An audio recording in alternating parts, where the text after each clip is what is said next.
Hello, hello, and welcome back to The Fox and the Sheep. Hello everybody, welcome back to the stream. Yep, welcome on back. We are on a lot Hope earlier everyone's today. been having a great weekend. I can say it has been an amazing weekend for me. Mostly because I did very little, which is Nice. exactly what I wanted to do over a long weekend, was very little. That's exactly what it's for. Yep. Hey, welcome in, Sheepish, and thank you very much for the subscription as well. Indeed, it is art time. Thank you so much. Roka's going to be doing some awesome art. I'm just going to be vibing here. And indeed, happy Easter as well. Yep.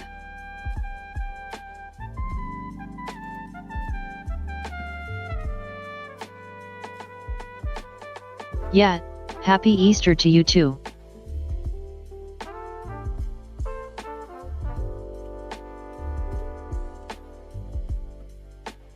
It's been a great weekend.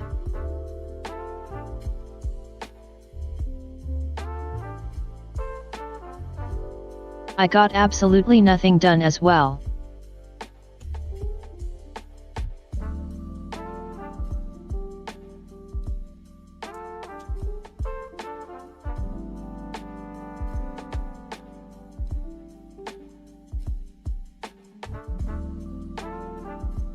So yeah, we're doing a little something different today. Sorry, you may have just heard me kind of furiously typing away over into Discord. Throwing messages into the ISP's Discord just to kind of say like... I didn't hear anything. I know it may have come through in the stream though, because I know Discord is like filtering a whole bunch of noise between us. And I do have a bit of an audio filter on the stream, but it's not as strong as what Discord's is. Just so if I do like the silly voices, they still come through. Because if I filter it too much, it'll go, that's not human. Why do I let that through? Oh yeah. Oh yeah, just love the fact that the ISP has a Discord server that you can just ping messages in. Yeah, just cut off most of that. Cool. I've had some ping, but there's the regular person. They're not actually like ISP staff.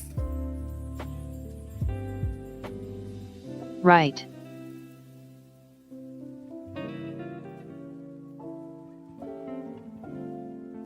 Why did I just click that? This is what I need. All right. Yeah, if you want to swap on over, I can swap us over. Yeah, give me 1 second. Yep, I'll let you get yourself kind of ready. That I kind of have... ready. Cool.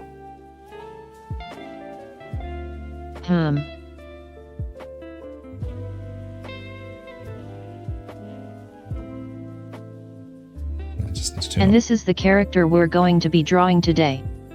Yes, I'm kind of going to this blind that Stale Toaster told me, like, hey, here's the request, you know, here's the 15,000 bags of wool, and went for it. But I didn't really get many more of the details. I just passed it on to Roka. Roka's talked to Stale Toaster and now Toaster. And Roka actually know what's... Oh, Dennis trying to come back. Ahoy. Yep.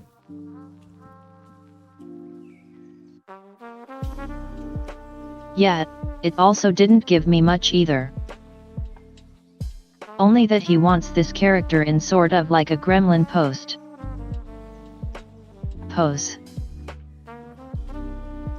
So what's a gremlin pose? I'm intrigued. Yeah.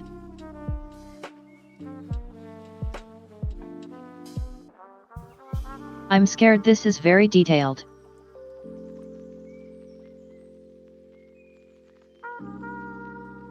Like, I guess, let's start with question one. I'm gonna go look me up some. Like, closer reference. Is a gremlin pose like some pose reference? Would that be like me, say, sitting on my computer chair, my feet actually up on the chair, so my like shins are against the desk kind of thing?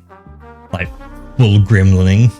Is that a gremlin pose? Like you're on a spinny computer chair, but your feet are up on the chair and you're kind of reaching around your legs to use your computer?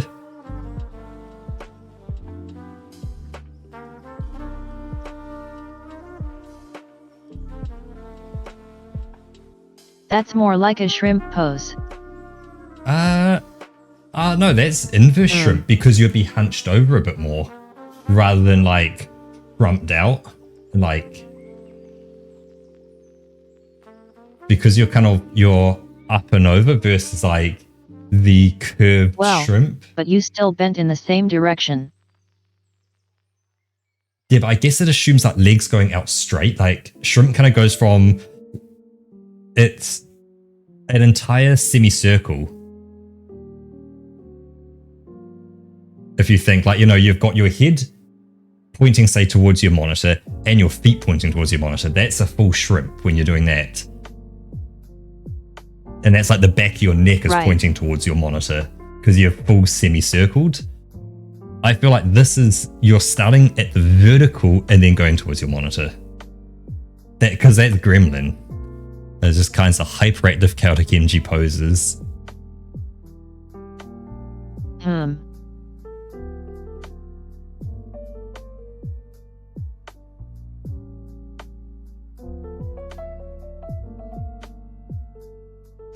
Let's see what else can I find. Shit, you can see my mouse sitting over top of Roka. Oops.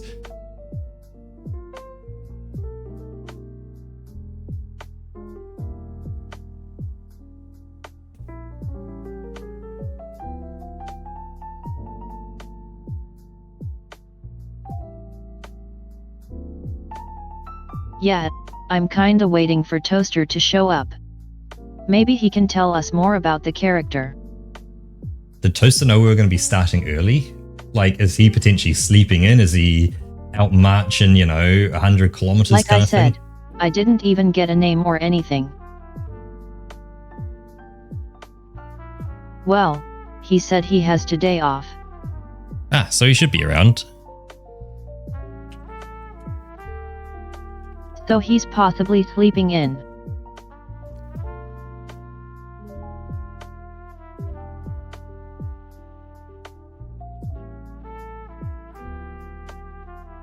Yeah, I'm just looking up kind of gremlin poses as well, just to see what other people have kind of got for gremlin poses. Yes, I'm. Same. Just to kind of get an idea of the vibe. And I'm seeing those initial ones where it's like... But I haven't found one yet where I'm like, oh my god, this is it. Like, I'm seeing that one with the very wide stance on the legs, if you've probably seen that one. Oh yeah.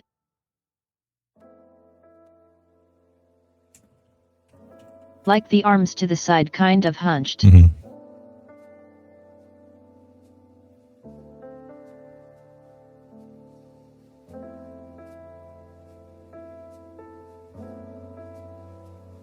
Just wondering if there's anything here. I think that would be a good one.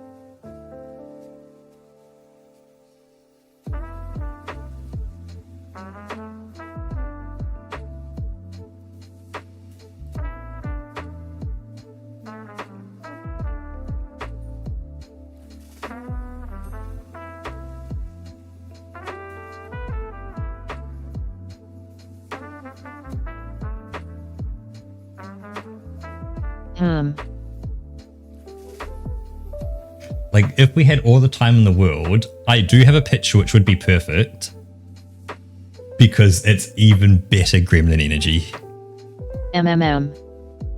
However, it would require you drawing the character 3 times. Oh shit. Yeah, which is the problem. That's why you can see that picture is flawless. That might be too much. Yeah, like that is a flawless image of gremlin energy. But it's also far too much. Oh yeah.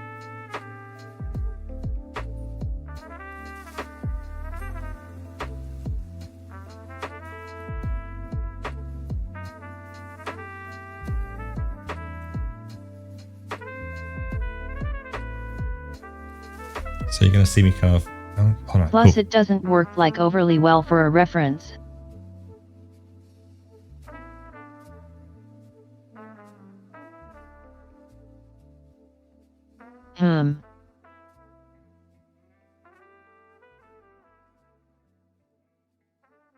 Stir Fry, welcome on in.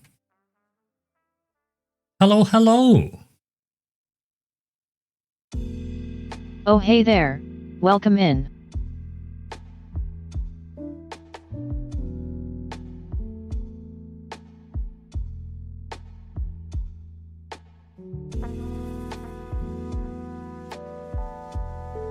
Yeah, just kind of getting things together, figuring out what things are going to look like I'm first. on Pinterest myself right now. I can say for myself, it is going very, very good. Been enjoying the long weekend, really. Mostly because I've done a lot of nothing, which has been, yeah, as the chief said earlier, exactly what I wanted to do. Was a whole lot of nothing. Nice. I rested, sat around, I watched a bit of YouTube, I laid on the ground a bit, and caught some sunlight for the little bit that was there, because it is going into autumn now, so it's slowly going away, but there's still a bit here and there. And yeah, generally been living pretty good. How are things your way, Stir Fry?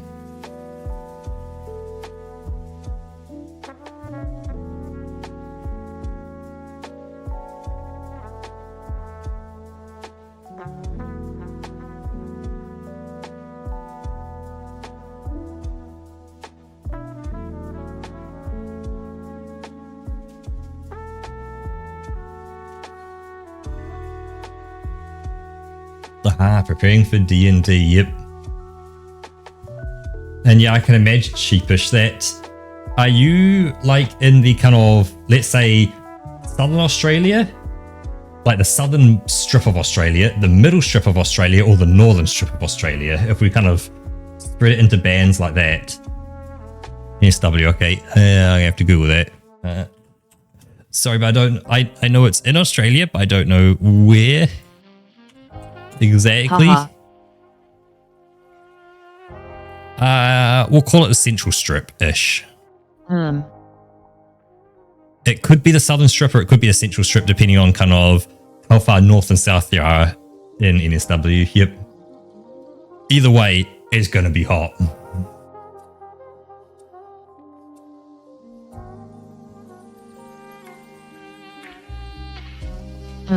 Let's see. Yeah, let's see. I can tell you today, we spiked at 16 degrees. I think I found a post that I like.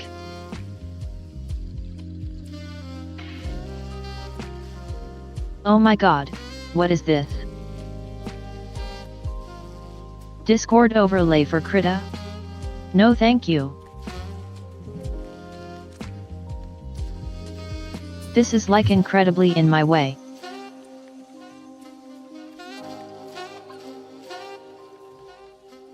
Yeah, I think it's so sheepish. Like 16 degrees means you're like... So what just happened is... I'm in a wool jumper and stuff. Like I'm in I long opened jeans. a small window. To like. Image. To like insert an image.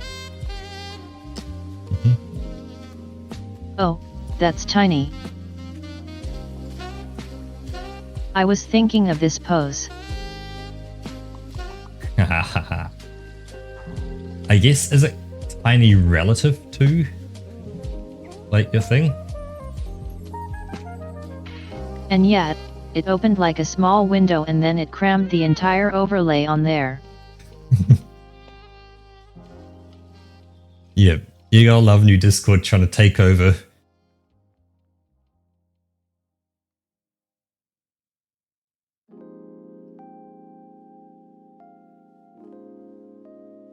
Roka, hold shift, remember, hold shift. Please, please. Or is it? Yeah, there's the button.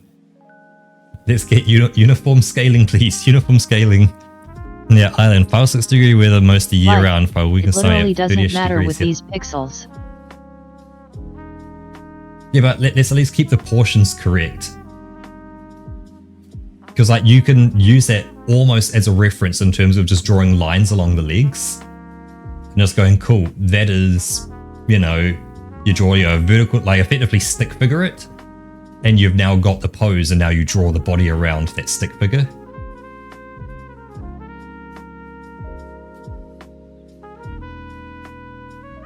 But yeah, 5 or 6 year round that's too cold, man. My house is too leaky. It would leak too much heat out. But I guess, yeah, I have been in my jumper for a bit of today, but I wasn't it was t-shirt weather still today at 16, so it's like it's still nice in a t-shirt. As long as I kept the doors closed, I let the heat kind of come in, the sun let a bit of heat in, it warmed up inside the house, so yeah.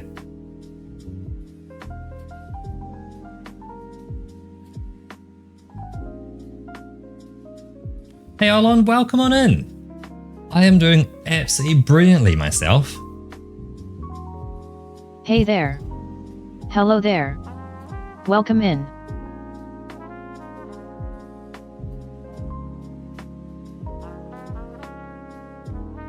Yes, yes, inside of those, the heat isn't much of an issue yet. I'm doing pretty good.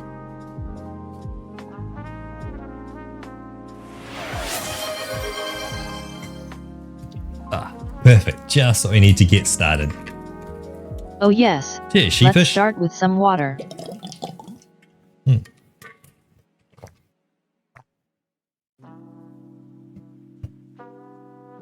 Like, yeah, my house is insulated, but like all the windows have slightly kind of, what is it? The seal that goes around the glass and all that is starting to like lift and peel up a bit. So yeah, if it's a bit windy, you put your hand near the window, you can feel just a tiny bit of like wind coming in.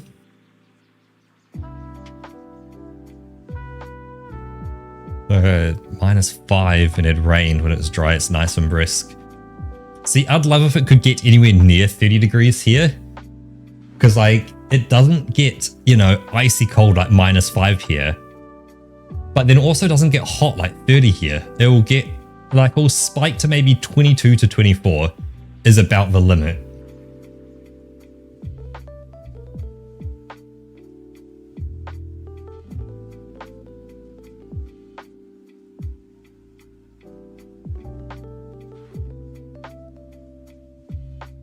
So I say I wish it would get like to like 30 to 35 would be awesome. Because then it would be properly like hot and warm here. Because you could then be in, you know, a t-shirt and shorts and go outside and the wind chill wouldn't be a problem. Because it would take you down to like the 20s, which would be perfect.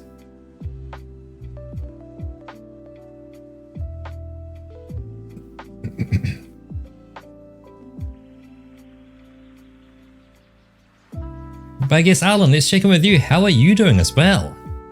Can't just be us. Gotta check in with chat as well. How have you been doing, man?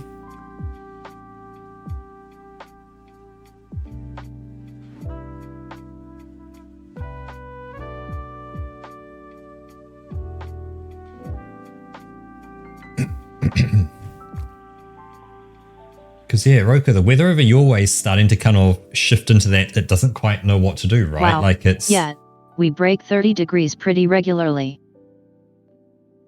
Like, are you now kind of doing that weird flip where like some days you're going to get, you know, upper 20s. You'll get like super good April weather. Yep. And then you'll flip back to winter weather and then flip back to summer. We had like 30 degrees 4 days ago. That's mental getting 30. Like, and then 2 days later we were back to 10. Mm-hmm.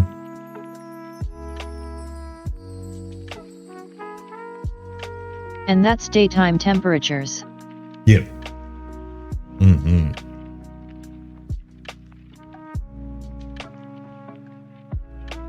All right, let's see.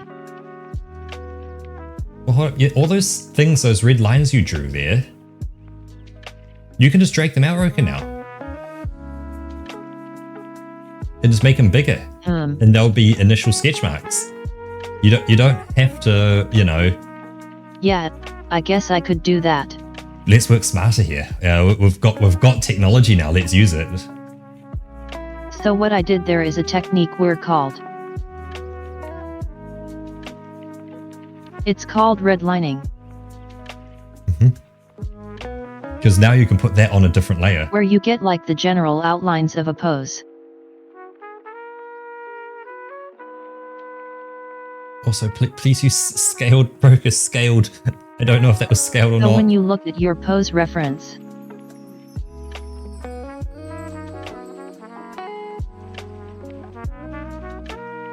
you know, that's what your eyes are immediately drawn to.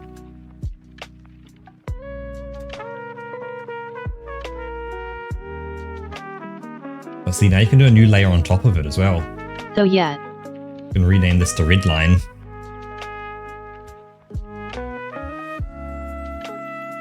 yet.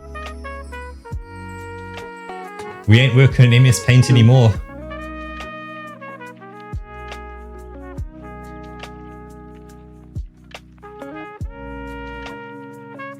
Hey Valentino, welcome on in.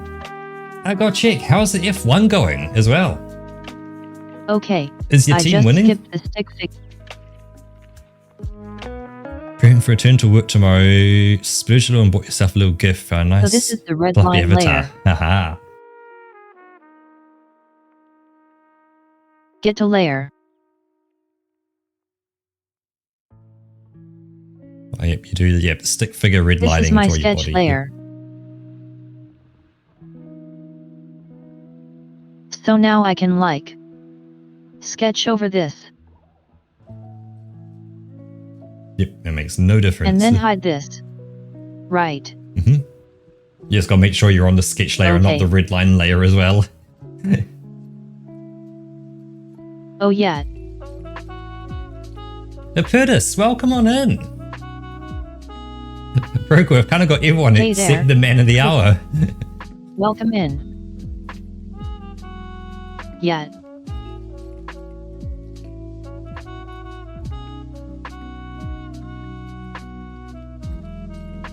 Because I kind of want to get more info on this character.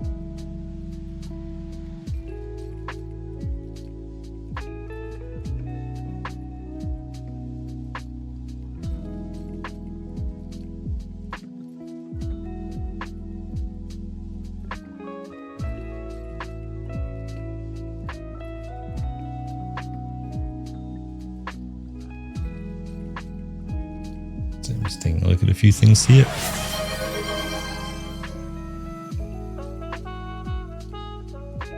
Oh yes, water. Ah, Cheers. Yep. Keep us fresh. Cheers, Apertus. Oh nice. So easy to fall into shrimping. Oh yeah. Oops, sorry, I just banged the mic. Let's try and move that back a small bit so I don't bang into it so much. Especially when you're drawing and like focusing on the screen. Easy to just slump over.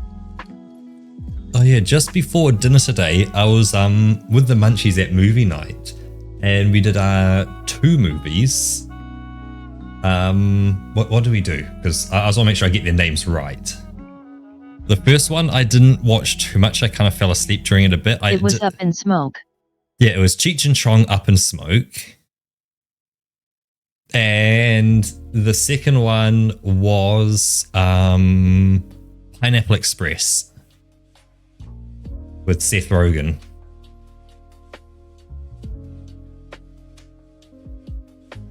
Was it any good? The Cheech and Chong one, I'm going to say no. It's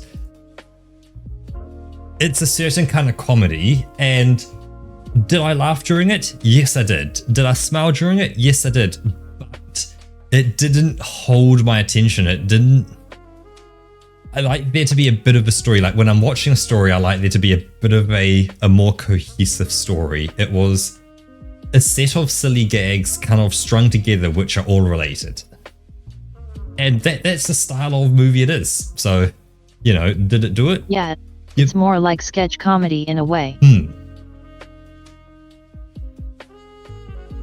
Whereas, yeah, then the Pineapple Express with Seth Rogen, that was good.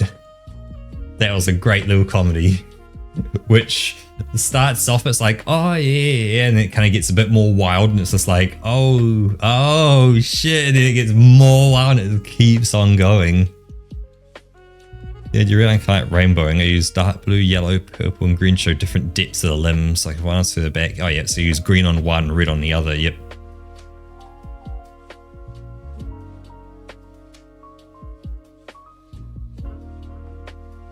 Yeah, if you like Idiocracy or Napoleon Dynamite, definitely Pineapple Express. Yes, that sounds like a clever thing to do. Would definitely be down kind of, yeah, down your alley.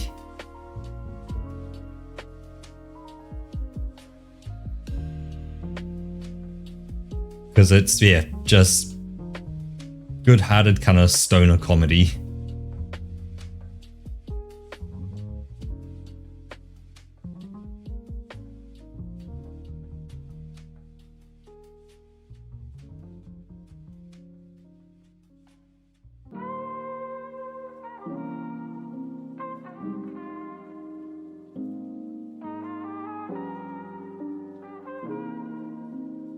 This will all be hidden under clothes anyway. Why am I putting so much effort here?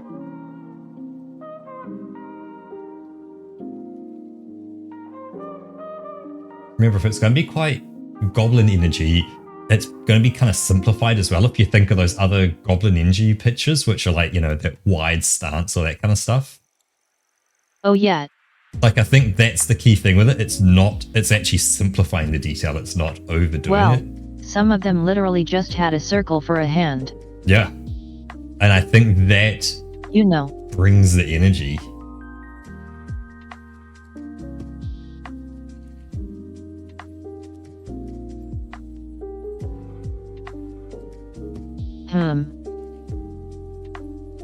Oh yeah, I'm hoping Fonty will join us in chat today. I'm guessing the brim of that hat would cover a lot of the face at that angle. But yeah, hoping Fonty joins us in chat, just because last night I had a weird dream and Fonty was in it. Like, absolutely wild. Oh. So, I wanted to be here so I could talk about the dream I had. Interesting.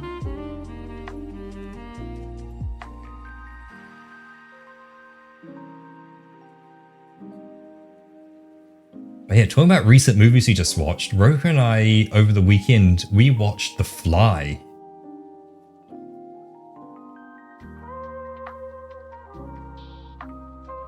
I have to say, that that was a good one. So good.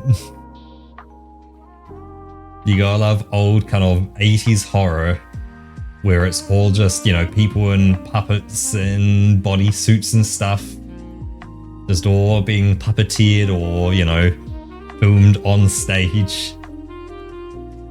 Or they do little tricks where they make, like, you know, a little wax sculpture of a hand or something and blow heat guns at it to try and melt it, and they film that. Then like a time lapse and you see like a hand like melt away, kind of thing. I love this little height which he had in like his final form. This little eye twitch.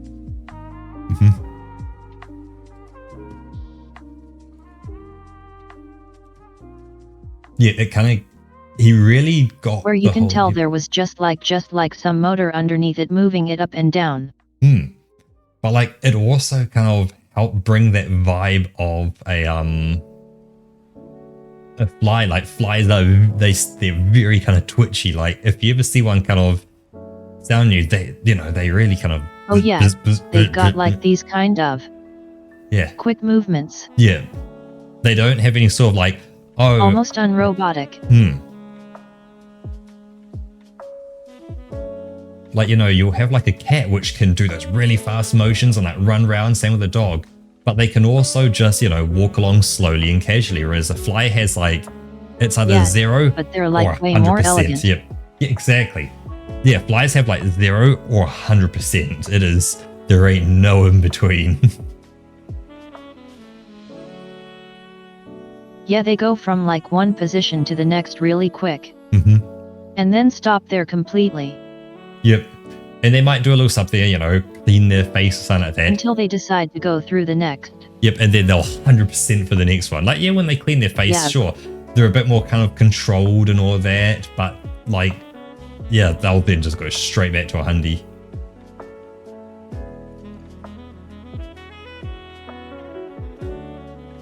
On 2 legs. That's weird. Those flies do be weird. Flies can be quite cool to watch sometimes as well. It's like, you know, like you're just laying there kind of enjoying the sun, like one goes and lands on like your pants or something. And you just kind of, sometimes it's nice to sit there and just watch it just do its thing. I love when they like clean themselves and rub their hands together. Yep, they rub their hands together, like wipe it over the eyeballs. It's like, hell yeah, you picked me to clean yourself on. You know, like they're diabolically scheming. Yeah.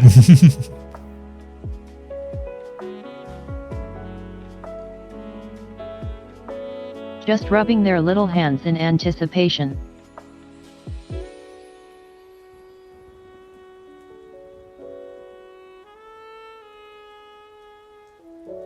Ooh, I have an idea. I'm going to try get a little something going. We want to go...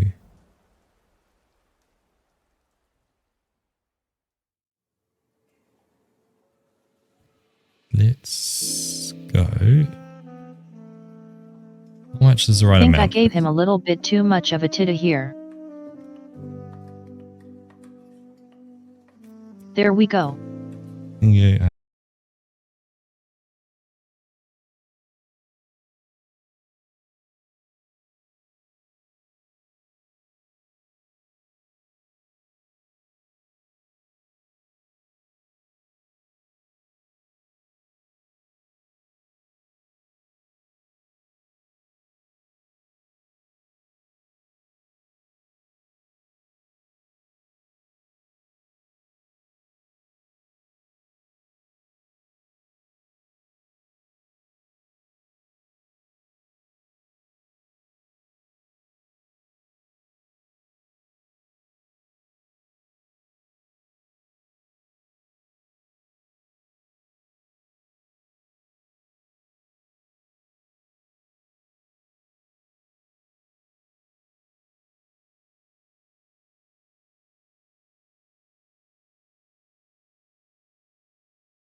This has all been Roka.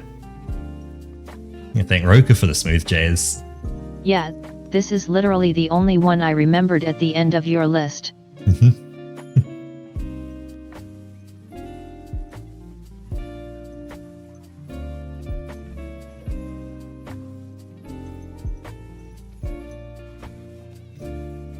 Because the other word is just like lo-fi stuff. Something for study. Yep.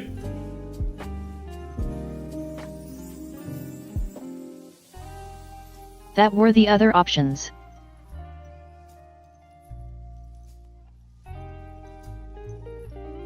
Yeah, we had hip hop, synthwave, dark ambient, Asian, peaceful piano. The jazz one here.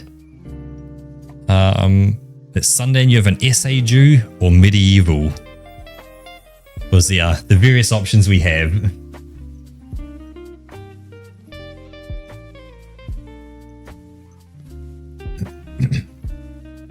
Roka, did you see that little video I sent you? Was it from Pirate Software on Oh yeah. The Monster Hunter Wilds?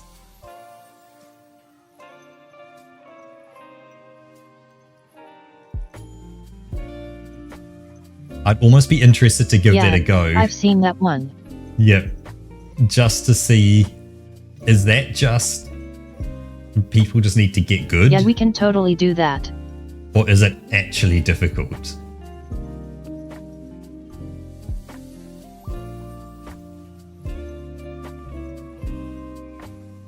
We're in the late medieval combat tradition phase, and medieval music is crazy good.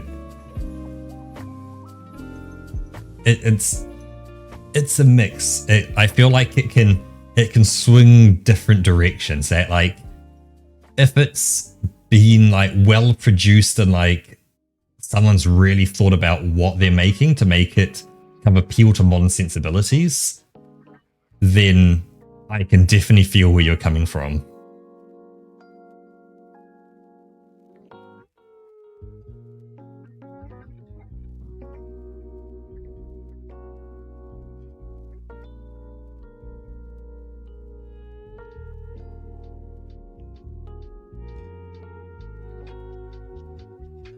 Man, there's a lot going on with that outfit.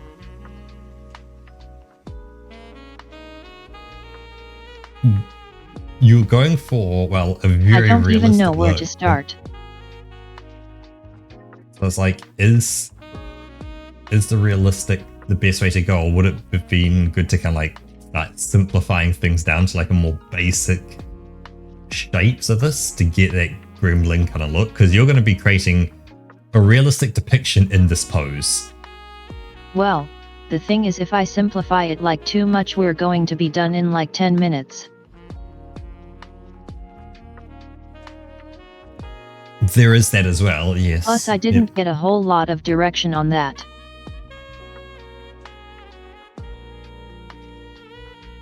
Like, let me see that message again.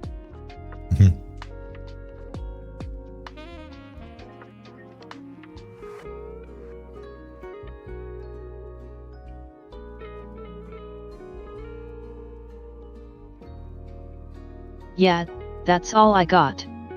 A drawing of my character.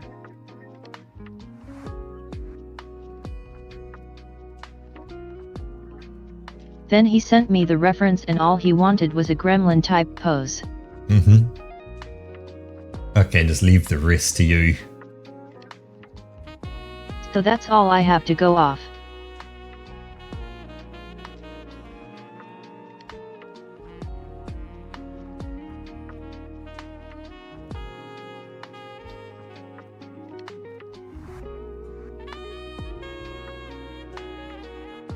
Right? You can tell he had this drawn from like a proper artist. Roka. Bad Roka. I'd bonk you if I could. I'd be bonking you as much as I could if I could. He got like a knife on him. Funky lines over here. He got a little star on his belt. Like, this is crazy detailed. And I am going to cut back on some of that.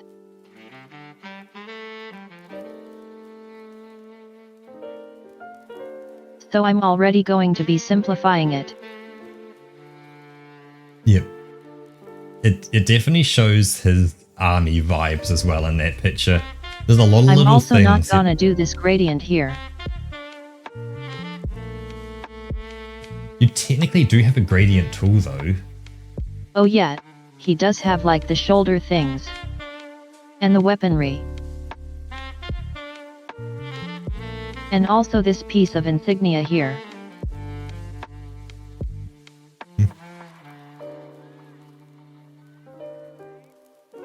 I think it's Roka, you technically have a gradient tool probably somewhere Like in there. you can definitely tell that's where it's coming from. Yep. Plus the combat boots. Yep, like it almost seems like he sent pictures of some of his own gear to say like, hey, this is what my boots look like. This is what, you know, how I strap my knife on. Here's my vest. Yep. Here's all my stuff here. Yeah.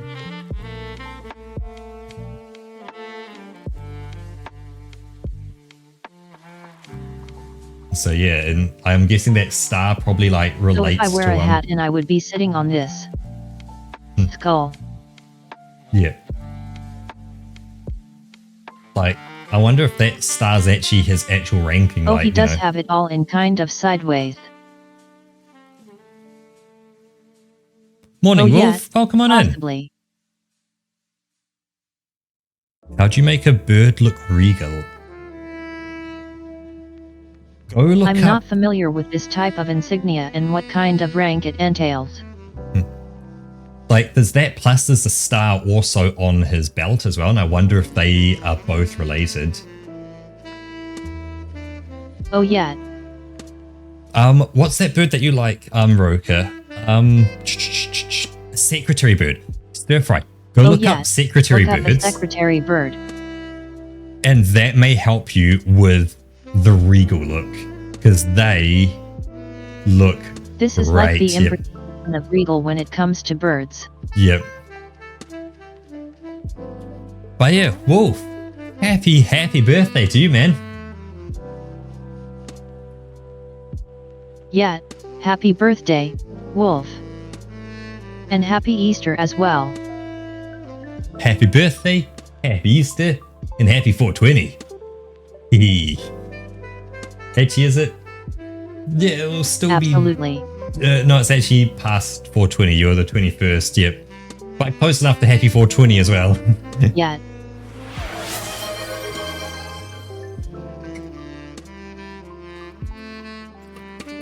Ooh, hell yeah. More water.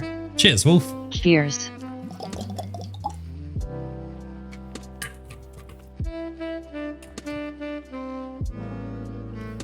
So, have you been enjoying your cigars? Sure, yeah. You went out to grab a cigar, didn't you?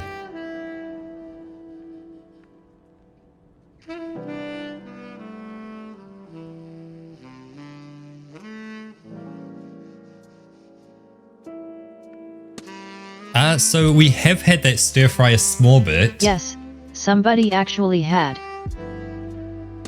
However, there is a limitation of how much liquid our bottle can hold. I've got it a bit worse than Roka, I think, that my bottle's 1.2 Yeah, liters. at some point we'll just run out of water. Yep. As well as, you know, initially, glug, glug, glug, glug, glug, sure. Yeah, that's definitely the beginning. Near the end of stream, sip, sip. There is a balance that, you know, we won't injure or hurt yeah. ourselves. The sips just keep getting smaller and smaller.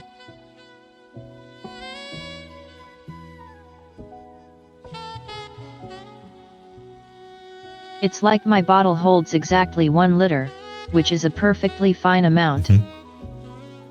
Yep, you've got your liter, I've got my 1.2. It is like You know, spot on. to just Yep. be drinking on the quick.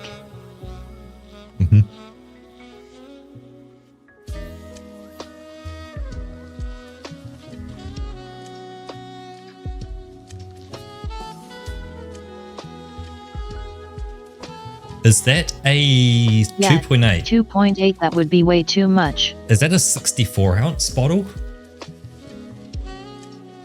Yeah, that'd be a 64 ounce, which, yeah.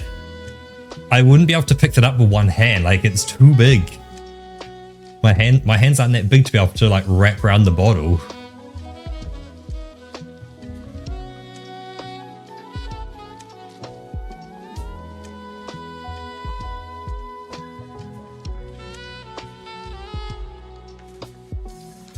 Like, I don't think I've got little hands, but they're neither monstrous either. Aha, you just had a handle on the side. I was gonna say, because mine doesn't have a handle. Like, it has a hook for a carabiner on the lid, but the side of the bottle is gonna be like difficult to hold otherwise.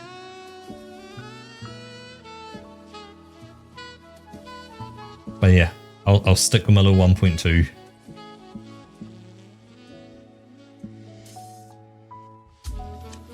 $94 ounce, right.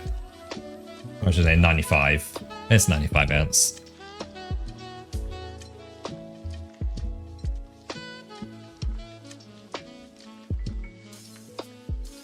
I have no idea if you're right or wrong, Wolf.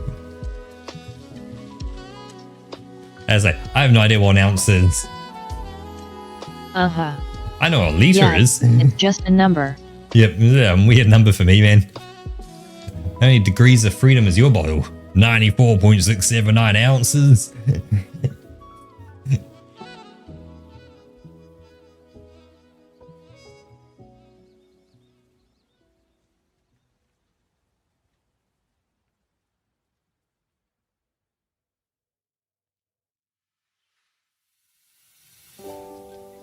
Interesting question. Will America ever take on the metric system? You know, start doing, you know, meters and kilometers and liters and centimeters and all that, and, you know, Celsius. I think a lot of scientists already work with like millimeters and stuff. Yeah.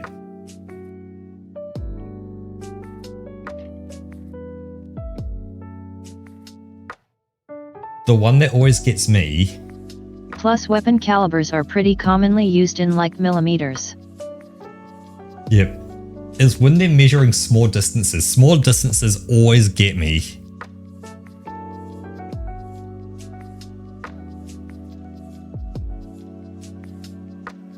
Oh yeah, when they go with like quarters and thirds of an inch. Oh, I'm thinking more like that seems like so backwards.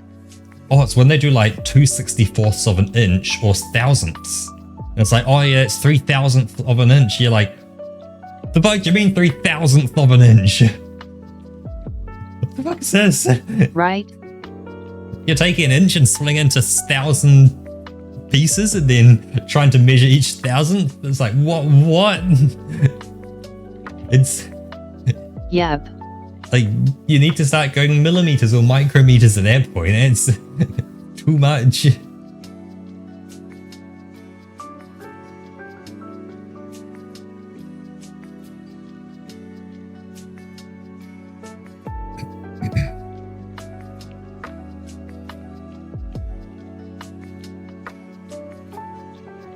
Yeah, I think of things are weight because, yeah, cubic centimeters, the same as grams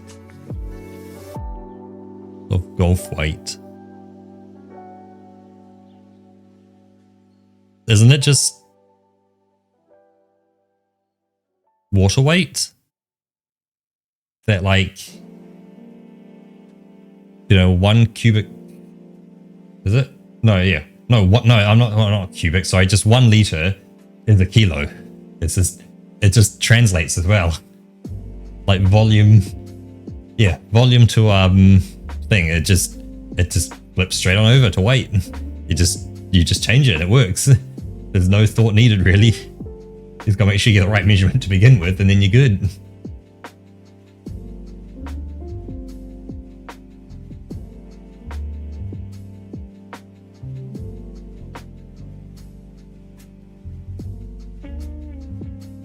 But I am definitely vibing to the jazz.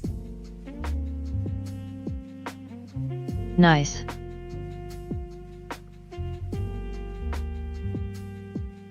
I should probably put on myself some background music too. Because I can't hear shit. Well, what I can do, because what I'm listening to is live, if I send you a link, Roku, you can actually And this hear... silence has been driving me crazy. That is what we're actually listening to at the moment on stream, if you are interested. Drop me a link. And see, because it's live, you're going to be within, you know, a second or two of what I'm hearing and what stream he is, so...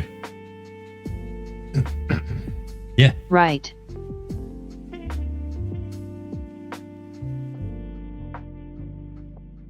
And you'll see what I mean with, like, it's just vibing nicely. Oh yeah. That's like super smooth. Like, yeah, it never, like, it does a little bit where you get that kind of jazz saxophone kind of thing, and it goes off a bit, but it always reins itself back a bit.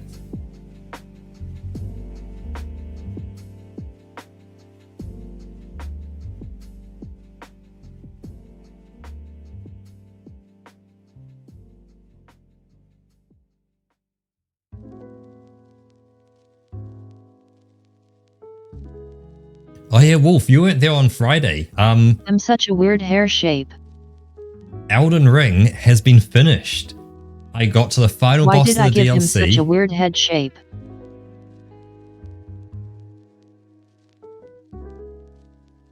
And yeah, we defeated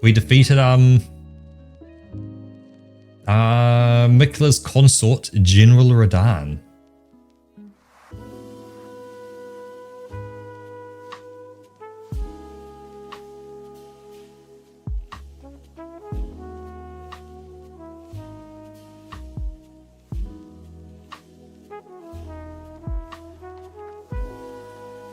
So yeah, not next week. No, so yeah, not this week. Not next week, but the week after will be solo week. And yeah, I'll be going back to do the DLC of oh, the DLC is called Echoes of the Eye. Why can I never remember the name of it? Outer Wilds. I'll be doing the DLC of Outer Wilds. Yep. So I recognize that it might be a game that not a lot of people want to watch if you've never played Outer Wilds before. If you've never played it before, I can highly recommend playing Outer Wilds, as it's a one-time experience. You can make your way through the For Honor campaign. Yep.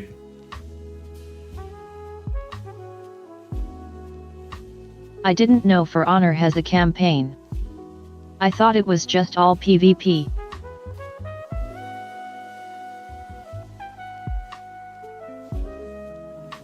Like, I've heard of For Honor, but I couldn't tell you if it was multiplayer, single player, or anything like that, so... Right. Yes, I definitely recognize that. Yeah, Outer Wilds can be lower viewership just because of the whole kind of spoilers thing that... That's like, it's a one-time experience game. Oh yeah, for people who want to play it themselves. Yeah, they're like... Yeah, you should never... Yeah, want to watch anyone play it if you have any inkling of playing it. It is the time loop one. Yeah. Where you get 22 minutes of real life time. Yeah, to kind of... That's the one. Like, slowly learn things that then add it into like your learnt diary, so then you can start piecing things together, going, cool, I need to go somewhere to try and figure out how these link together, and you kind of, yeah, start putting stuff all together. It was really, really good. Just the base game.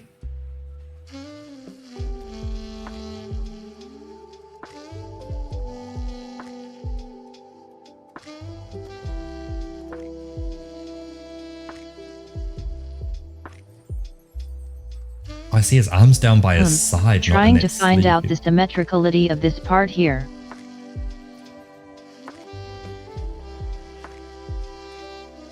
I guess it's going... Like this line over here. I think that's a misdraw. That should be going more out to the left. Looking at where the other line... Does not follow the same direction this line is. Yep. I would assume it's symmetric and would be going up that way. Yeah, like that. It would be going like this here. Yep, I would assume that would be correct, and it just looks like a misdraw. Yeah.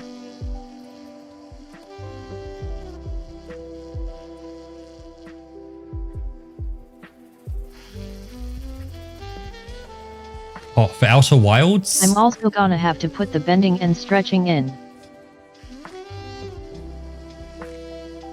That's your adopted VTuber Assist play.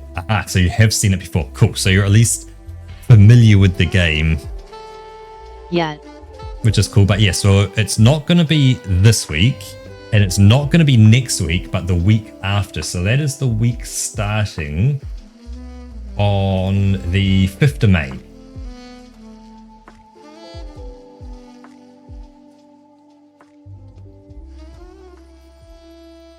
And that's the 5th of May, my time. That could be the 4th of May, your time, if you are in the US.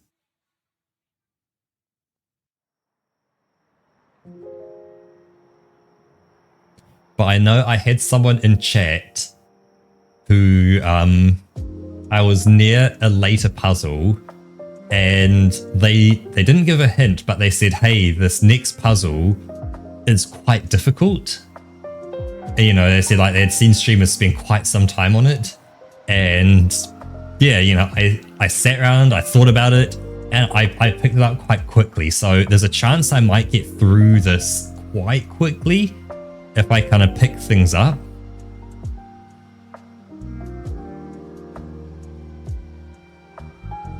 Because I feel like some of my Sudoku skills kind of help me like pick up patterns and see kind of how things work and kind of fit together.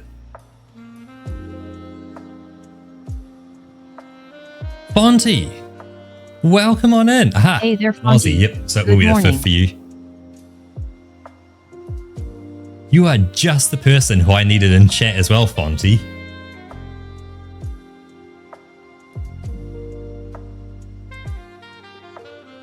Because,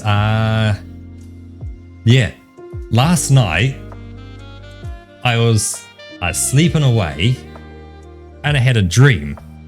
And I don't know why, but in this dream included both you and Vilvia were in the dream.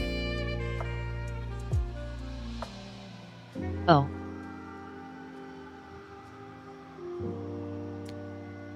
And it goes deeper because I've made sure that I noted things down to remember it. Like once I woke up, it's like, I need to remember this and tell Fonty because this is kind of wild. So in the dream, we were kind of, you know, walking, like when I say walking around, I couldn't give you specifics on where we were because it wasn't anywhere like, oh, we were in New Zealand. We were in, like, I couldn't give you a reference for where we were. Okay.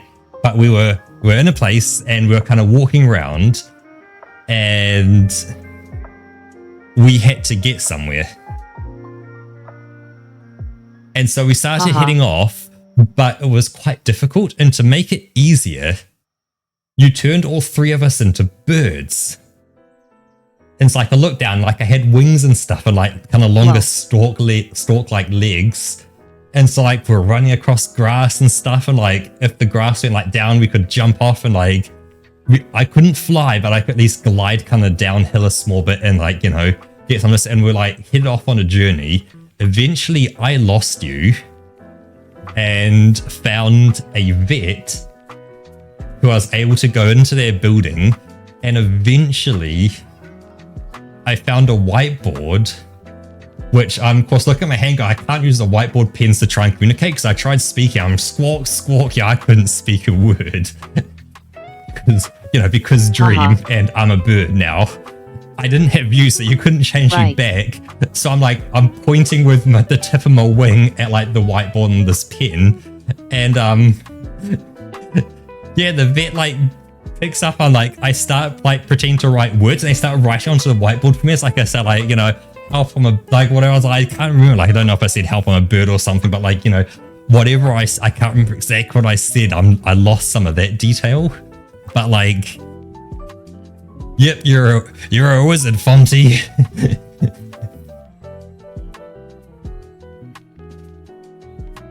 But yeah, it was wild, man, being turned into a bird. Because like I had wings and stuff, man, that was cool. Pretty cool. Mm-hmm.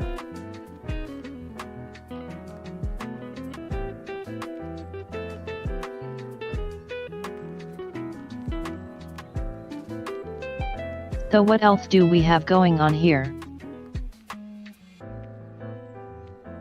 You've got like this part. And that's roughly where that insignia sits.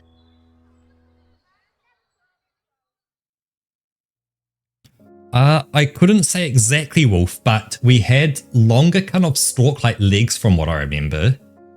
And I think I had black feathers, but I don't quote me on that because it's not like I can go back and go like, here's the dream I just had. Look, see, I had black feathers. But like, I had feathers and shit. And so right. Like, I tried to fly because I'm like, well, shit, I'm a bird. Let's give it a go. Flap my wings didn't work, but I could hover. So, like, you know, if I ran and jumped off like the edge of like a cliff, I could stick my arms out and like kind of glide kind of downwards so I could get some distance without just having to run down.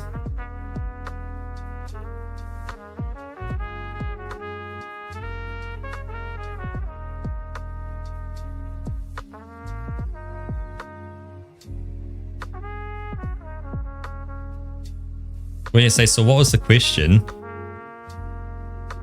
Wait, was that Roka or?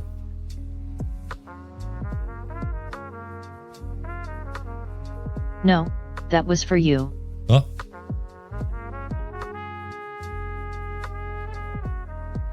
Oh, no, sorry, it wasn't a question. It was just me just telling you. You said Fonty was just the right guy you needed to talk to. Yeah, no, because I want... Like yeah. you needed to talk about something. Oh, no, it was literally just... I just wanted to tell you about the dream I had.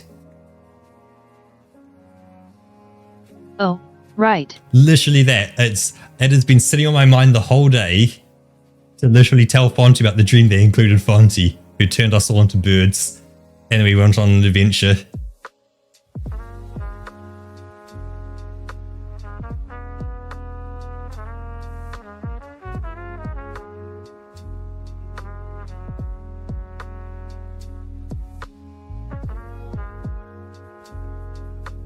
Yep, a translator would go a long way. Because, yeah, coming across a human and squawk, squawk, and they're looking at you going like, you're a bird, mate. Yeah, squawk, squawk. Not exactly convenient. Yeah, I don't speak bird. What are you trying to say? Use your words. I know, I kind of like the longer legs though. Of being like a kind of a longer, taller bird. Because I wouldn't say I'm a short stack, but I am not on the taller side. I am on the more kind of average to short kind of side.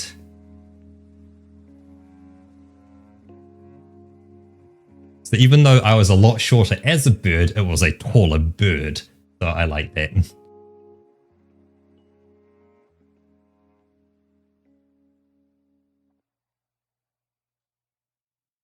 Haha, nice pun. I wonder if the dream is potentially related to changing my duvet as well, because I had just recently changed my duvet from my summer weight to my autumn weight.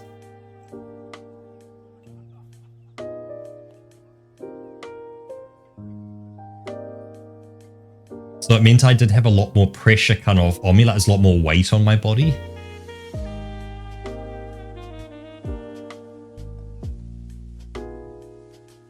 Oh yeah, shoe bills are kinda like gigantic, aren't they? They're like human-sized. Yep.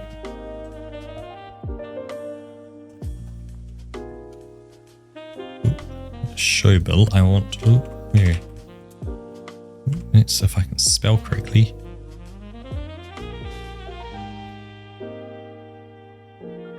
I just realized something about this code.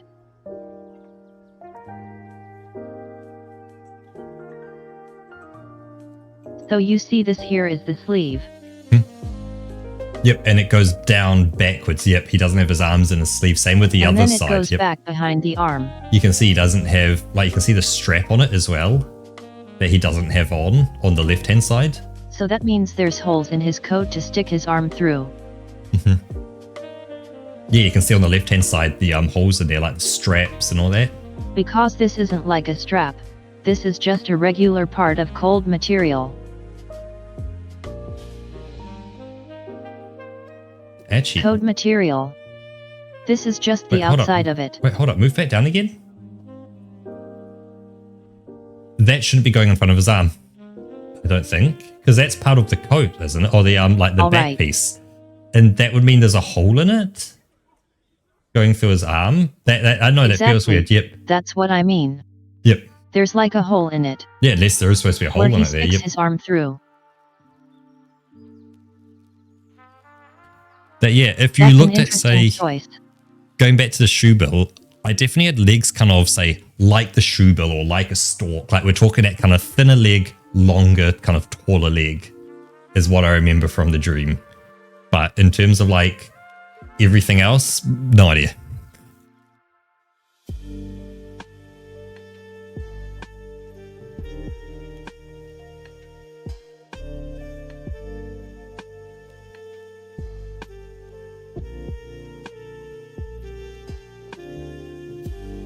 Okay, now we've got knee pads. Let's see.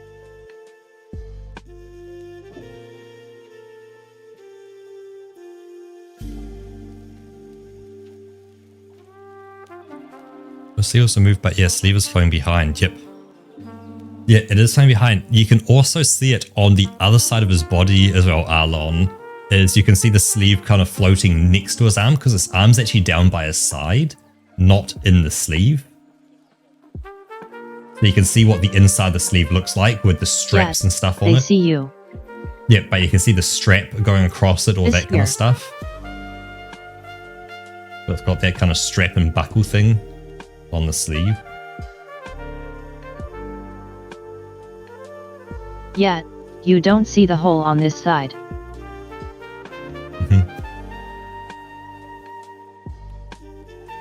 But it would be going down to around elbow length.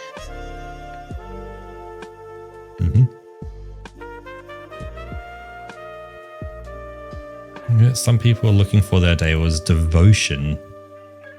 Well, that's a good word.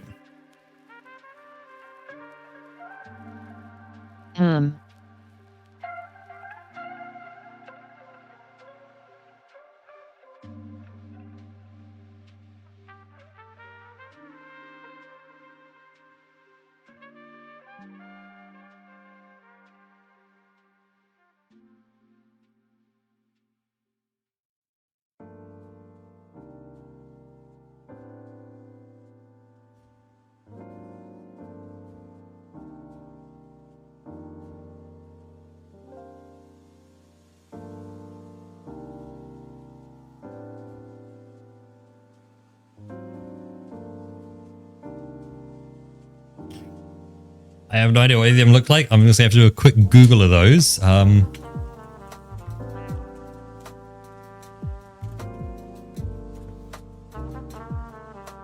Like, yeah, any of those kind of stalk style legs. In terms of what I actually looked like, I couldn't tell you what my beak looked like because I was a bird. I don't know. Right.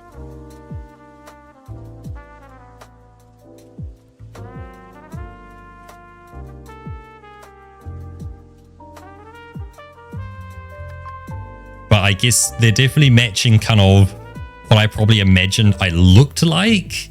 I just couldn't say.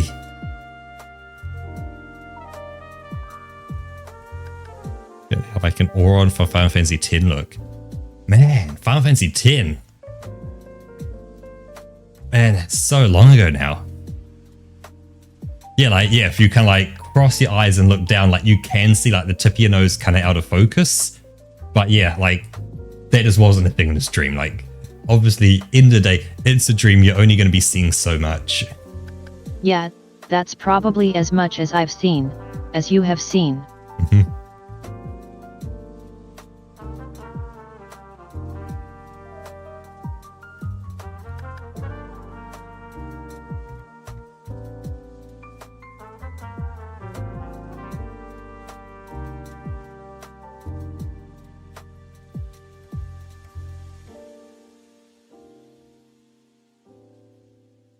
Oh yeah, something we Roke and I took a quick look at right before stream was the new trailer for Doom: The Dark Ages. Ooh, hell yeah. And I have to say, who else is excited for this? Holy shit, that looks good. The fact that they're also not afraid of their own gameplay as well is, yeah, that just goes so far into advertising a game. When your trailer goes, yes, here's some gameplay of the game. They just straight up showed off. Yeah, like if it was like, hey, here's some gameplay, but the music goes boom, boom, boom, and it's just this chop, chop, chop, chop, chop.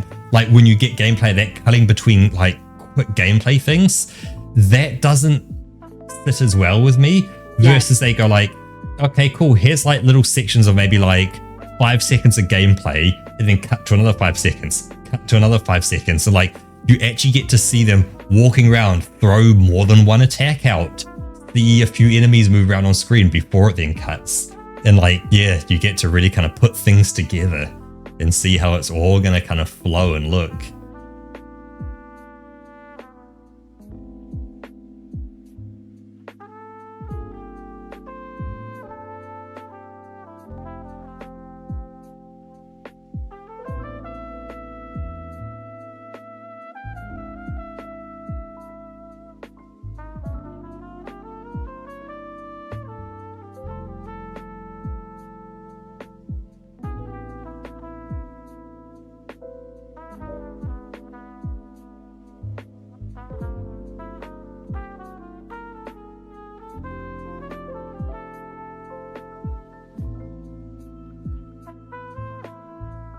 Thinking, Roke, I loved how when we started off doing this drawing, well, not this drawing, like drawing in general here on the stream, it was MS Paint, and now that you've got multiple layers, yeah, a true professional here.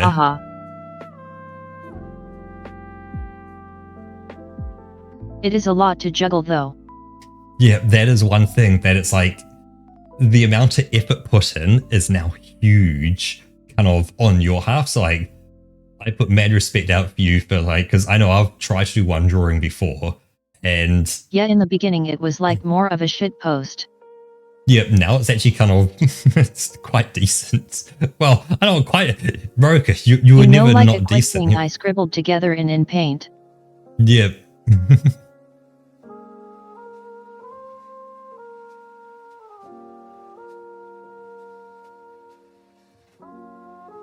Yep, definitely, Arlon, check out that trailer because it goes so hard. Because it's now original content from Bethesda in id Software as well. Because, of course, Doom 2016 was Doom 1 kind of remade in a modern time. Doom Eternal was Doom 2 remade in modern times. And now Doom: The Dark Ages is all original content.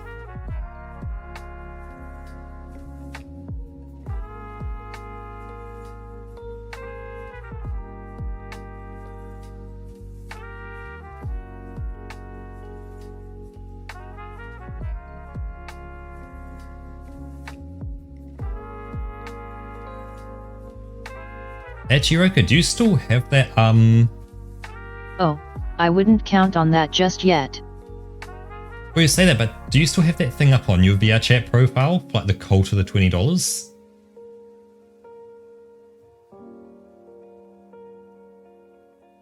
Oh yeah, I still have that. So technically, Roke is a commission artist, except your commission will be in VR chat. Well. So you'll get a picture of a drawing That in doesn't VRChat. have anything to do with commissioning, though. But if someone goes, "Hey Roke, here's $20, can you draw a picture?" Like- That's a commission. Yeah, draw me. There's a bit of a background story. Oh, okay.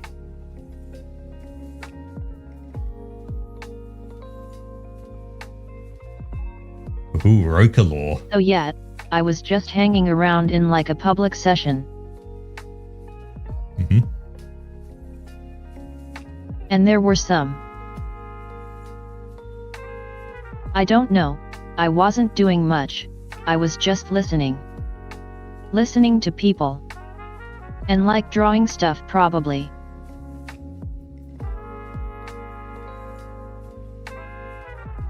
And there was this one guy who walked around asking random people questions. But like totally stupid questions. Mm-hmm. Like, what's your opinion on water? Right, yep, so completely maniacal questions, but also kind of funny. You know, that sort of completely nonsensical question. Yep.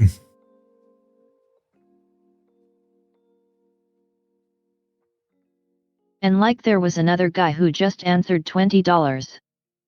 That's the only answer he gave.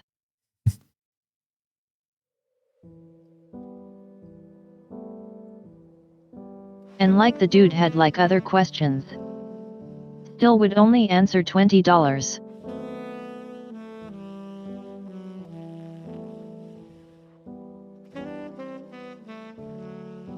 And so then another third guy who was hanging out there.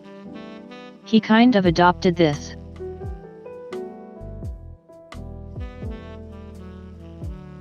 And then like half of the session would do this.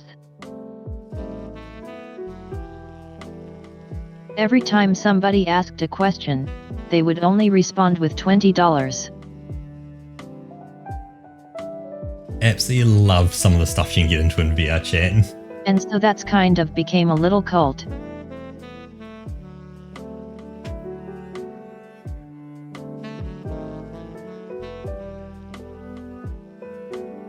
This is, have you seen the So yeah, scroll that's how that state turned video? into things.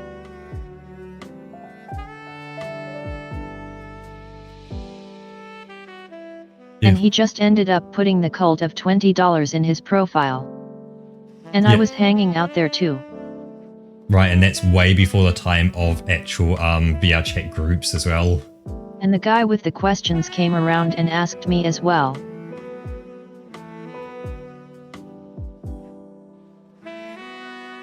I forgot what question he asked, but like, the chat box was completely new back then. And I Yeah. typed in $20.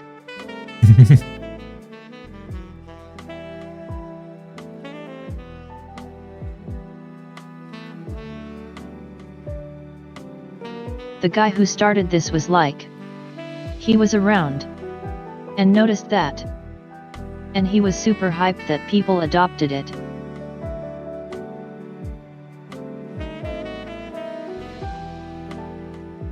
I wonder And if so that's like still I out put it there. in my profile as well. I wonder if they're still around playing VRChat to this day, and that if they And like actually... about half a year later I met this guy again. Oh shit, the lore gets deeper. I never even gave him a friend request or anything.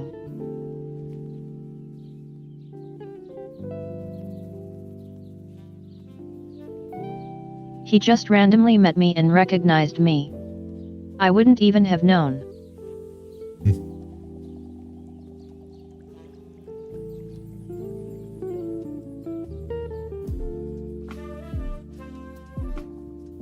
And then, you know, I remembered the thing and he put it in his profile and I put it there too. And by that time, VRChat groups were a thing. Yep. VRChat groups. And so you had a group for that already.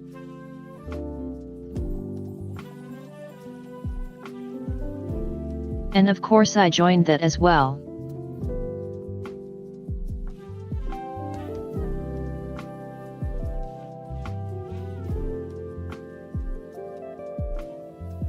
Yeah, Arlon, I'm definitely very aware of the Doom can be played on anything.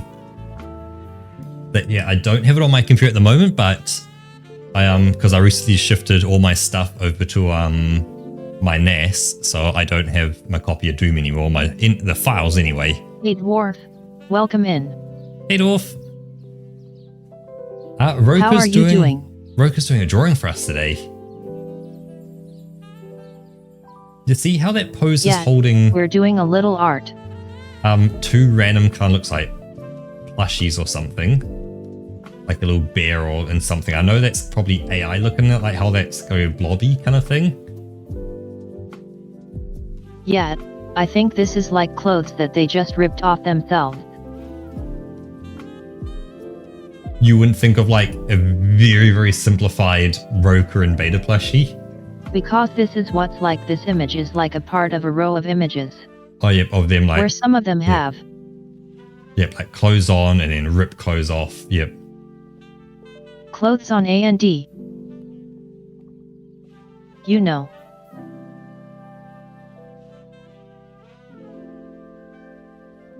Like this goes on here. And there's like more images down here. And over here. Mm-hmm.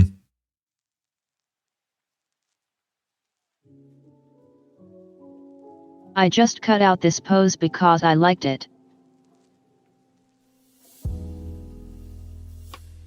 Yeah, Wolf, there are websites that do that. However, they usually do like a minimum order quantity that like you put in a design, and if enough people, and let's say enough people is say 200 people, all go and say, hey, yeah, I'm going to go and give you, you know, $150, $200, whatever the amount is. Then they go, cool, we're going to take all your money, lock it in, and now produce that plushie. If you don't get enough, I think the money gets refunded and it never gets produced. Like it never gets past the, here are some initial drawings of like what we've done for what it could look like. Yeah, you've got to have enough people pledge for that. It's kind of like Kickstarter. Yeah, it's like, yeah, a Kickstarter for plushies. So, you know, I guess watch this space maybe one day.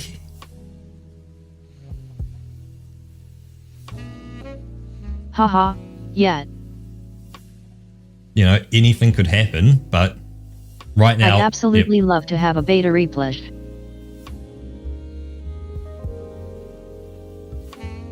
True, because we were talking with MX Tommy Tuck, but that was more a private one. Right. But he kind of got a bit busy with kind of real life stuff, so I think that kind of... that was just a little thing for us. That kind of disappeared into the void.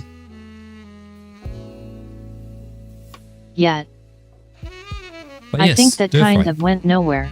Mm-hmm. You don't need a VR headset to play VR chat, and that's the coolest thing about it. You can just play in regular flat screen desktop mode. And it's not quite out yet because they're still working on it, because it's still in their beta client. But if you have a webcam, they're doing kind of like what we've got here with the VTuber model. They're doing mouth tracking, say eye tracking, and hand tracking. So obviously it's not as great as a proper VR headset and using all the controllers, but it means that you get a bit more interactability. Like, you know, you can lift your hands up, you'll see your hands move in game and like your fingers wiggle and stuff. And like it gives you just that little bit more. So that's definitely coming, but only for VR chat subscribers who actually pay for it. If you're playing free, not an option yet. But you can just play in flat screen mode.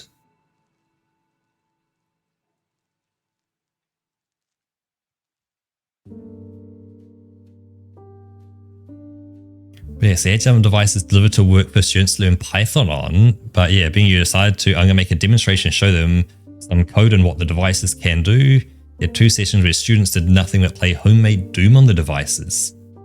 Nice.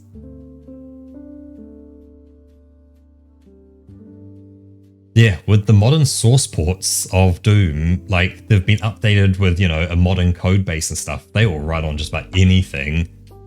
and really well as well. Like they've been optimized quite well.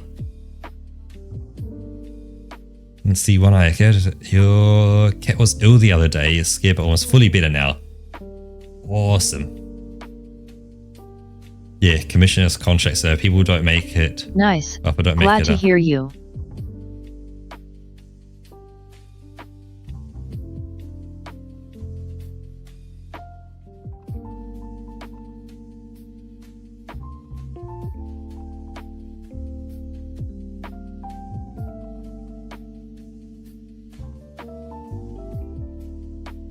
Yeah, I figure the plush should be simple because it's just, you know, blobby arms and stuff. Like you're not having to do like another set of fingers. Plus, it's hiding away more fingers.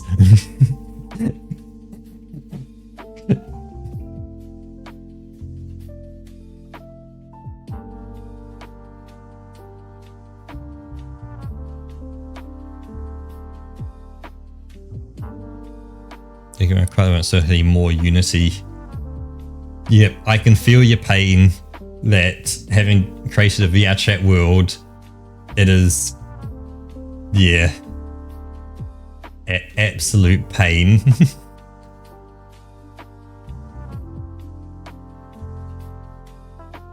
Make a toggle for this cute choker I found. Yep.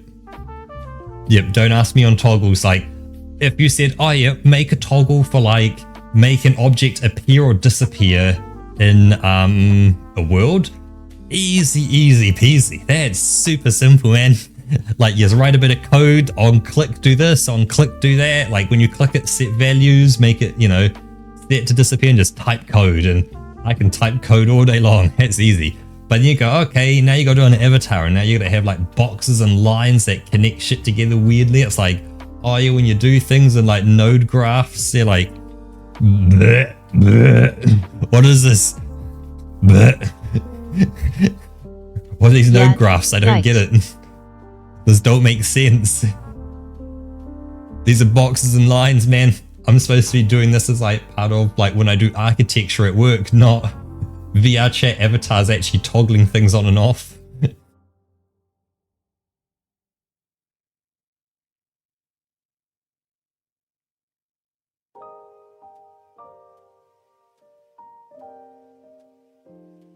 Oh yeah, so you make inhuman characters. Yep, so yeah, less or no fingers.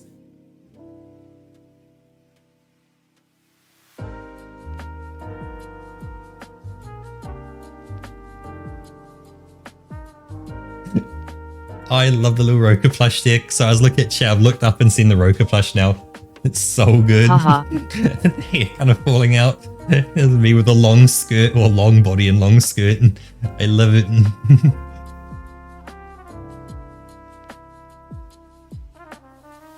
Oh, actually, that's something. I can't say when it's coming, and I'm not going to show any previews I feel like yet. this would be exactly what he's so excited about. Yep, but there are some new emotes coming as well.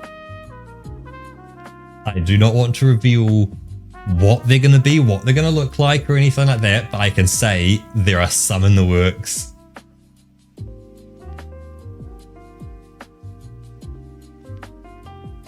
About them. Yep, and it is from the same artist. I'm hyped about them. Who bought you these two emotes.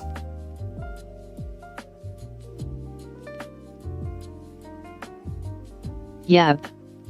So yeah, so watch this space.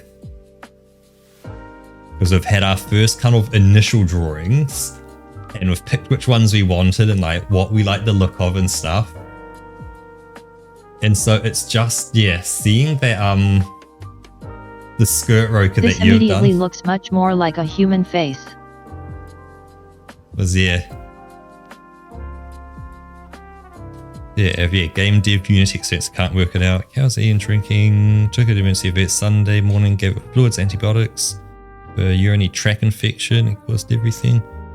Yeah, sure, she ain't continue antibiotic regimen. She should be Rise Rain. Nice! Always good. Sweet. Excellent when kind of something happens that's not great, but then things come together to kind of help sort it out. But yeah, with just what I need. I was just kind of thinking, it's like, hold up, my voice is starting to go a bit here. Cheers. I've been talking a lot. Cheers, Monty.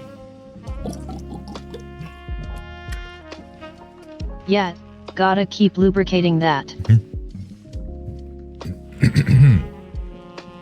But yeah, it's something I did notice, especially when I kind of initially learned the absolute basics. I did not learn anything of the node graphs for avatars, but for kind of everything else, I did kind of pick up that if you watch YouTube videos, you've got to watch enough of them because there's enough people who make mistakes out there who don't realize they've made a mistake, or they do it in a very weird kind of way. So you've got to watch multiple people do the same thing, and you realize they will all do it 3 different ways, and all 3 of them will be wrong, and you've got to kind of combine all 3 of those ways together.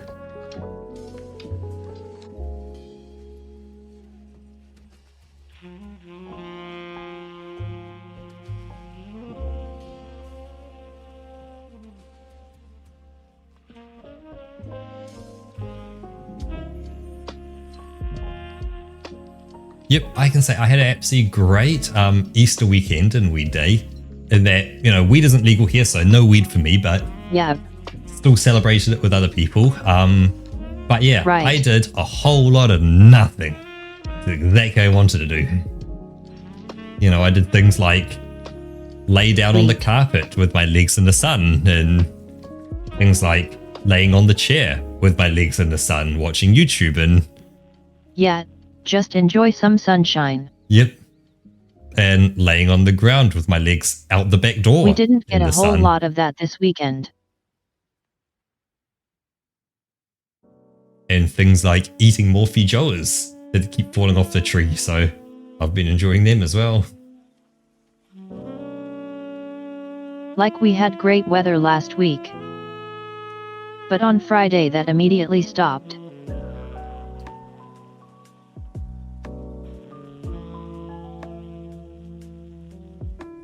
And it was an absolute shit show from then on out.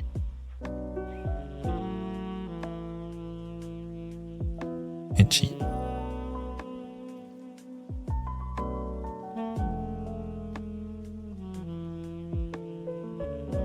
I'm gonna make that.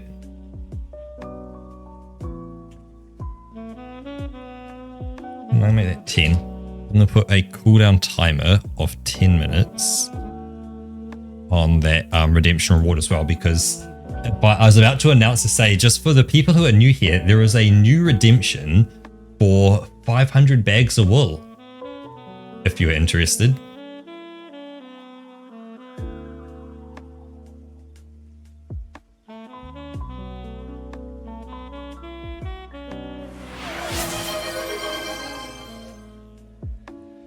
It is not the unshrimpening, but I will unshrimp anyway. Just because, I was slumping. It will be mostly randomized. I figured I will, I'll talk with the person as well. Oh. Who puts it in, and just give them the options that I gave you, and they can pick out of that. Right. And of course, with a 10-minute cooldown on it, it just means that I won't, you know, or not I, but we won't get, you know, say 3 or 4 people all putting in redemptions like, well, who do I now pick? Do I pick the latest, the first, and you know, you pick one and someone else goes, well, where do I get my 500 back from? So 10 minutes felt like enough time to enjoy a bit of something before swapping it over.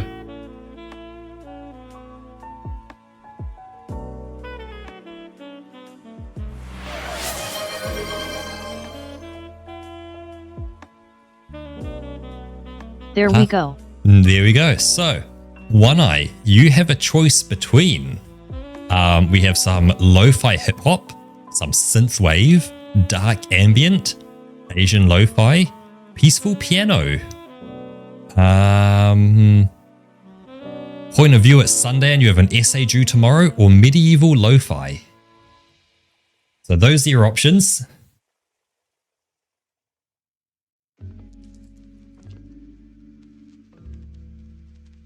Feel free to pick away.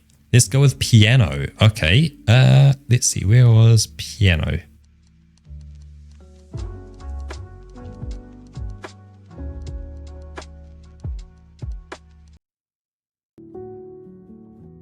There we go.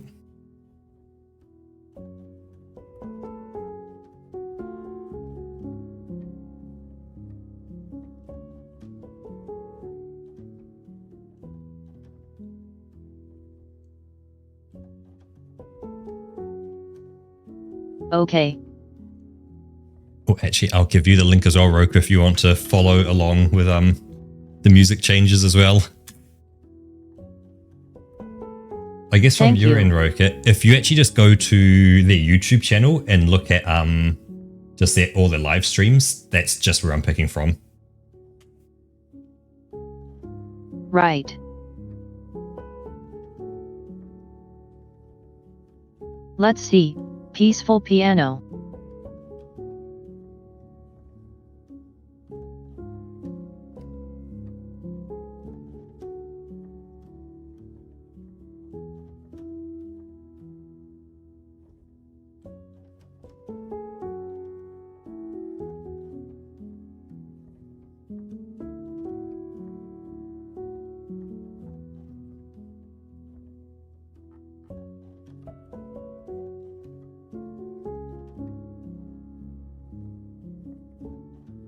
Okay, maybe not at full volume. Yeah, I've got mine turned way down. It's just sitting in the background nicely.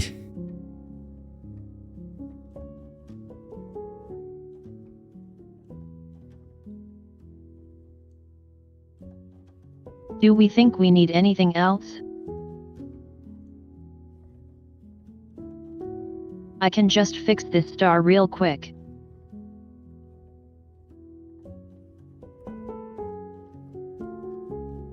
Other than that, I'm pretty sure we have everything. Yeah, I think you're pretty spot on with that. You know, most important details at least. Yep. Oh, yep, you've got the tassel on the hat. Yep.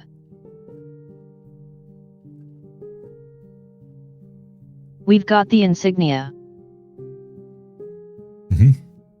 We've got the bandana and the parts underneath it. Yep, you got the knife. I am gonna have to adjust this here though.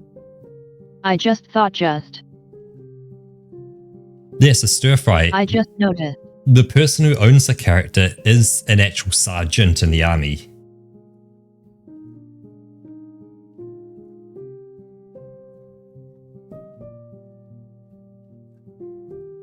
Because this line goes under here.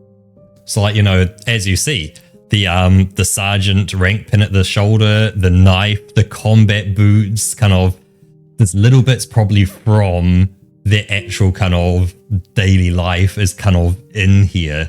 I'm guessing the hat's probably related, you know, there's little things. Obviously, they've got their fantasy elements, you know, having a vest with an open belly piece, probably not the best for combat. But it's like, it's, you know, it's bringing things together.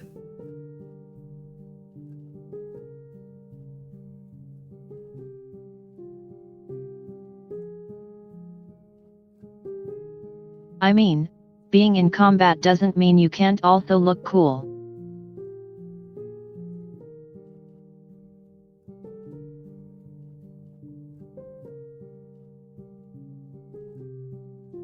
So let's open up a new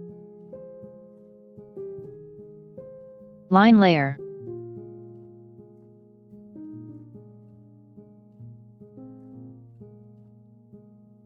And now we get to enjoy the fun of drawing everything all over again. But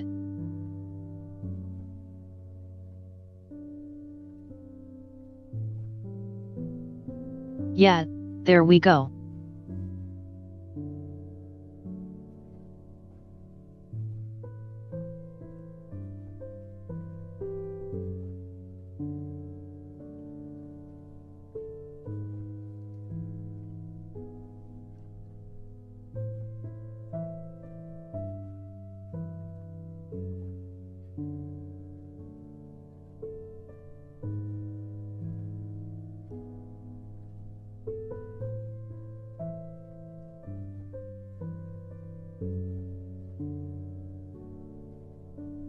And since my sketch already has everything it needs, all I have to do is follow lines now.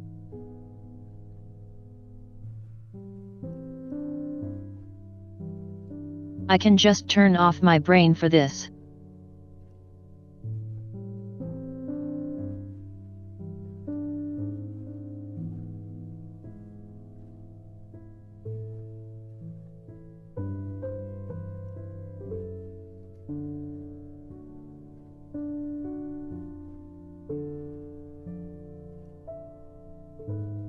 Oh, okay. Oh shit, for real?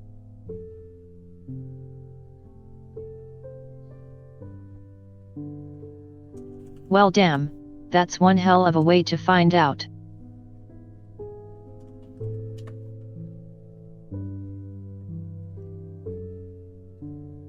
Yeah, there we go. I mean, 11 I'm minutes. not religious, so it doesn't matter much to me.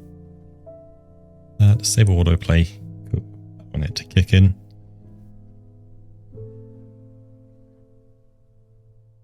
But it's still kind of big news for a lot of people. Yeah. So let's see. It died at age of 88. It's a nice age to die at as well. That's pretty solid. Mm-hmm.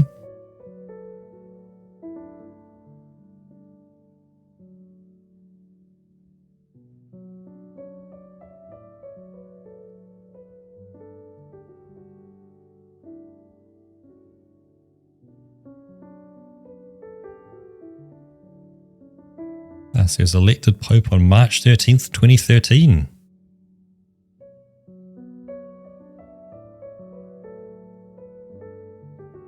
He lasted quite a long time. Hmm.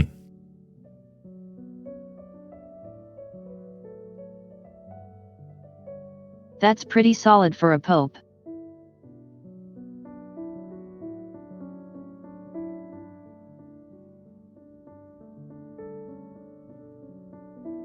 Why does a news website want to know my location? You do not need to know my location. New Not Zealand like that Herald. one German guy. Who just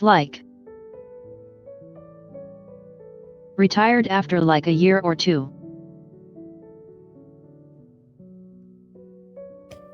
What was his name? Benedict or something. I think of the Pope in a massive puffer coat. Wasn't there an AI picture of him though? In the massive puffer coat?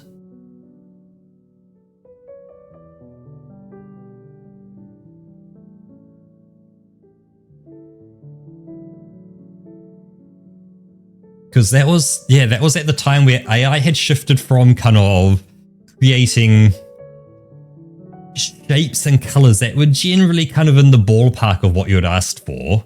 Like, you know, if you asked for a sheep, there would be a white blob there. There may be some little black legs sticking out from the bottom of it. It was sheep shaped, but it was like, if you put Vaseline over your eyes and kind of squinted a bit, it's a sheep. It's close enough to a sheep. That was when they had done that kind of shift to like, cool, we can now generate more realistic looking images. Yeah, if you look close, you'll go like, why is the stitching weird? Why are there multiple fingers? Or is that the multiple finger stage kind of AI? It's kind of interesting how you can pinpoint AI and like the various phases it went through. From like the early days of like, hey, we can make it generate just a random set of colors really, to like, hey, the colors are slightly closer towards some things. Then, hey, look, you know, now we can generate, you know, like a close image. Then it's like, hey, now we can do things.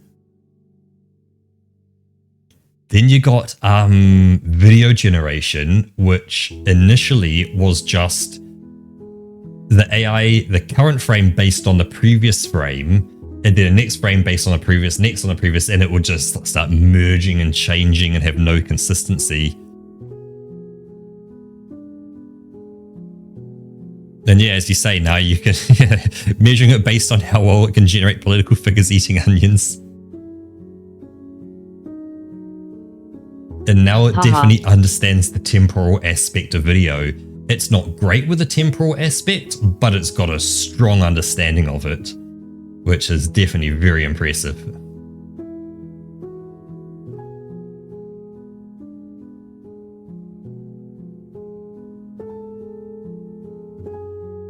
Yeah, it still does a lot of that, like, thing where every movement happens at the same speed.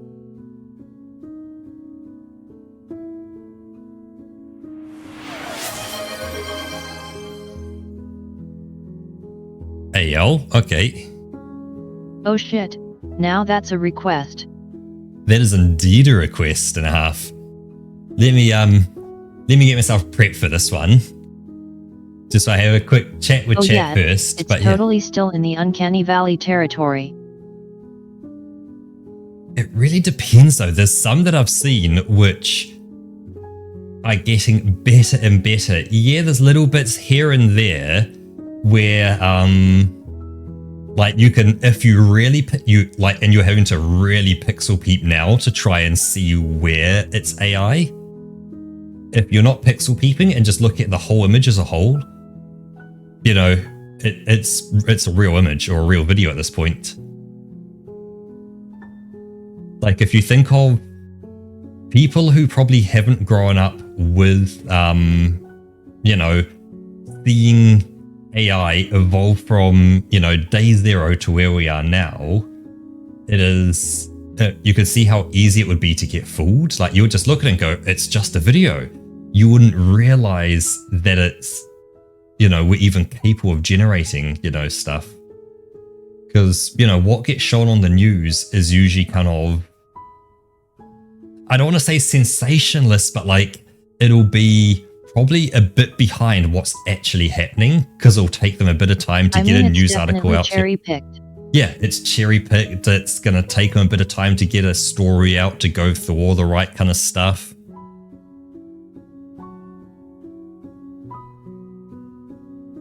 So it's, yeah, you know, what they probably sell on news is like, oh, they're going to hear some sort of like, oh, you know, it can mimic your grandma's voice or something and like, watch out for that. But little do they know, it's both just pictures as well. Like you see a picture and you go like, oh, hey, I didn't know the Prime Minister was doing something today. Oh, they were down at whatever, you know, helping, you know, dig a hole in the ground to plant trees or something for a good cause. No, they weren't. They weren't there at all. They never did that. And it's like, it doesn't have to be something bad. You could go like, oh, that seems like such a good kind of thing. But it's like, but it never happened. And that's the thing. It's real easy for that just to get, you know, produced and yeah, spat out. Plus I've seen a lot of AI images as well. Usually have a comment like, hey, I spent a couple hours in Photoshop removing all of the AI slop out of this. But I saw an image with a before and after. So the before the AI and after the Photoshop. So you saw the AI image and then what they photoshopped out, they redrew the whole image practically. Like there almost wasn't an original pixel left from the AI. It's like, is that now an AI piece of artwork or is that, yeah.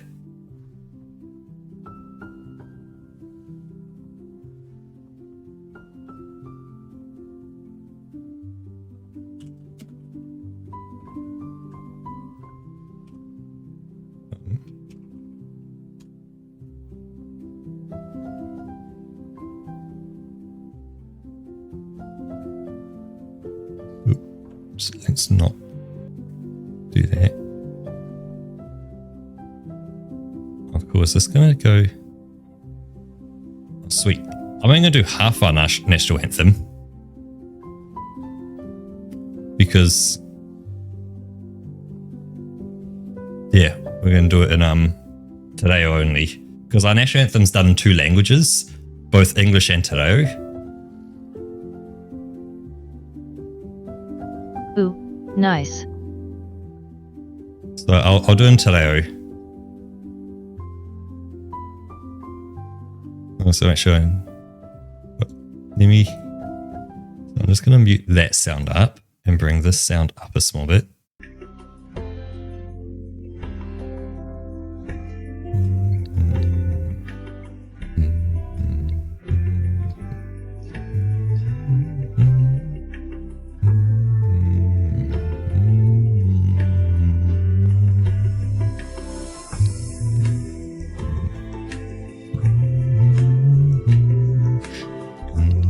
I'm just making sure I've got the rhythm down.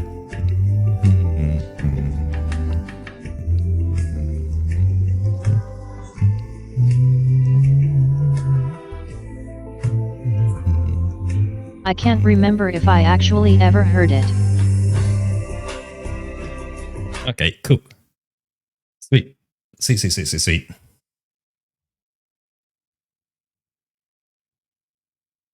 Let's see. Test. That's kind of working. Is that too much or is that fine reverb wise? That's quite a bit of echo. Okay, that's quite a bit. Let me see if I can make an adjustment on that then. Let me just go get some. I'll put the original music back. Yeah, if you could turn this down like a tiny little bit. Can do. Let's see, smart pads, continue, that one.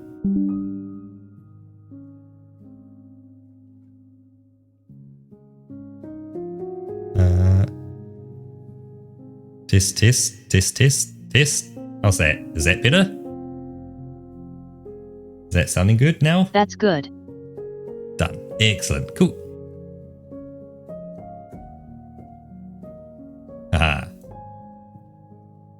Got to give myself as many advantages as I can. Haha. Oh. Yeah, I mean you have the tools. Why not use them? Yep. Let's start with a quick 3 cheers just to get myself all warmed up. Cheers. Cheers.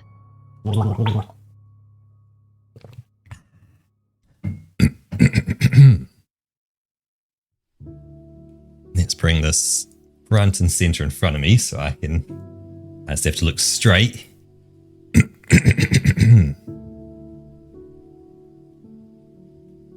And hopefully I can read today on real time. I'm actually going to take my jumper off. Give me 1 second. Sorry, I know I'm kind of delaying things, but I want to kind of be comfy. Haha.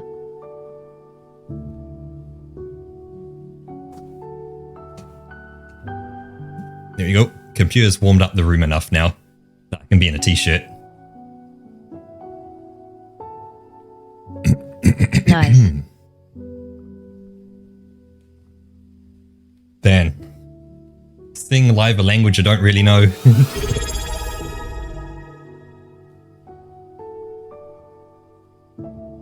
Perfect timing, Toasty. You've come in for me to sing.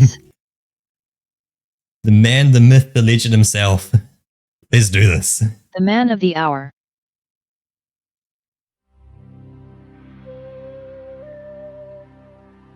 Let's see. Volume wise, let's give that a little kick there. That should be good.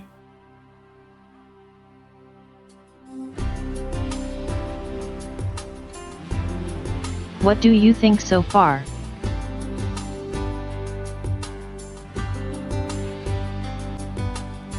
Eioa atua o naiwi matora ata whakarongona me aroha noa ia hua ko te pai ia tau toa ta whai mana ki tia mai a o te aroa.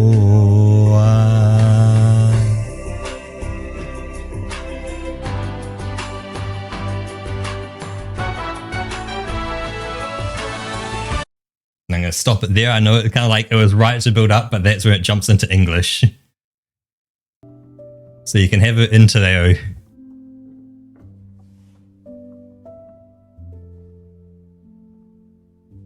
Yeah. Oh shit, I never had the echo on. There's better. I never turned it on. Shit, I was just going raw on that. Oh shit. And there's me. I forgot to turn it back on. Because it turns itself off when I bring up the menu to kind of edit it, and you have to turn it back on again once. Haha. Ah, you got raw me. Whoops. But thank you very much, Toaster, for resubscribing as well.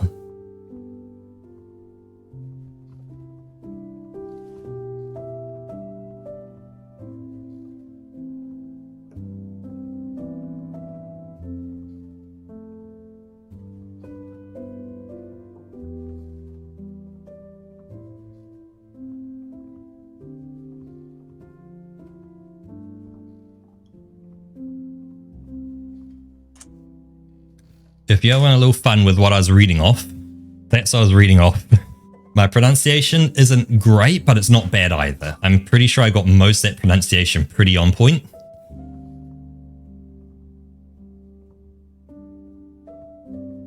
So you can have a little look at that if you want, and I'll show you what I was looking at.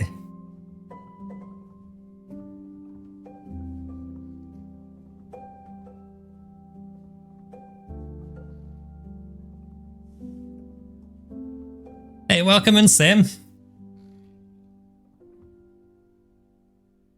Yep, having the lyrics definitely helps. That it's like back through primary school, like that was it. It's like I knew the Te perfectly. Hey there, back in primary. Sam. Welcome in. That version was drummed into me during the short period of school, mainly homeschooled. Oh, you were homeschooled? Ah.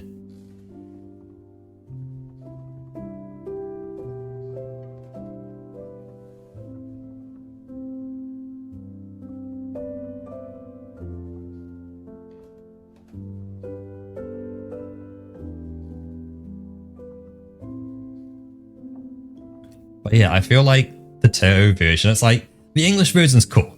It's definitely part of our culture. But like, it just feels kind of special with the Te version because it's like that is our native language. Like, I could sing the English and you'd hear me say some English words. I can say many English words all day long if you want me to. That's easy.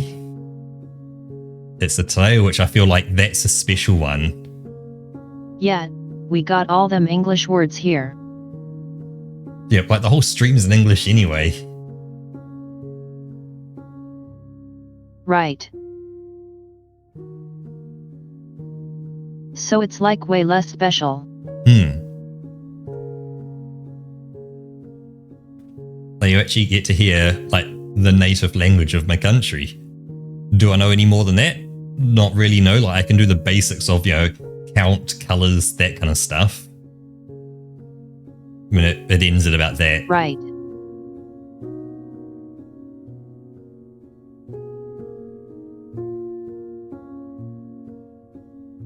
Like, yeah, you know, greetings, counting colours, you know, kind of what you need. Oh, might be a little stream may cut out just for a second. Oops. I just saw that there was a bit of a blip in the internets. About 1,000 frames disappeared. Oh dear. That's a proper stream cutout. Yep, bumped us up from 0.4 to 0.5% loss, but that's over the whole stream. That section there may have been like 20-30%, you know, packet loss kind of thing. Right. Let's hit Iringo Barach. I think you spelled that right. Yep, just quick things. I wish it wasn't. My wish is for 0% loss. And it just needs to be 0% loss between the hours of around 8 PM through to around 11 PM at night. They need 100% of the time to be 0% loss. Yeah, we have like a very specific time window. Yeah, they can drop, you know, 80-90% of all packets We don't between need all more other than hours. that. Yep, all other hours of the day, they can drop packets all day long. Go wild. I can work from work, I don't care. It's not my problem. I can deal with that later. Because it's like, that's the one thing that just about every other service is all TCP. And so, of course, it doesn't care if there's even like 30, 40% packet loss. It will load a website. Your YouTube video will stream to you. It will play things. Things will work. Yeah. But when you're doing a live stream like this, there cannot be a single packet dropped at all. It must remain perfect, and not just perfect, but like 100% perfect the whole time. And I recognize it's nigh infeasible that you still get a tiny bit of loss as well, don't you, Roka? So it's not like it's just unique to me, it's... Yeah, barely noticeable, but still. The worst thing is it's because it happens in bursts as well. That means you probably lose some. Yeah. What I'm sending out as well. Like, if it happened really, really slowly, that would also be fine. But because it happens in bursts, that's the other problem. Yeah. That's like, over the course of, let's say, 2 to 3 hours, if it just slowly, once a minute dropped a packet, and at the end of it, at right now 2,200 packets lost, or frames dropped, I should say. Not packets, but entire frames have been lost. If that just happens, say, once a minute, every minute, cool, that's fine. I wouldn't mind that. But because it's a, hey, this part of the stream's just gone. There ain't no part of the stream anymore. It's just gonskis.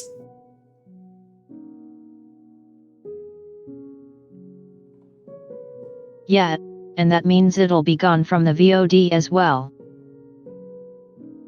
Simon says it's not even on stream scene. Well, the thing is, there's 3 parts to this. Actually, no, there's 4 as far as Twitch is concerned, that just never existed. Actually, there's more than 4 parts. There's probably around 6 or 7 parts to this. So there is my end. So from, my computer to my home router. Then there is the Chorus TS, Tail Extension Service, which is what gets from me to my ISP's BNG and through there. So that's one part. Then is the ISP's kind of part of their network.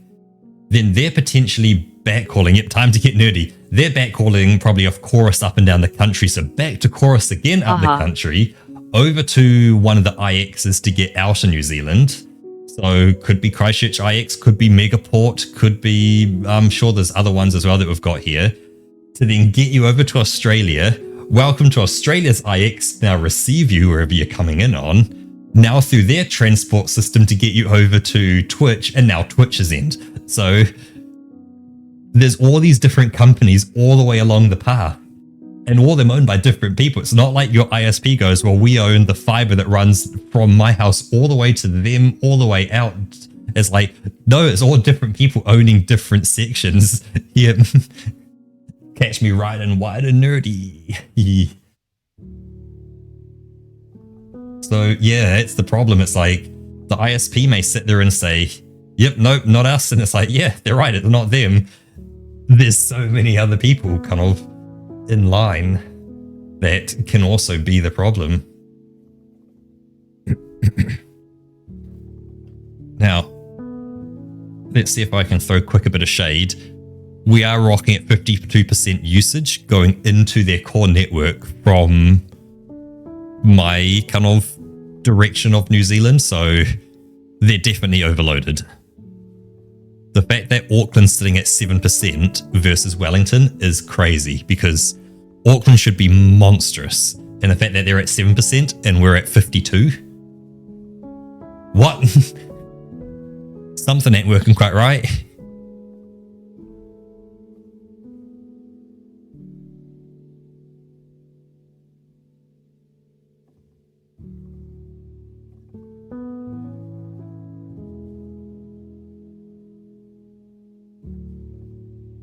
Well, the thing is, it's because it's an ISP, they have multiple peering points. So there's more than one way out of New Zealand. That we have more than one pipe to Australia and more than one ISP as well. Or not ISP, sorry. Is it Internet Exchange or International Exchange? I don't know what IX stands for. But there is the company called, ix.co.nz. There's Megaport, and I think there's another one as well. And they're all places you can peer with, which then peer over in Australia as well for getting your connection over that way. But yeah, Sam should be able to get the exact path it's going to take to Twitch. The thing is, that's going to be to Twitch's probably website, not to their ingest server, which could be slightly different, but probably still very closely related.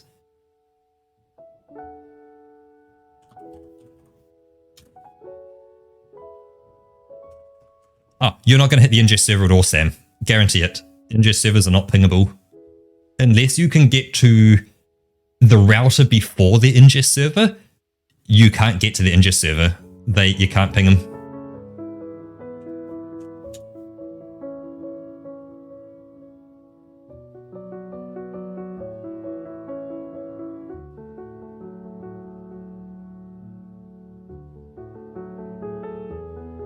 Because, yeah, doing a WinMTR over to, just twitch.tv, so just the basic website half of it, it is located off the Christchurch IX for me. So christchurch.ix.nz, and then they're sitting there.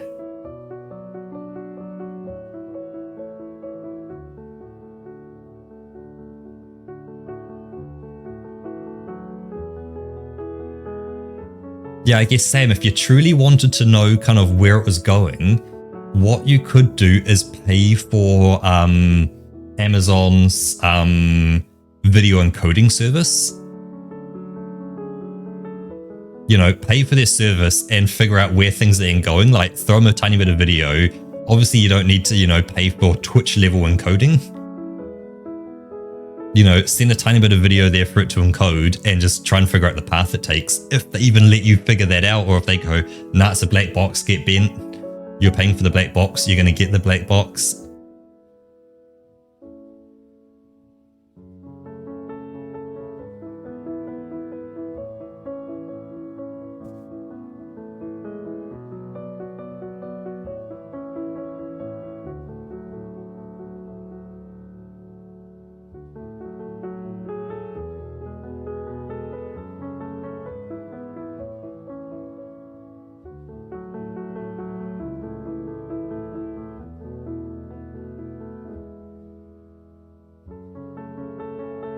Yeah, I will throw it out again just because it is new, just to remind people. There is the 500 bags of wool if you do want to change the background music, and you do get to pick what the next song is as well, out of a list of ones I will provide.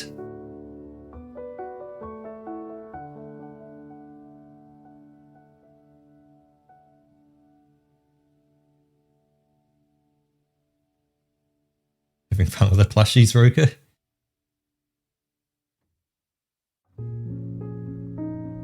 Yeah, I love it. I love how they're chonky. Like, they've got that kind of rounded, like, there is a lot of stuffing inside this belly kind of chonk to him. And then, yeah, like big old round plus highs. Yeah. And then for me, I just love the long skirt as well. I just love that whenever you, like, do, like, a plushy version of me, the skirt goes way down to my toes. It's like, when you actually look at my character, the skirt's like knee length and that's it. But yeah, I just want the little feet sticking out there. The little nubbins.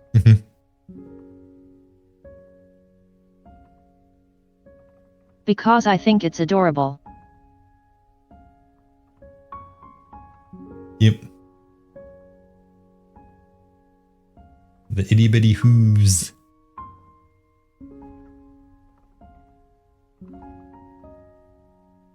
All right. There's a line over here that I'm missing. And that kind of zigzaggy pattern down the coat.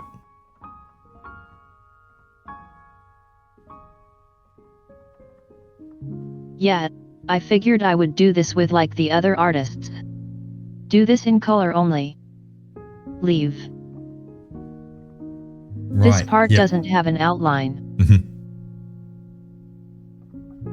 I guess you could technically use the line tool as well if you wanted just pure straight. Because I would just... I sit here forever trying to outline all of this. Yeah. That's just endless patterning. So Auckland Quick, it'll be Auckland IX. So it appears that Amazon AU paired directly with the IX in Auckland. Yep. Because I'm heading out Christchurch IX, which I guess must be closer for me. That's if I go to twitch.tv.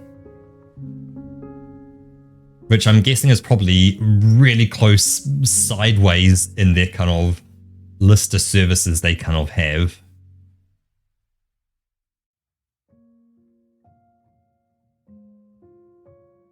Okay, yeah, sure. I can do a WinMTR over to that.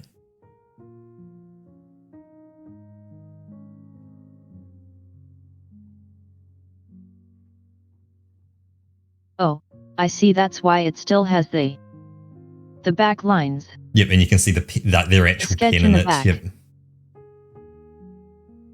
Yeah. Because oh yeah, we corrected their yellow top piece, didn't we? But yet, I was hoping you could tell us more about the character.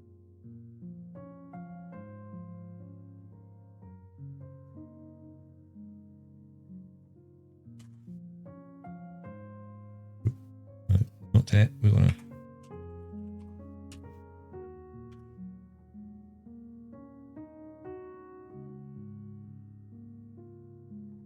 Okay, so let's see where that one goes. Yes, so that comes out of me through Wellington BNG up to Wellington 1 core, Auckland 2 core, Edge 2 on Auckland, and then Both the Auckland IX.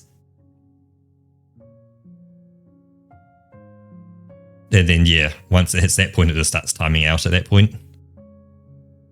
Both the design, like, how much did you come up with and how much is it from the artist? And also who the character actually is. Oop, sorry, that was me at my end.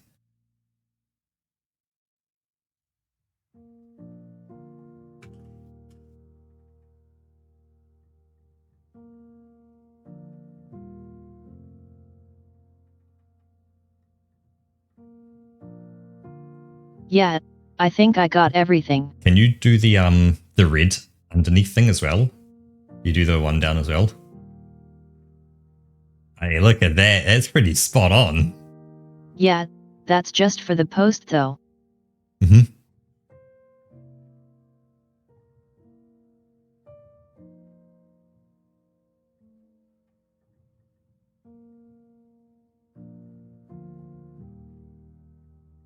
Yeah, I think we got a pretty good gremlin-ish pose here. So it's going to be another ding noise as well. Sorry about that. Ding.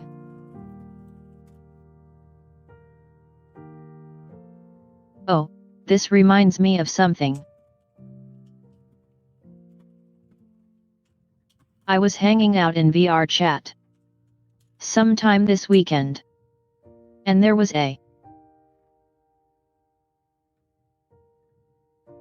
There was like some background music in a world that I spent a long time in.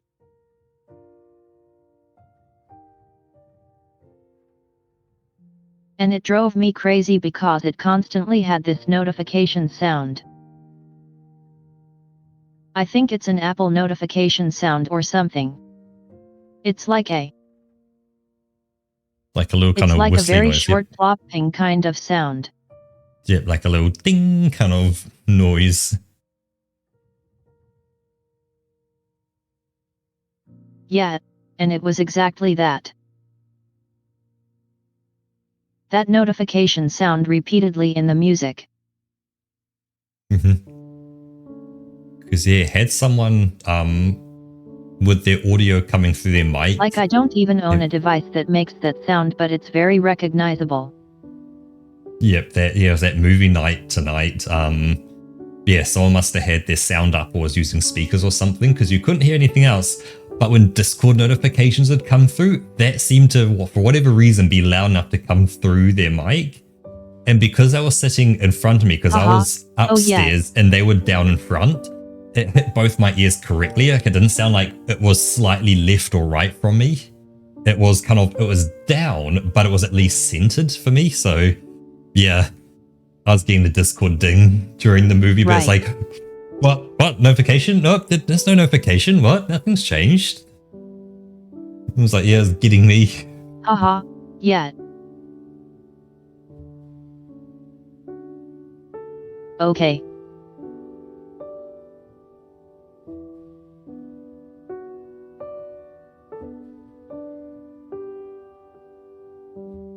Was I happy with the first? As soon as I happy as I most like sitting over 3 pieces references. Yeah, which I freaking love. Yeah, we figured, Toasted, there's a lot here which is probably referenced off your actual job. Like, someone here in chat recognized the sergeant rank on your chest. You know, there's your combat boots. You know, you've got your hat with a little tassel on it, maybe.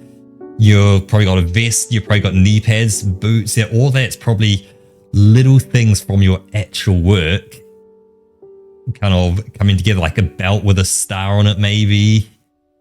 And obviously then there's some kind of things of, you know, design there, like having chest armor with an open belly piece. I'm guessing it's usually covered, maybe. Maybe it is open. I feel like you'd want it covered because it's an easy spot to get shot in.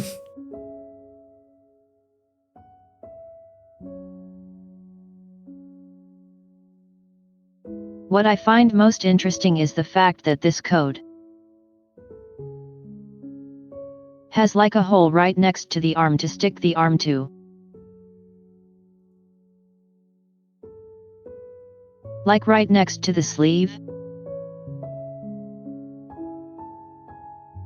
Like this here is the sleeve.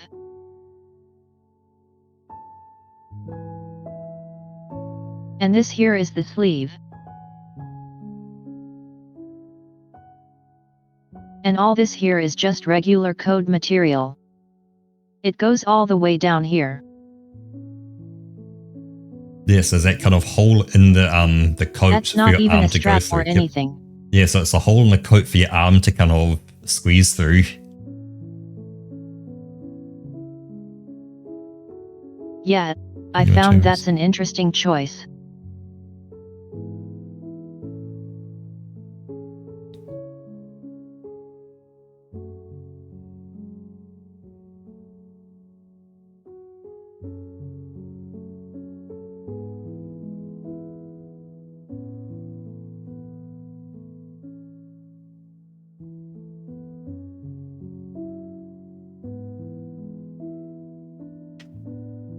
Alright. We took 2 parts from HSR, a bit of Genshin, Destiny 2, Red Dead 2.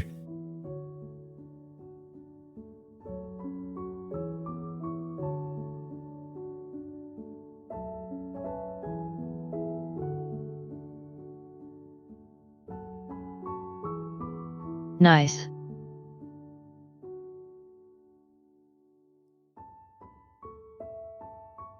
I can see, I don't know. I can definitely tell which of those the hat came from. Haha.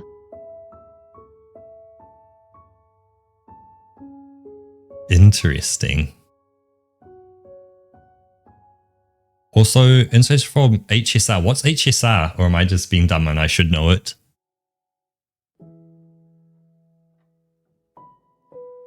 Yeah, like this pattern on the inside of the code kind of gives me Genshin vibes. Yep. Ah, Honkai Star Rail. Yep.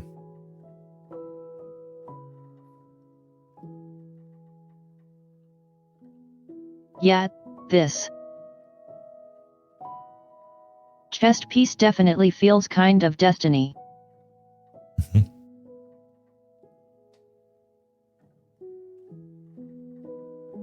So yeah, I can kind of see where they come from with that.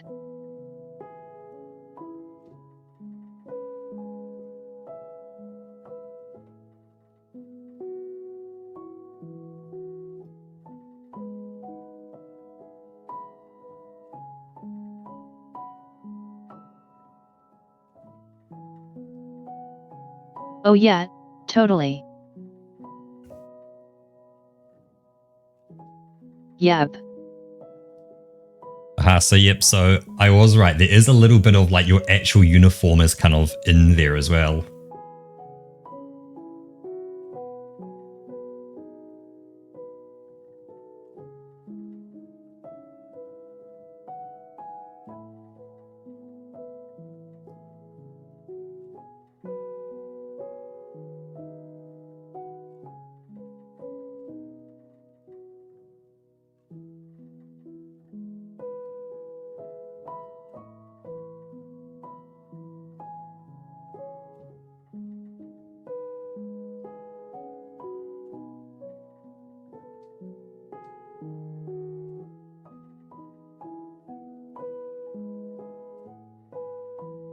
This is based on my uniform, the hat, the rank, and there's one more. Can you take a guess? It is either... It's probably the knife. I'm going to sit between the boots, the shin pads, the belt, or the knife. Knife. Yeah, the boots might be it. Yeah, because they feel like things that you would have.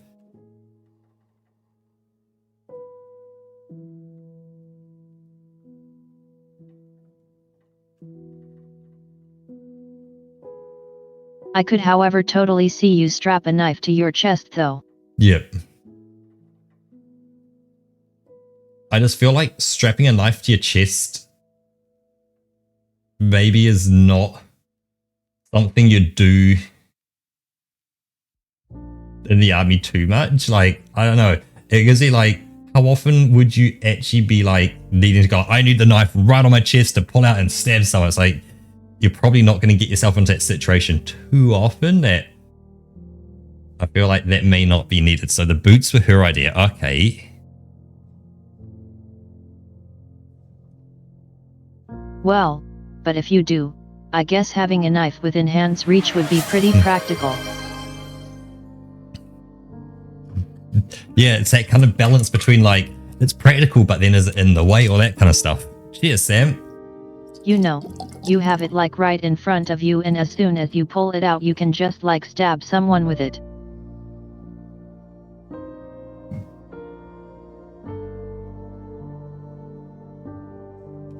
Like you don't have to bring it around all of your body because it's behind you or something.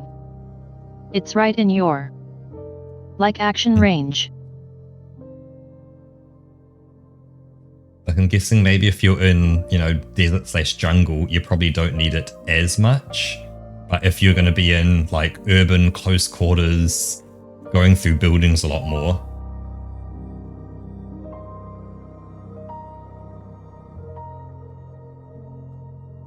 Okay, so if it's real close, like when I said boots. If you get attacked in close quarters, you want the knife between you and your attacker.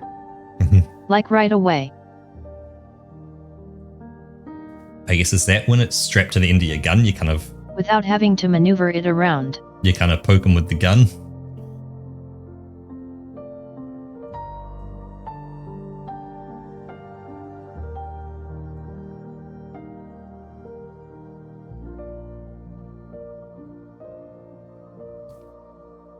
Medieval fighting. Amount of times they pull out a dagger to finish off the enemy is crazy.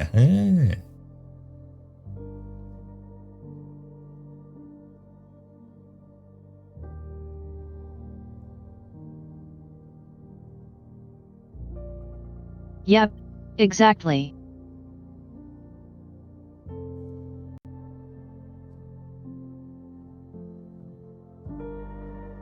The other one was the spurs on the boots. Let me Google this so I know what I'm... Oh damn.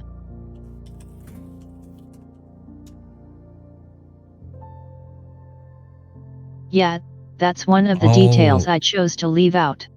Oh, the straps on the boots. I see. Yep.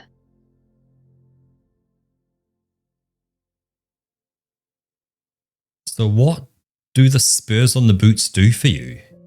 Like, what's their purpose? Because, you know, I've never worn boots that had those or shoes that had them.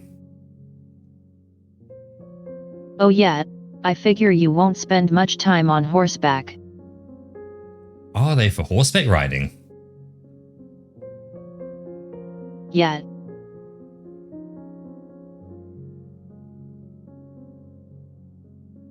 So is a popular in Red Dead OS spurs as well as in uniform. That's what they usually do.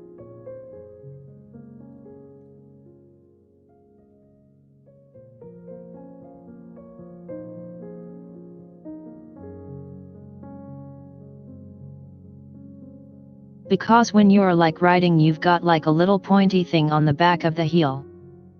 You can jab the horse with to make it go faster.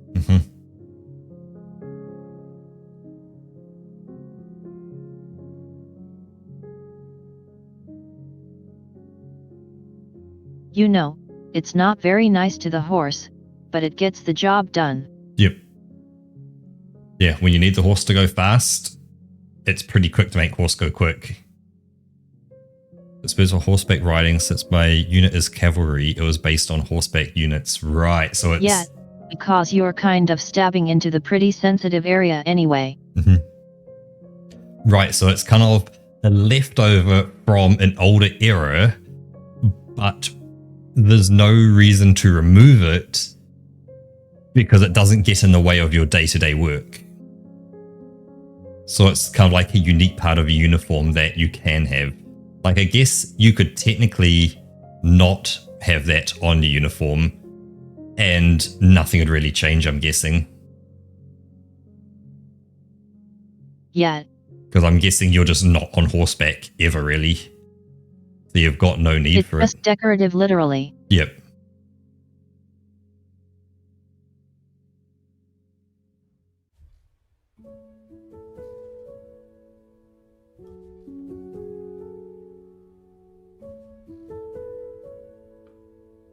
Yep, it is the style points. Nice.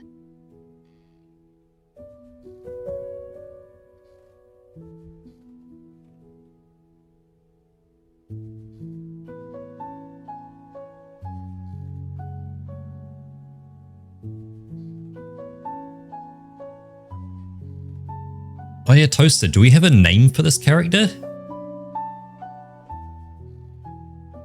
Or are they called Toaster? Or Stale Toaster, right. I should say. I never even asked that.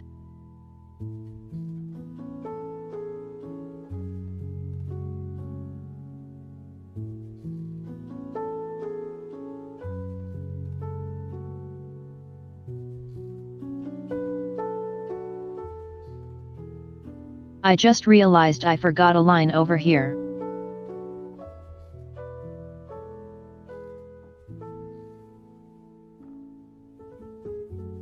Now good luck finding out what line thickness you were using here.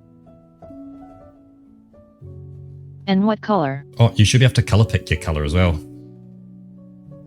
Well, I mean, that's pretty easy.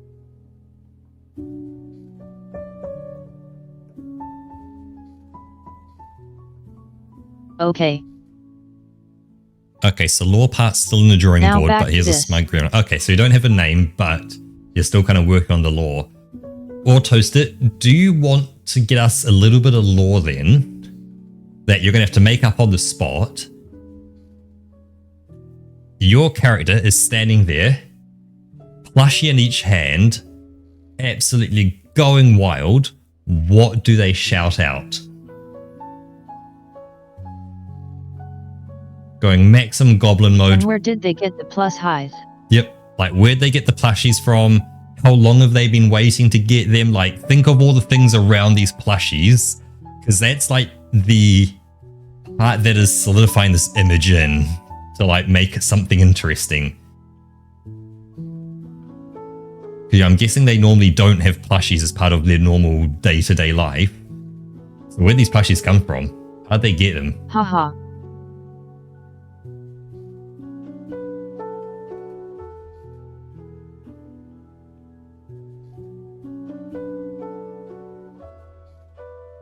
And yeah, what are they saying now that they do have them?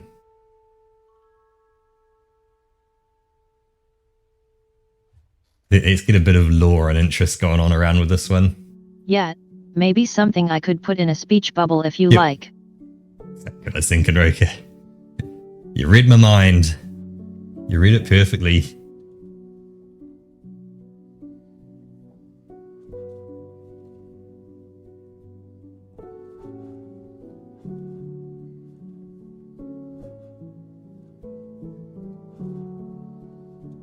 I see like the pockets and stuff, but like the fly and stuff are a darker grey.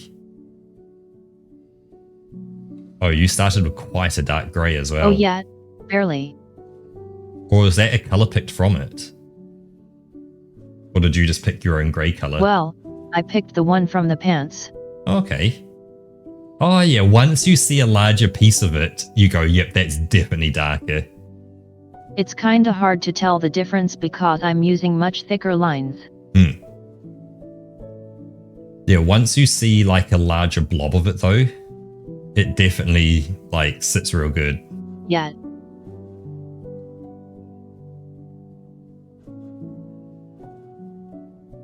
Oh, just on that last pocket you did, on the left there, there's just some little white dots on the left of it.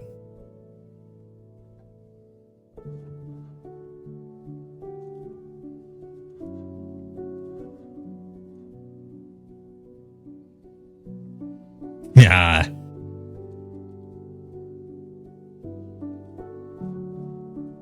Let's see if I've got something here for you.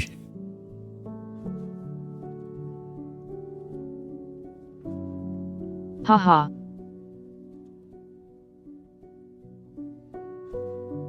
Test. That's hilarious.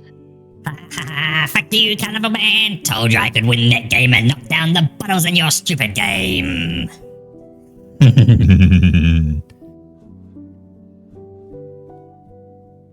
Nice.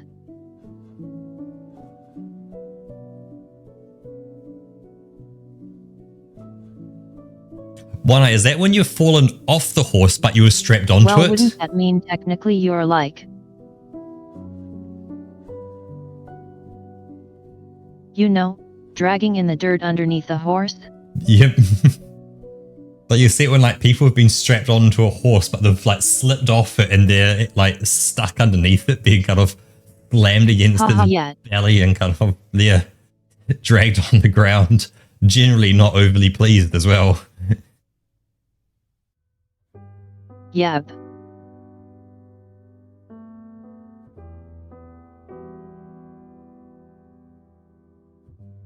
I've never seen a happy person do that. Because they're generally not happy for very long.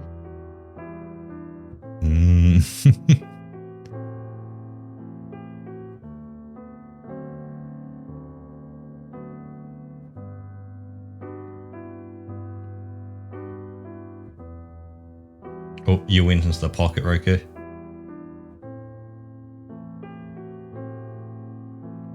Oh yeah, I did. Nothing I can't fix. Oh, and the groin.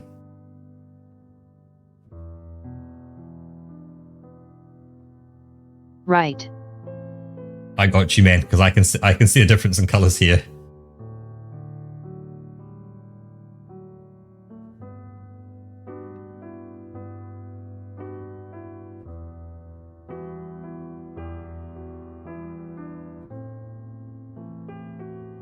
Let's get that real quick.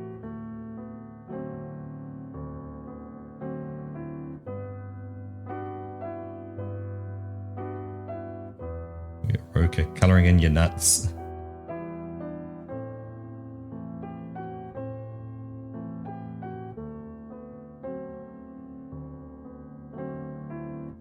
Hey, welcome back, Fonty. We're on to colours now.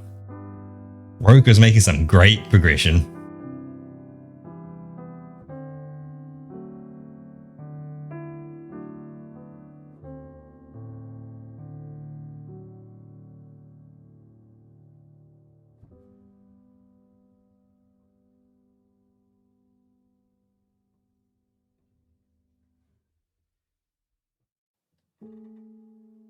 Anyway.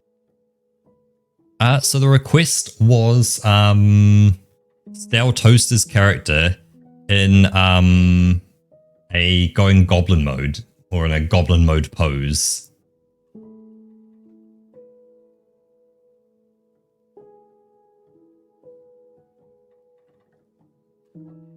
Yeah, and I think I got a good pose there.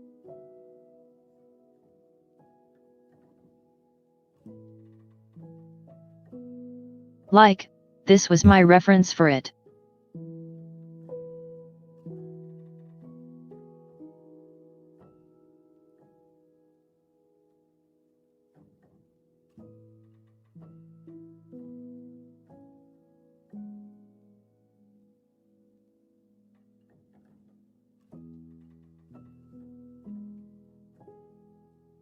Nice stir fry.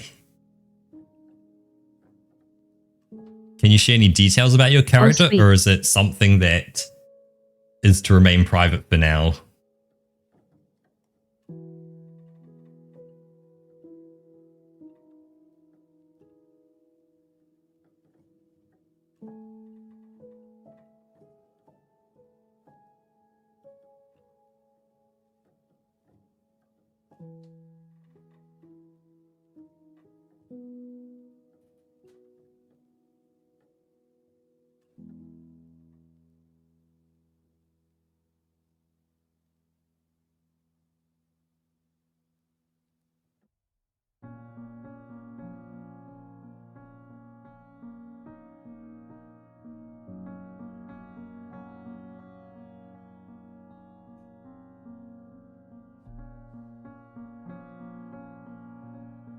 Yeah, fashion Yeah, and video games. I Yep. figured. Yeah, we've kind of hit that stage, or very close to hitting it in Monster Hunter Wilds now, of being at the fashion stage where it's like, yep, we're almost wearing exactly what we want to wear. Now it's really down to kind of the fashion aspect of it. Well, I think I have that already. Yep, you've got that. I mostly have it.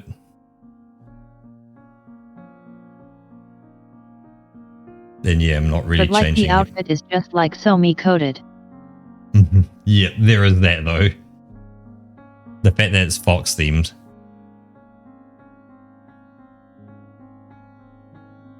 Is there a mod Yep. drawn? There's like no other thing I can wear. This goofy little box guys that live on a plane of existence based on dimensional law, who has gone rogue and is now researching the mortal realm. Doesn't have maintenance anymore, so he holds himself together with scraps. So he's kind of a robot that's kind of gone lost from the repair Cool. facility, so is kind of, yeah, doing his best to kind of use scraps to keep himself together.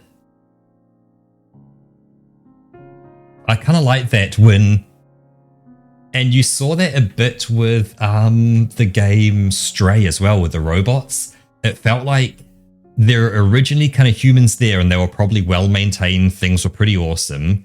And then as they slowly kind of degraded and things got worse and worse, then you know, the robots start to have to kind of maintain themselves.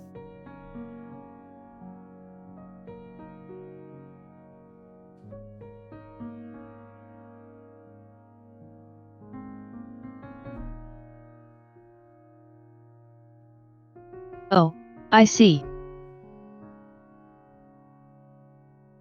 That's what I did wrong. Because the color doesn't look any different than the other one here. That's because I picked the same one.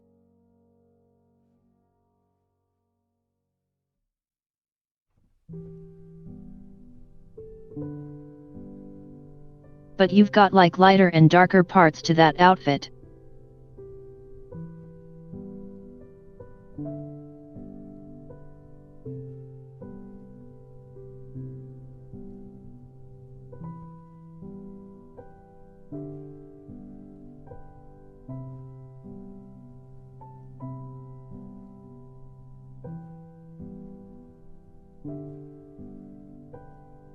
Oh yeah, had a bit of fun with one of the VR chat scam kind of avatar creators who messaged me today.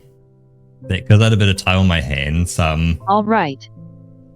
That yeah, they messaged me, and so you know, they asked like, oh, you know, how long have I been playing VR chat for? So this is easily verifiable information, but lied right through my teeth and said I had around like 13 or 14,000 hours in VR chat. So it's like monstrous numbers compared to the actual just under 6,000 hours. So lied through my teeth on that, and then yeah, they said like, oh, are you like using like a private avatar or like a public one? I was like, oh, I've got a private avatar that I made. They said, oh yeah, how long have you been doing avatars and stuff? So again, lie right through my teeth. Oh, I've been doing it for yeah, about 20 years or so.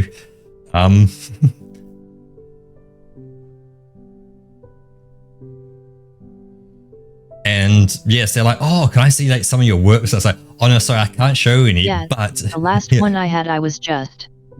It's like, but if you watch any big budget films in like the past year or two, you've seen some of my work. Like, it's like I was completely pretending to have no idea what he's talking about. I just pretend I'm like the guy who worked on big budget Even films. though it was very obvious that I'm like a VR chat player.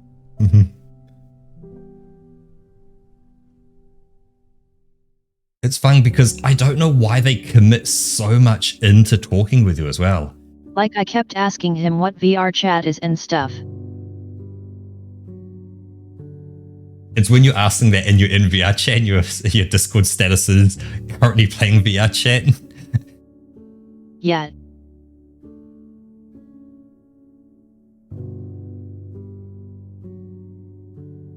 What's this last one for you? You pretended you're an avatar maker who only worked with recommendations. Don't commit much, just copy and paste the same script ever. Yeah, it just seems like the second like you like call someone out or like even say something that's like way off script for them, I'm amazed they don't just immediately just go, cool, block you and move on to the next person. Like, don't even spend any time sending messages. Because like initially they have the same script, or it's a very similar script of like, hey, you know, sorry for coming to DMs. Like, they keep spend time on you even though it's completely obvious that you've caught onto their shit. Like at that point, like when you're literally calling them out and they're still DMing you and you're like, bro, I'm calling you out. I'm calling you out without calling you out. There is a massive hint you need to start taking here. And they keep committing in. Like, that's what I mean. That's weird how like they don't optimize their own time.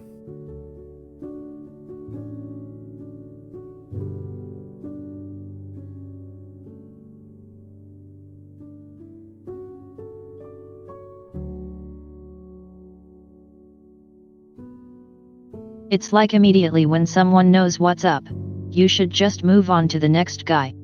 Yep.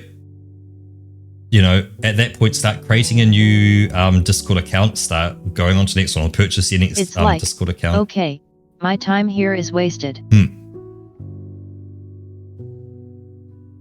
I guess there is the potential that English may not be their first language as well, so getting those kind of hints, even if you feel like it's quite obvious to a native English speaker or someone, say like you or Fonty, who speaks English in your day-to-day almost continuously, right? That, you know, English is second nature to you rather than you have to think about English.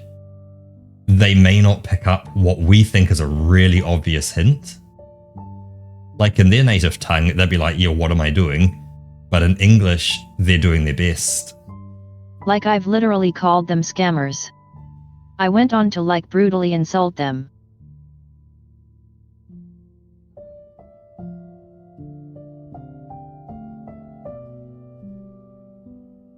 Like, I've been very unkind to these people in the past. And of course I will continue to do so. Roka, do you want to darken that one up just a little bit so it gets a bit more of a gold color to it? But some of them just... I just feel like that... Yeah, like you see that bottom slider? If you move that one to the left a bit and maybe the middle one, so up the top right, I should say. Honestly, I'm considering just using this one here. Yep. Well, without color picking it, Roka. See the sliders up the top right? Since they're like super similar here. If you move that bottom slider up the top right left a small bit, and the middle one to the right a small bit. It's just that the line's blurred and that the color's here to darken them up. But I'm saying you can just manually create your own color. Roka, please. See the sliders up the top right? For the different colors? Like those three sliders? The bottom one, move that left a bit, and the middle one to the right a bit. Because that'll darken it up a bit, and that'll saturate it a bit.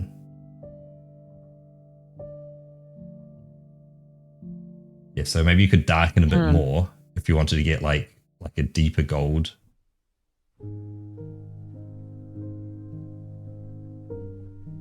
Yeah, I think you need to saturate now, so see the middle one. If you go right a bit more, It doesn't feel very golden though.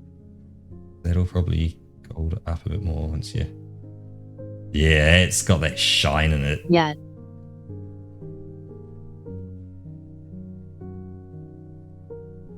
That's it. That's what's been missing. Yep, bit of saturation. Nice.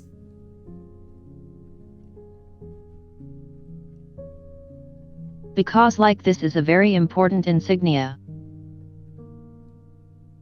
You want this to be seen. It needs to be shiny and visible. Mm-hmm. Okay. What do we do next? Actually, Toaster, if There's you're this still part around, that I missed. is there any chance of this avatar becoming a VR chat avatar as well?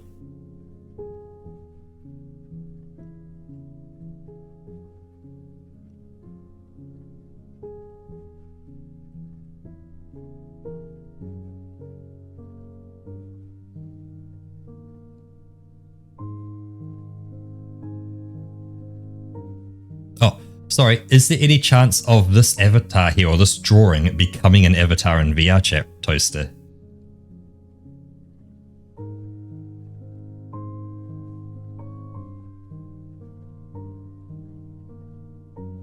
Also, I think I missed that earlier.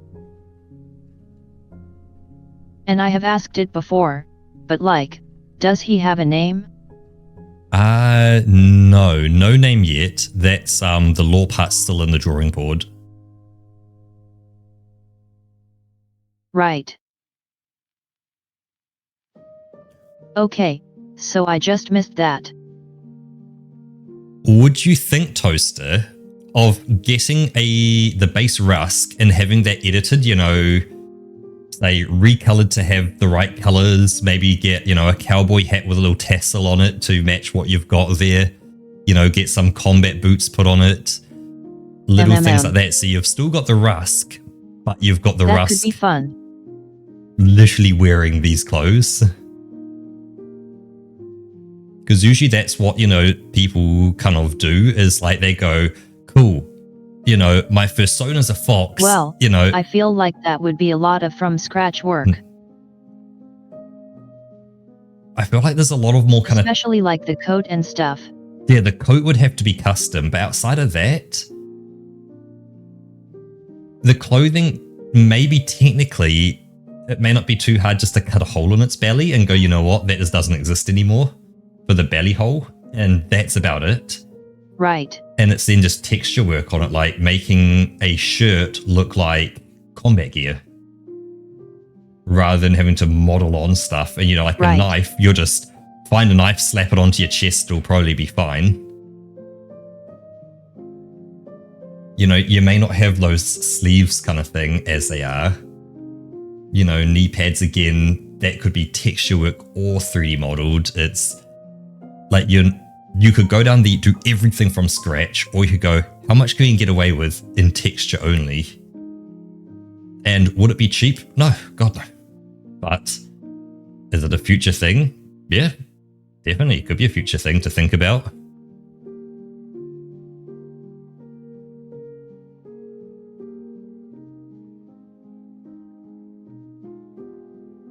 Hey, welcome back, Sam. I don't know if you're here when we started the colouring, but we've definitely shifted well into the colouring now.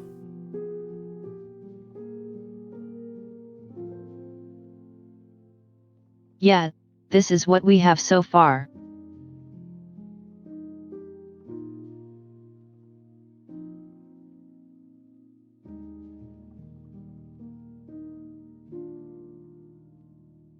Oh yeah, it's really kind of your call as well, Roka, for kind of the end of the stream as well. That I'm working from home rest this week, so I can, you know, I'm happy to stay up a bit later. I don't have to finish at 10 PM like we normally would. Oh yeah, I'm good.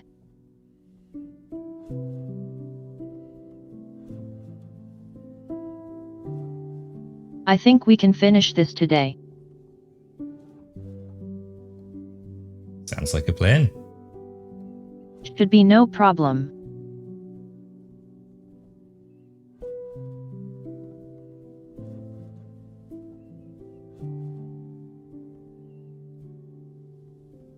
Because like the first time I looked at the clock was like 10 minutes ago. And I was like, holy shit, how are we approaching 3 hours? Yeah. Talking about approaching 3 hours, if you guys do want, there is a new redeem for 500 bags of wool. You can pick a new song out of a list of options I will give, or background music, I should say. So it's not a true, like, pick a song, but it is you don't have to listen to the same thing for the whole 3 hours. Yep. Oh, there we go. Sam's in. Cool. And just, there is a... Yeah, there it is. Yep, a 15-minute cooldown on that. So what you pick will be here. So, Sam, you have a choice between lo-fi hip-hop, synthwave radio, dark ambient, Asian lo-fi, jazz lo-fi, sad lo-fi. We also have it's Sunday and you have an essay due tomorrow, as well as medieval lo-fi. So those are your options.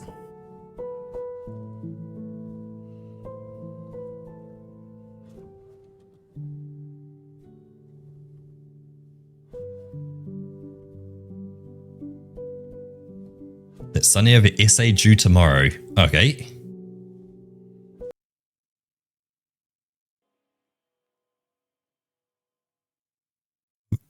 So there we go.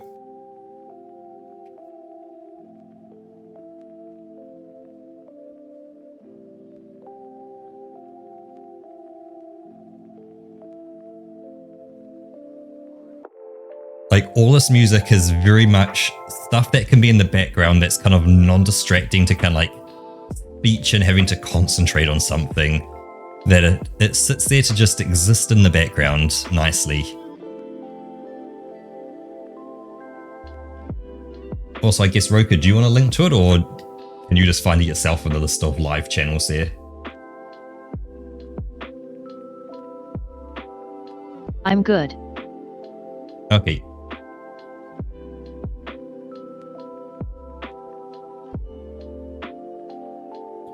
Well, Sam, if it isn't great, just got to wait for those, the 10 or 15 minutes, whatever I set. I can actually tell you, give me a second.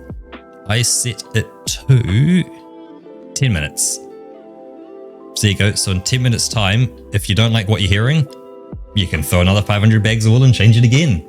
Or if you like it, you can leave it and someone else may go, nah, I want to change this.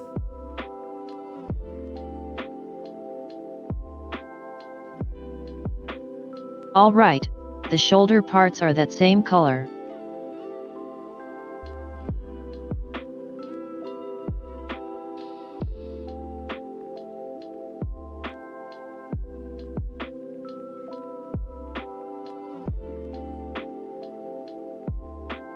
Are you going to give the fade tool a go?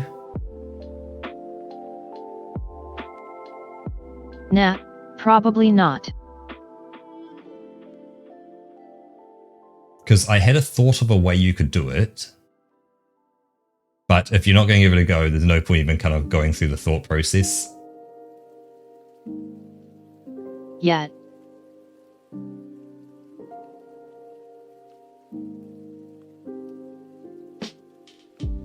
I see he's wearing gloves as well.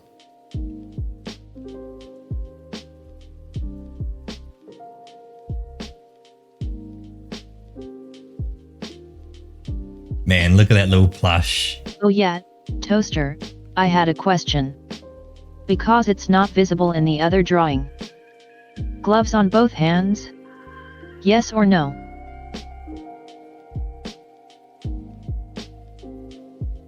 Because this doesn't look like a gloved hand. Both hands? Okay.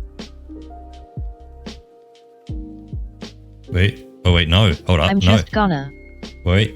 No. Hold up, Roka. Oh, no. Because the other one just has a silver strap. Is that like a watch or something it's wearing on the other wrist? If you go back to the original artwork on the other side, Roka. Yeah, I thought that would be like a watch or a bracelet. Okay, so it's a watch or a bracelet. Okay, so it is a bracelet. Right. That means I'm missing a line. Hold up, Roka. 1 second again. Oh, we're on hold again. Before you jump in deeper. Let's shift onto like the hat or something. Or another part that, yeah, needs colouring in.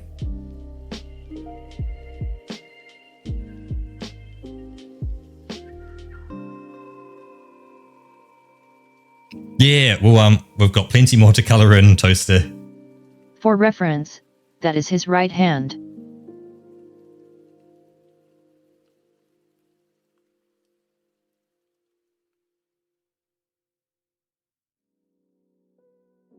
You know, just in case you'd want something different there.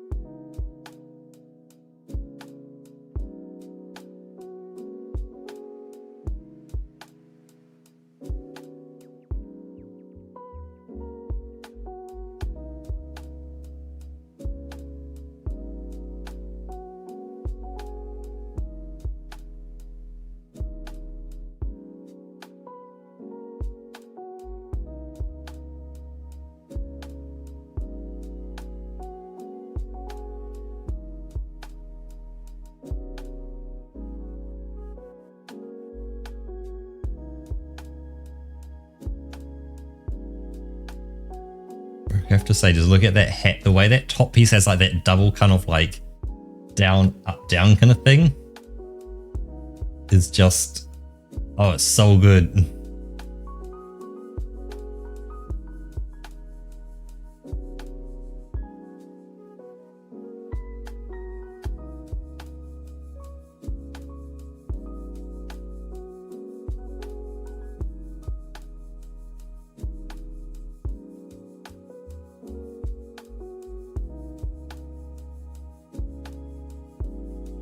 I see you both like the bracelet means, oh, yep.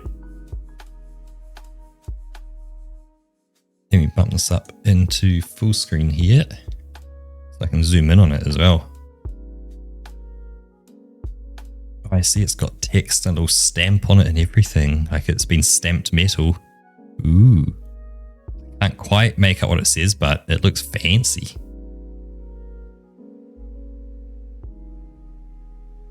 Oh, no. Stream will be back. It is it looks like we just had a few little packets got lost. They got lost along the way over to Twitch. But we should be back. Oh, nice. We lost about another 1,000 frames again.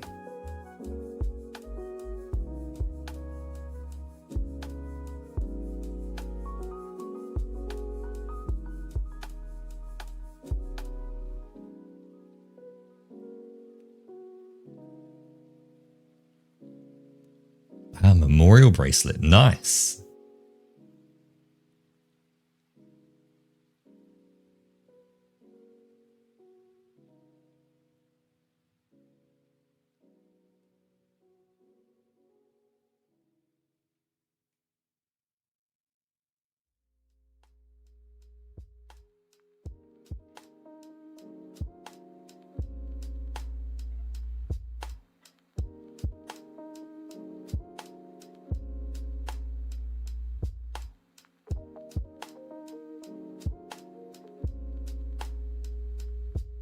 Hey, Toaster, the next time there's an opportunity, because I know you're going to head back to the States for a bit, if there is an opportunity to do a stint in New Zealand, you should definitely put your hand up for that and see if you can get yourself over here for a bit.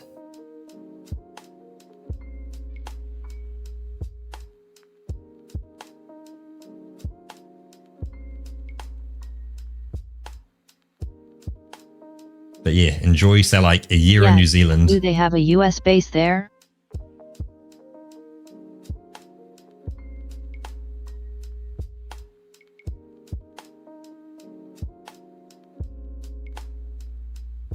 Oh, do you mean like?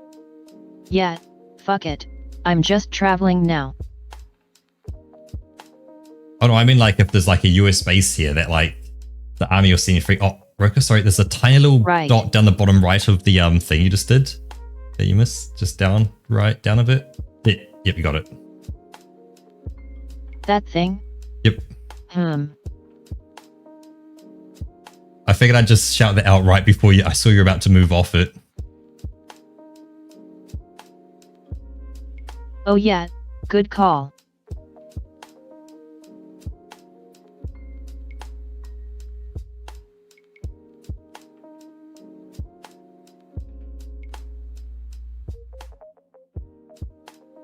So main body of Mr. Modron is done. His name is UR1 WRG Erwin Wag.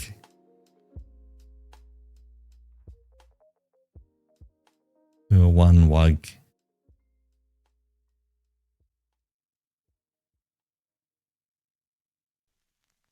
I have the limb, shield, spear, and wings to do.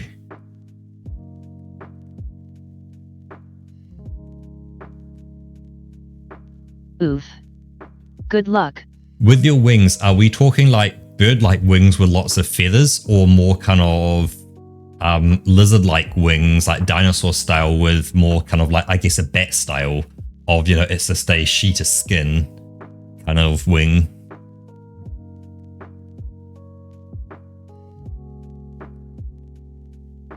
Yeah, I've got a little itchy lump on my arm. That's like a membrane. Yep. Mechanical wings. Okay. Yeah, there's a little itchy lump on my arm. Ooh, funky. I don't want to rub it, but I'm rubbing it because it feels good. Oh. Okay. Haha. Okay. That's me done. It's probably going to flare up nice bright red because I've done that, but oh, it felt good. Guessing a little something's bitten me. Totally. It's the kind of perfect weather where yesterday / the day before, I think it was it the day before or was it yesterday? No, it would have been the day before. It was like 23 degrees. And yeah, so not 100% humidity, but definitely quite humid.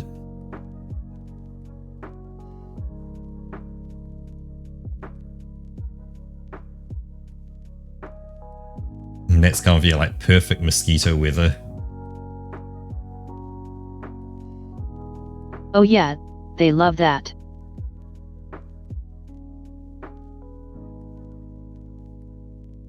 Just jumping on that fresh virgin blood.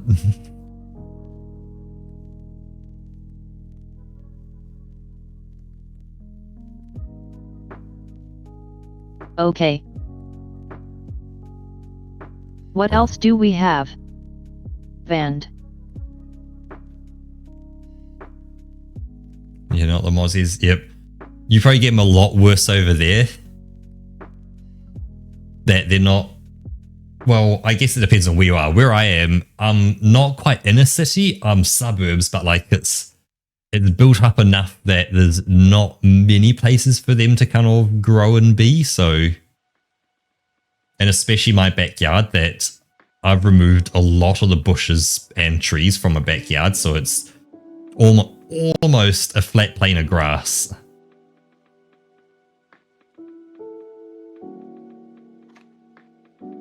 So yeah, so there's not many kind of like good places for like a mosquito to really like standing be. Bodies of water that you need to be concerned about? There is the river that runs near my place. And so that is relatively still standing water and probably generates a lot of mosquitoes, but it's maybe like 50 to 100 meters down the road-ish, so it's easily flyable for a mosquito. It's just, yeah. Yeah, they're not very picky either. It can be just like a bucket full of water. Yep, yeah, literally. If it stands undisturbed for long enough. Yep, it just takes a neighbor to do that, and they're growing one right next to you, and you're like, nothing I can do. Actually, oh, I know where it may be from. I have my compost bin, which I am just throwing like little food scraps and stuff into now, and it's slow doing its thing. I should probably get a garden fork out and like turn it over.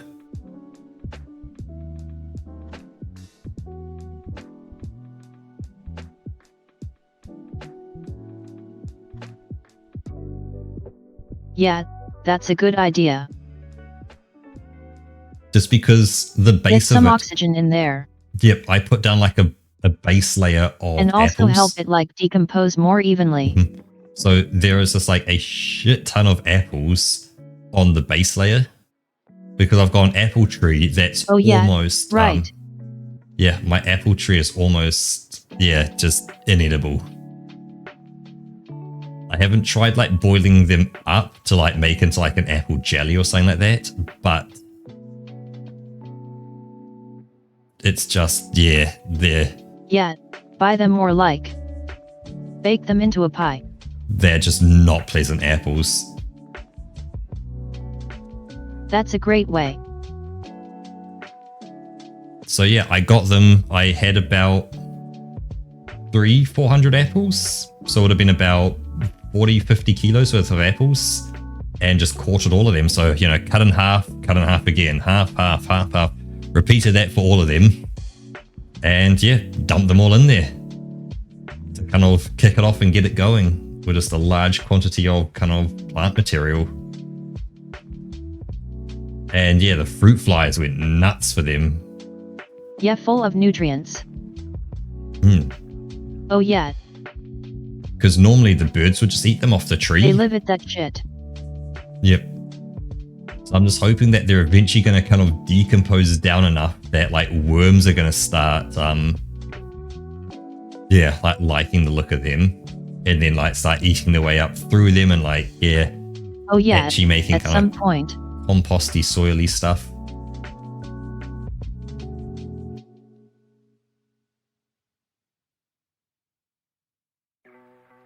Yeah, so turning it over is probably my best bet.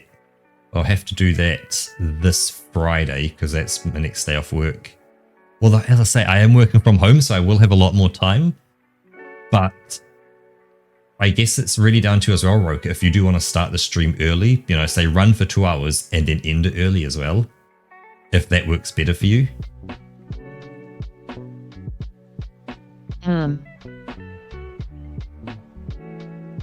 Just because I will be around a lot earlier this week. I mean, I could kind of do that. Yeah. It's, you know, from my end, it's really your call that I don't mind waiting until 8 PM New Zealand and we start at the normal Because time. of there's Yep. like.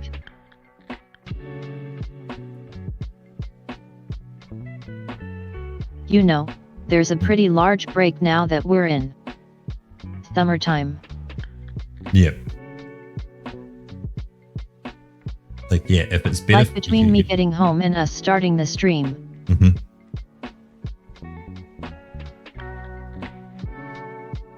Like, yeah, I've definitely got that availability. It's just your availability on that for next week anyway.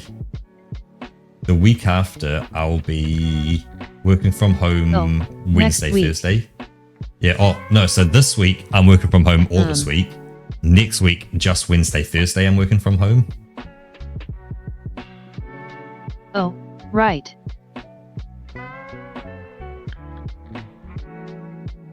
The only reason why I've Because got next week I'm going to work after stream. So it's the other way around. Yep, you almost want the stream to end when you go, yep, time to head off, and then that's it. So Yep, yes, yep. so I could like. Yep, so you don't want to be hanging around almost. Otherwise you're sitting there You going, know, what do I I do? could get a pretty decent nap in. Mm-hmm. If you start earlier. Oh, right. Yeah, so you could then go for a nap before work. Yep.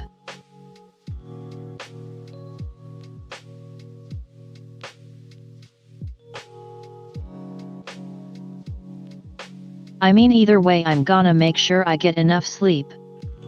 I love sleeping. Yep. Always so good to get sleep.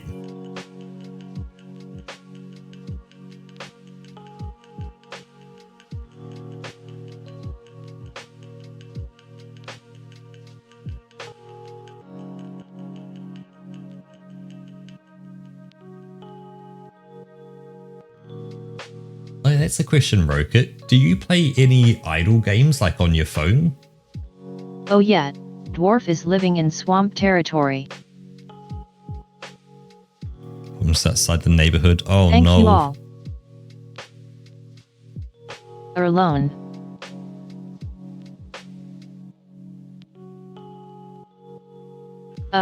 No. I don't play a whole lot of games on my phone.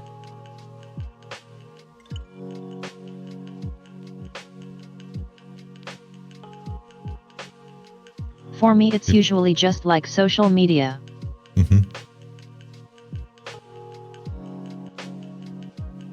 Because yeah, I just recently saw someone hanging out on Discord. Yep. Doom scrolling on Reddit. Oh, I know that well too much. Far too much. But yeah, saw someone at work playing Unnamed Space Idol. And it was technically on their work computer, but it was their work computer remoted into a personal computer. So it was running on their personal computer using their work to control it.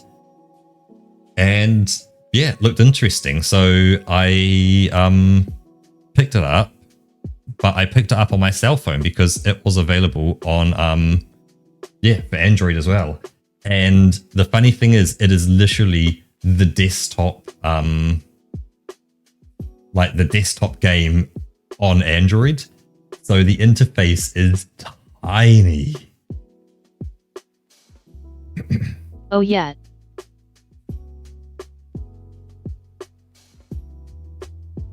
I think you're gonna need two colors for that. Yeah, like a base eye and then an inner eye.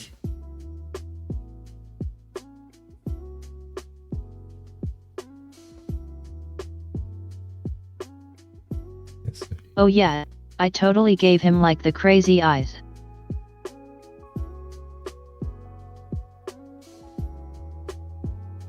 But you could almost Let's go with this one. If you turn off the line art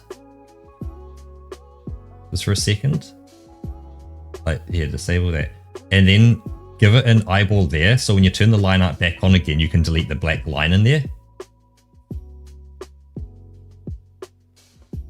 Or the black dot in there. So now if you go back to editing the line art, you can just grab your erase tool and and now when you head back to your color section,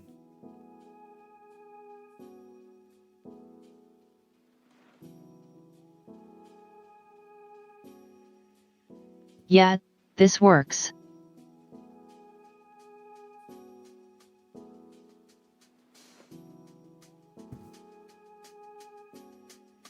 But yeah, it's definitely a thing I like about kind of idle games is like you don't have to commit active time into it. That if you do commit more and more active time into it, you're going to get better results out. It's a very simple, time in equals like effort in equals, time out. But you can go into it real slow and just go, hey, if I just spend 30 seconds, pushing some buttons, accepting the few things I've got, start the next thing going. That's it, you do such a small amount. Like initially it's a lot of work, but then it kind of slows itself down and you start hitting that cycle of just kind of going through the gameplay loop nicely.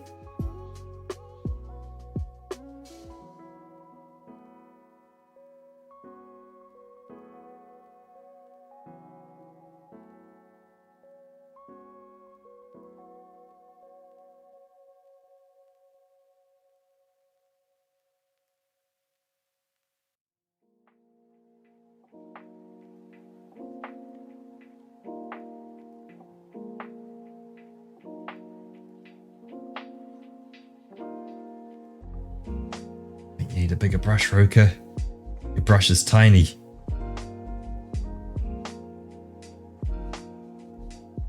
It felt like you were struggling.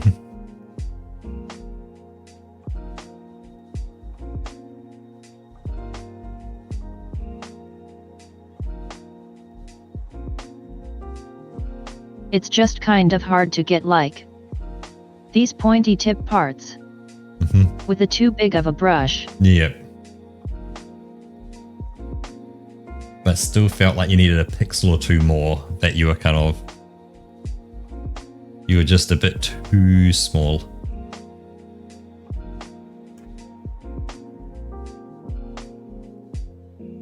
yeah, you know, looking at it now, you know, for the idle game, I've got 23 minutes until like my next checkpoint where I need to do something.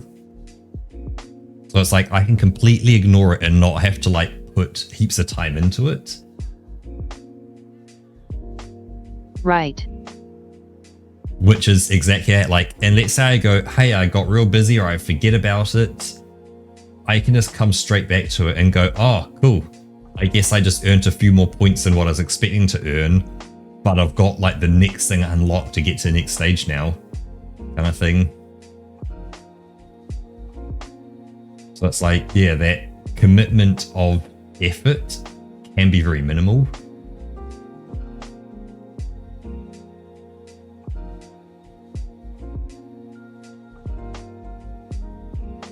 Yeah, so I could throw a recommendation out for you, Roka, and definitely take a look at it. You know what I just realized? What do you just realize?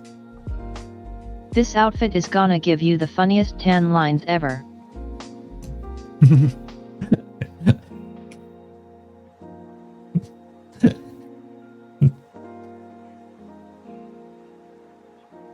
I guess this toaster, make sure you got the SPF 70 plus, man, with this.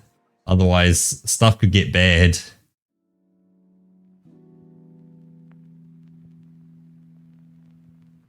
Yep, you're seeing all the little white dots kind of in places. I think, yeah, you got everything. Yeah. Oh, we need another. Oh, the wrist now. If we do a wrist, there's a silver bangle on the wrist. Right. There's also a line missing there. Mm-hmm.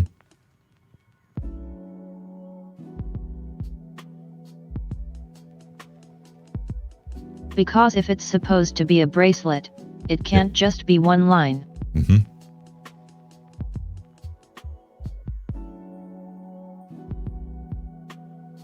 Let me just grab that color again. Put it here.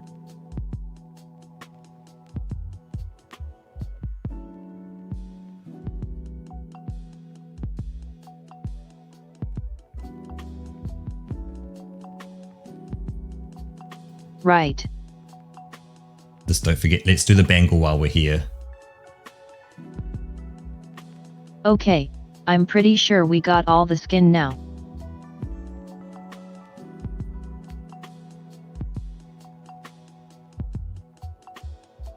There we go. Now all we need is the bandana, the belt, some of the leg details, and the inside of the code. Yep, and the 2 plushies. But the Yep. plushies are the easy part. You know them quite well. Yep.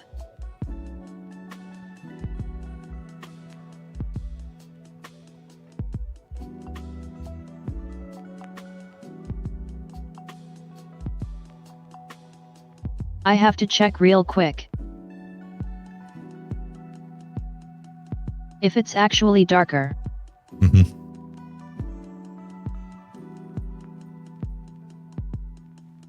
Cause I could not see that difference.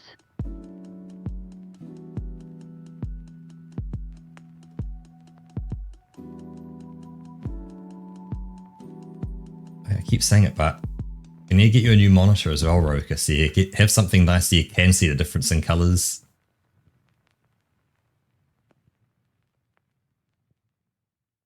I think we'll wait until August just so I can at least see your place and go and understand kind of what we're working with.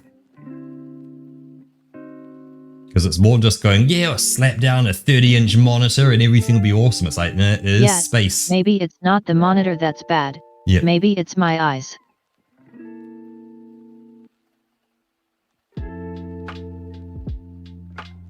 Yeah, but also upgrading to something that's higher than 60 FPS as well, which would be nice.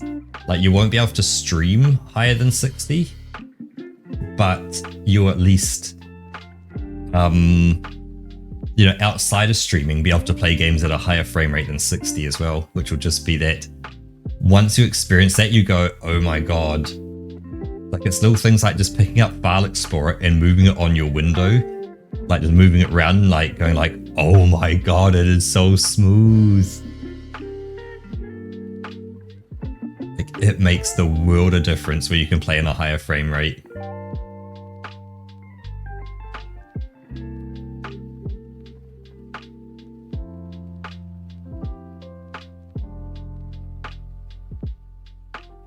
Yeah, I've always been in like camp 60 frames is more than enough.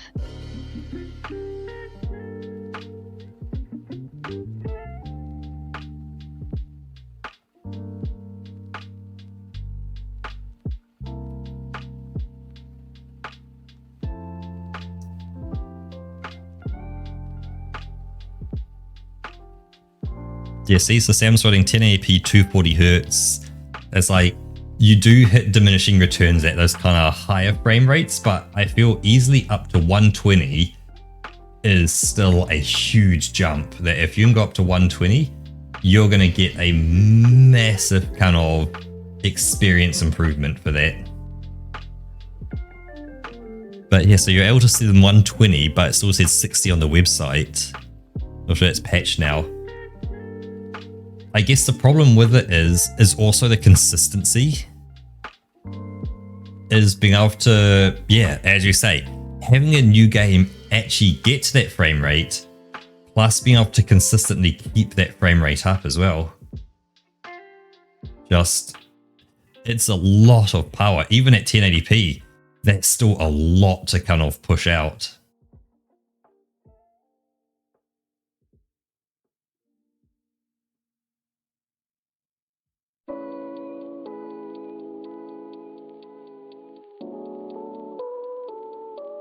So yeah, I know I'm now kind of looking at what my next upgrade to the PC would be. Thinking around kind of like what options I have.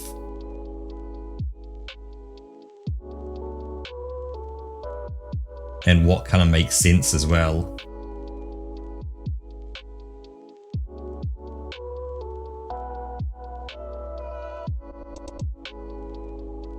Because like thought around, hopefully it's still AM5, but an AMD, I'm going to call it the 10800 X3D. So, you know, upgrade to an X3D chip and yeah. Yep, you saw the little dot there as well, didn't you, Roka? Yep. Yeah. So yes, upgrade to an X3D CPU chip just so it's like the And here's CPU's one not a too. bottleneck. Yep. As well as a 6070 Ti or potentially higher as well.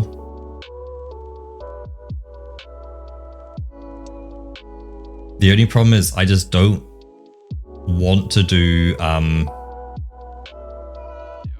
AI frame generation. Like that's not something I want to do for stream. I want to put out a 1080p image of completely real frames every frame.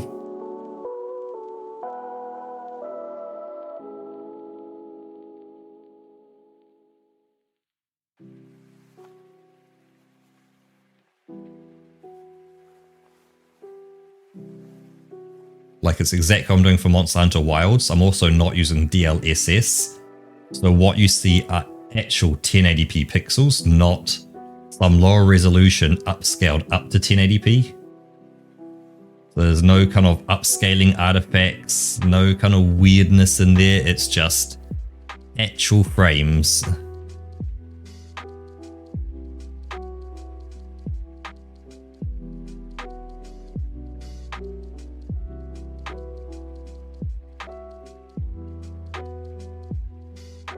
There definitely has to be something said for going, you know what, I want to render real frames. They are actually there. Like, oops, sorry, that was a ping at my end. Sorry about that.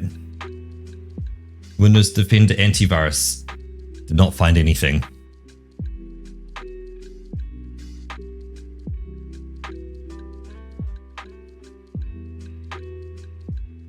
Nice.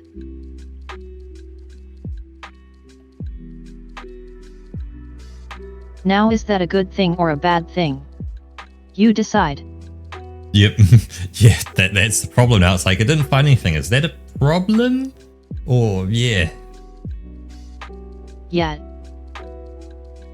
I'm thinking, because the belt buckle and star are both gold colored, right?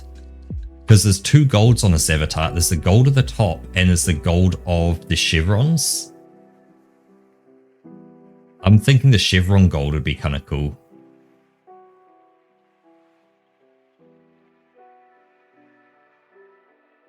Because that's just a slightly kind of shinier gold.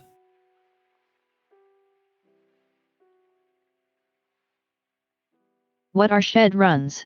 The little chest things. The chevrons on the chest. No, so not that. That's like the shirt. This here. No, I mean, yeah, like the little up arrows on a shirt. Yeah, them. Chevrons. Those. Oh yeah, the insignia. Yeah, insignia. Yeah, see, toaster. Chevrons. Yeah, let's lose that. Let's use that.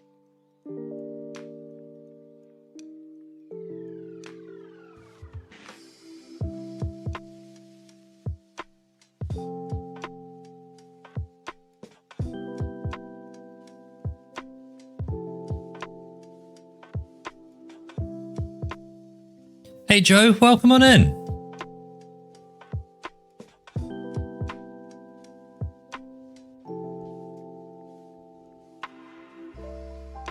Hey there, Joe.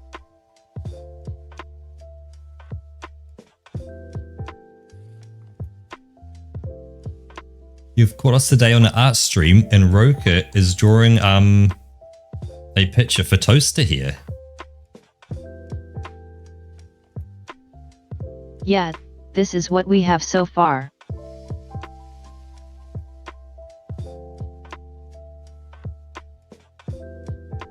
With a little sheep and fox plush.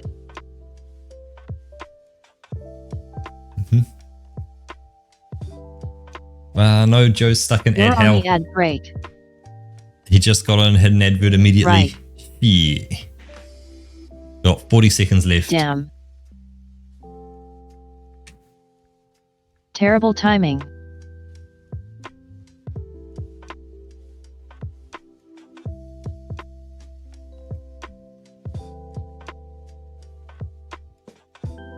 Okay, like I said, I'm skipping the gradient, I'm just picking one of these colors.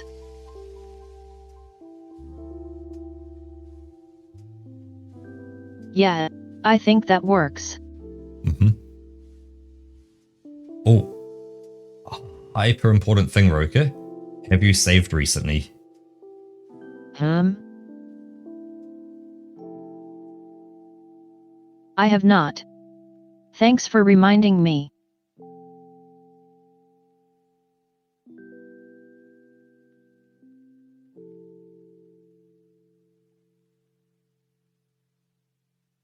All right.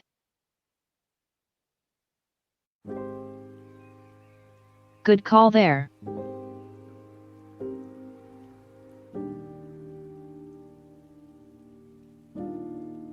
You know what else I haven't done in a while?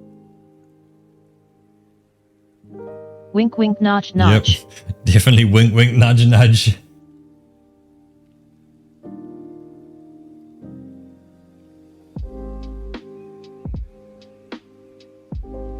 So Joe, Roka is drawing some artwork for Toaster. We're drawing Toaster's character in a gremlin pose, holding plushies of both of us. Yeah, it's a character he requested. In a Grandin pose. Gremlin pose. Also, really big wink, wink, nudge, nudge, please. The sheep and fox dolls are like artistic liberty. That was my decision.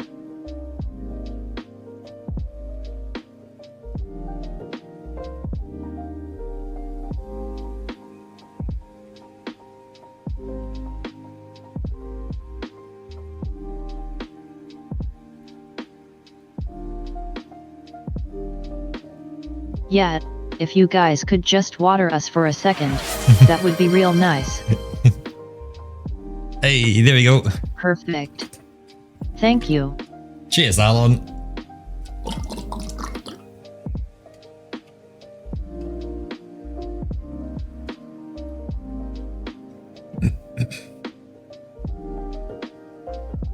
Ah, that's better.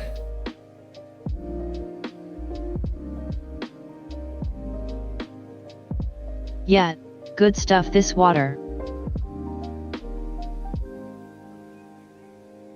More people should drink it.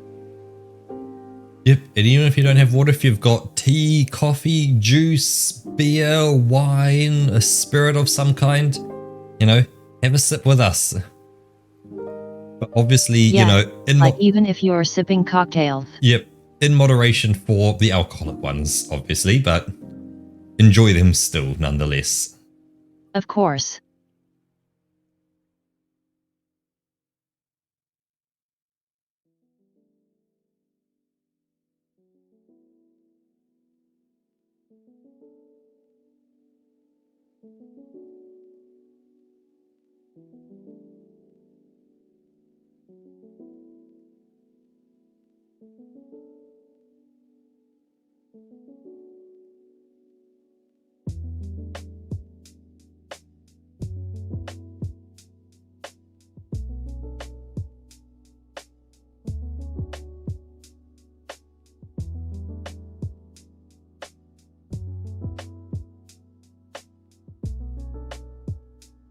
Okay.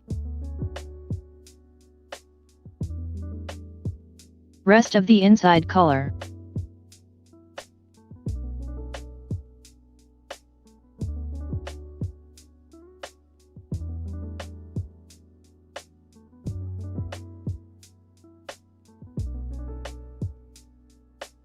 I see you're leaving the plushies for last.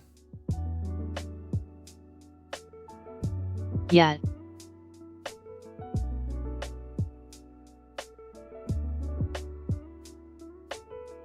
Because that's just like small details.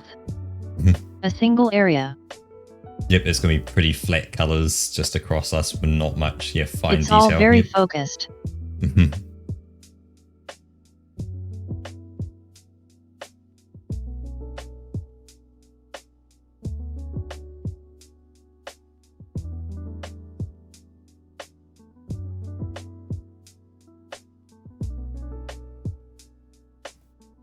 Oops. I think you just need to zoom in.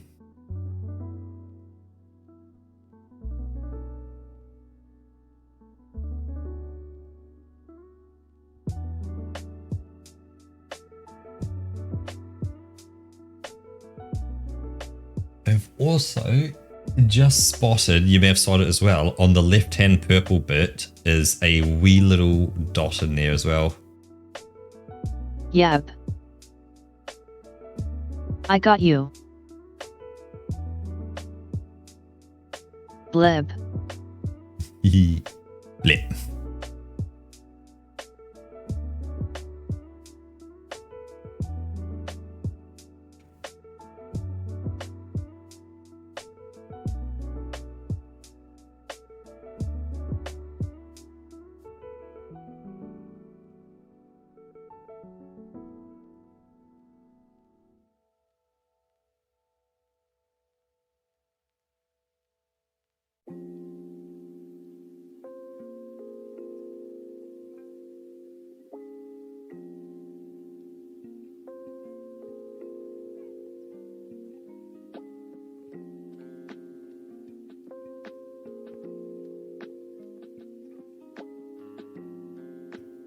It'd be interesting if Toaster did get a Rusk done with a few little custom assets, you know, just of this character, just to kind of put it all together.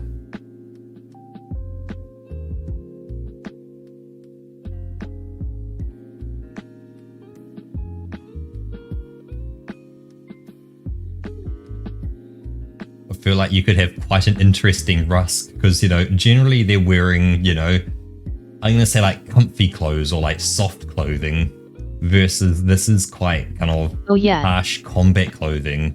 You know, it's got kind of harder edges. It's, you know, made of, say, thicker cloth, plastic, you know, things that are resistant to stabbing, to bullets, to yeah, it's got the big lashes. stumpy boots. Yep. Yeah, you know, you can step on glass and things and not have to worry about it going through your boot or rocks and things. It's, you know, designed to support your ankles. It's quite heavily kind of built gear. I just feel like that on a lighter body like a Rusk is kind of funny. Oh yeah. I mean, I Right. guess it's going to be artistic liberties with the scarf as well. So the way I see it, there's only like this thing left. Or are you going to put some designs And then we on can it? get to the plus highs.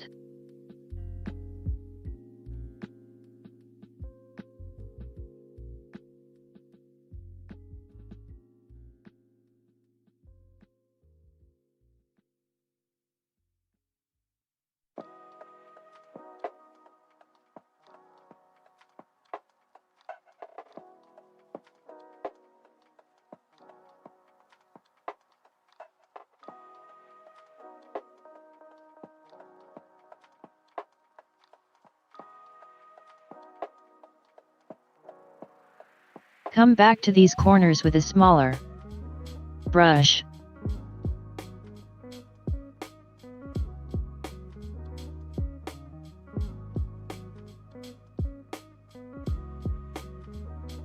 Definitely the way to do it. Yeah.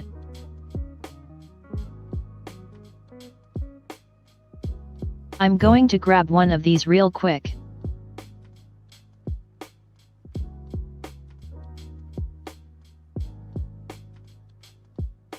And just very roughly do like a little thing.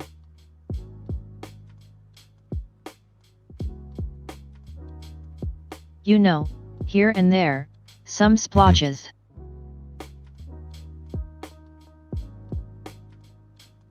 I'm not gonna adjust them for like the folds here. Yep, they're just splotched over the top.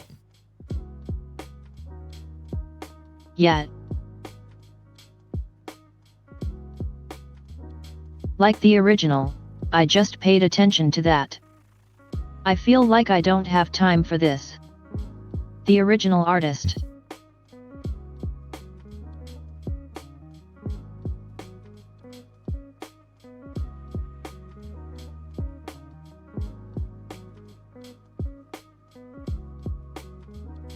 That's looking pretty good. There we go. Right.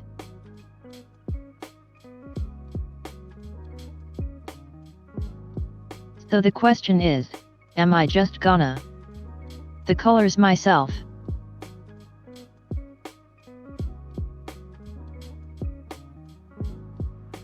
I'll just, yeah, Otherwise, I guess, I'd have to like pull in 2 more references here now. I think just freeball it. Yet. Because like if it was a plushie, you may not have the exact same color of green for like the stitching and like the actual cloth that's being used. Exactly.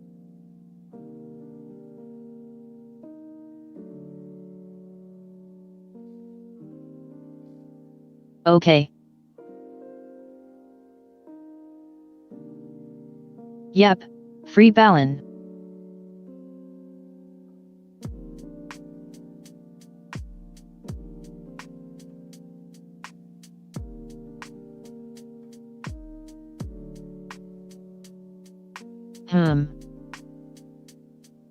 Bit more gray in there. That's too much. Remember, you can use those sliders down beneath if you want that kind of finer tuned colors. Yeah, that'll do it.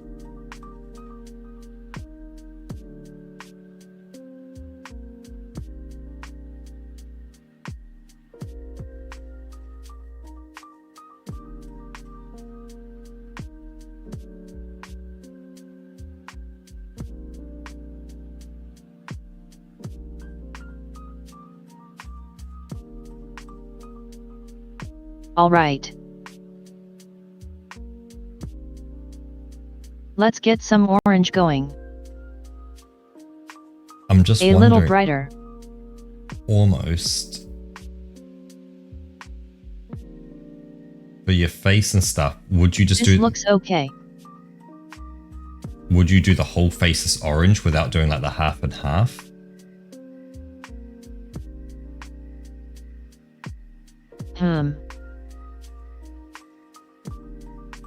Maybe a different Let's color see orange. how it looks like. I would think maybe a different color orange for the face. So you could say lighten it. Yeah, lighten it maybe on the face.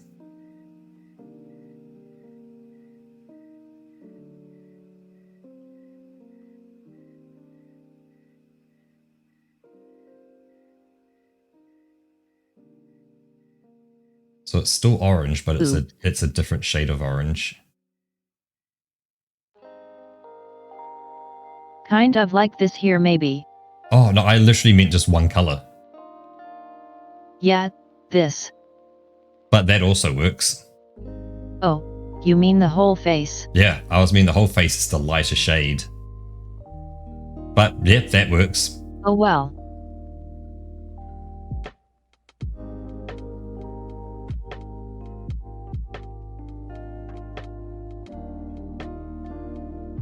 Because I'm kind of thinking, if you were to make a plush, how hard would it be to change the color of your stitching midway through?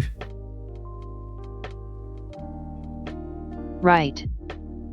And so I was kind of looking at it from like a difficulty of actually physically creating one. It's like, that seems like a difficult thing to do.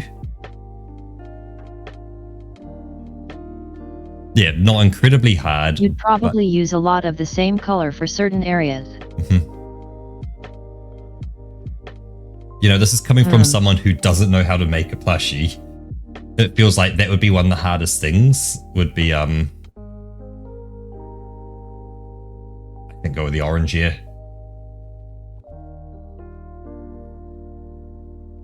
Yeah, honestly, I think I'll just leave the arms and legs orange. Yep.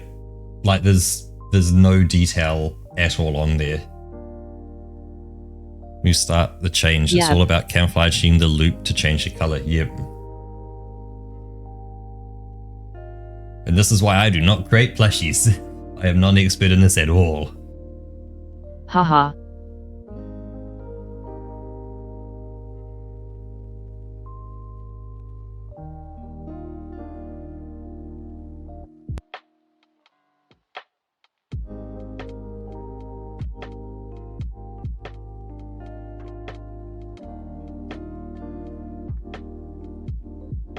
I think you could almost steal the orange from you to do my my horns.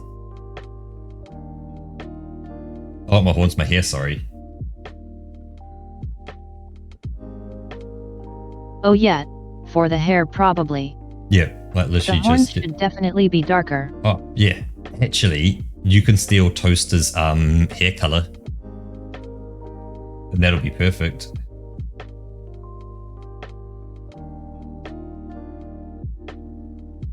Oh yeah, that might be closer. For the horns. Yep, they'll get the horns perfect. Let's see how this looks. Spot on. Yeah, that's good.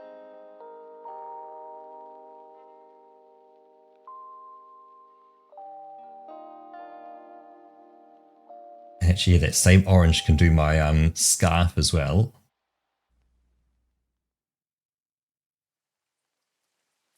It'll do that perfectly. Nice. And then it's... Oh, you've got the face can be used for the arms and legs. It's definitely an easy win there. Right.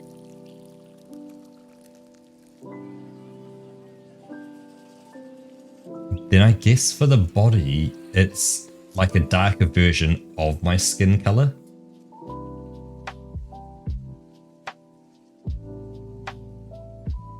Yeah, I'm just going to drag that slider around a bit. Do you want me to move myself up just so you can see what I look like on stream, or do you just want to just guess it? Yeah, just a little bit. Yep, I got you, homie.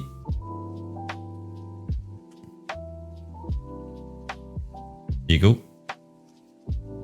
There's middle section there. You're also on my second like much cheaper screen right now. Actually, so you can see the whole shirt and skirt there.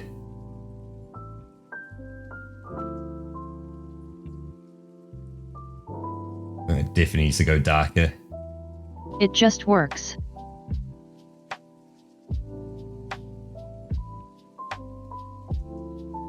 Yep, that's definitely looking better there. Oh yeah, this is it.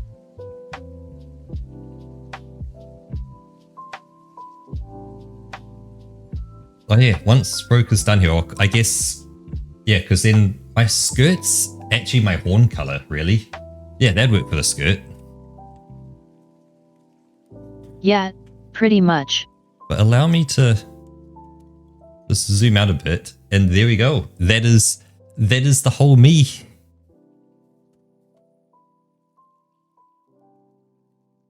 From horns to hoofs. Yep, from horns to hooves. As well as I have a wee little tail. Wibble wobble, wibble wobble. Hey Batplet, welcome on in. The cute little nubbin. Hey, Baplo.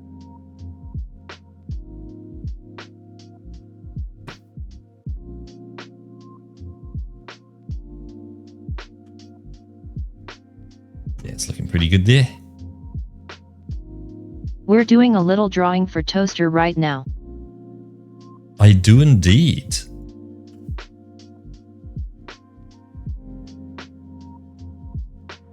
Your skirt has like a little trim on it, doesn't it? It does have a little trim. It is very pale colored / gold. Right. You could almost do gold if you want, like the hair. Because it does have that gold strip, but it also has the light cream as well. Yeah. Which I think maybe doing the hair gold's kind of nice. Yeah, but I think the gold is like more of a visible feature there. Yep.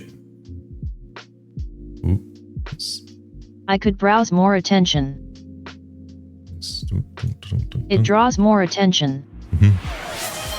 Let's just pop me back in the middle there. And we'll reset up. There we go. And yeah, with that, cheers, Batplet. Now allow me.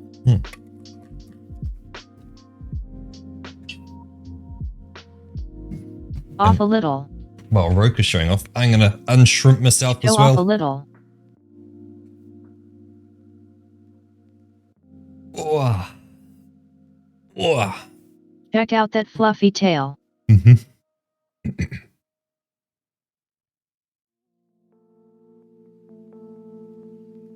Roka got that nice tail.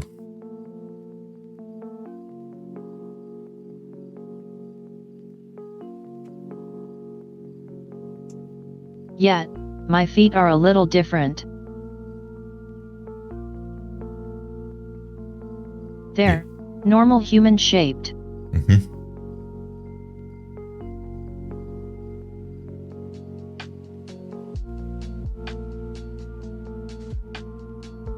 We have heard about the Pope.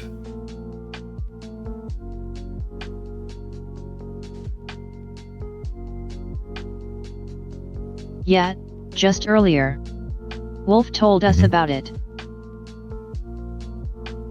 But I think that Okay. is looking, yes, as we go down, pretty solid. I think this is looking great. It's looking very good.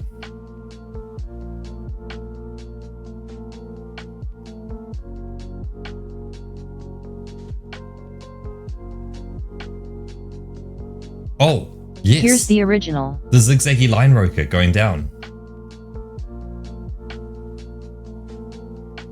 Oh, right. Yeah.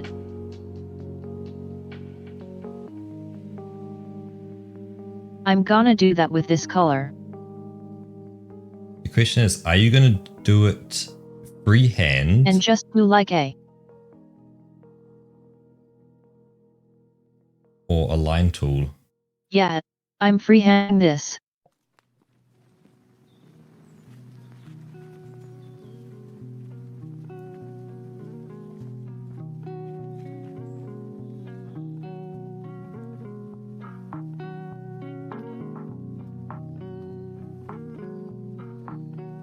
It sounds like the original artist did. Just like the original artist did. That's exactly what Roku's using, Backlit.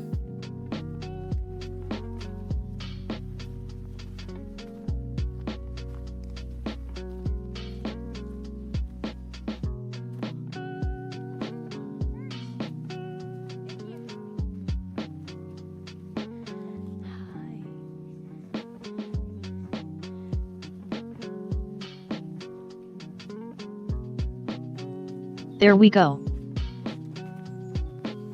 There is also that orange line There's around it. There's also this line right there. Yep, you saw the orange line as well.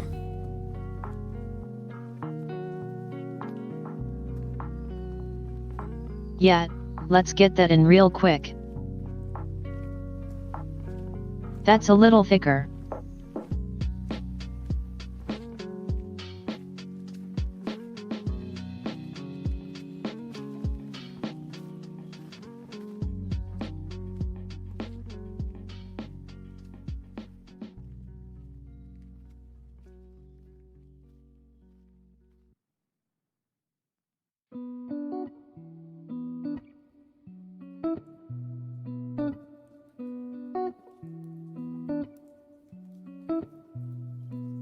Yeah, Roku's been using heaps of fancy tools now.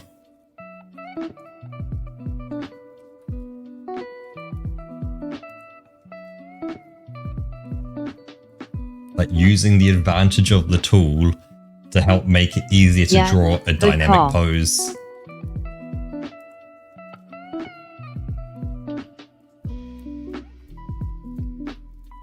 Like the whole, bring that reference image in, you drew your initial base red skeleton, pulled that out, expanded it. The proper dynamic pose is just real important. Yep.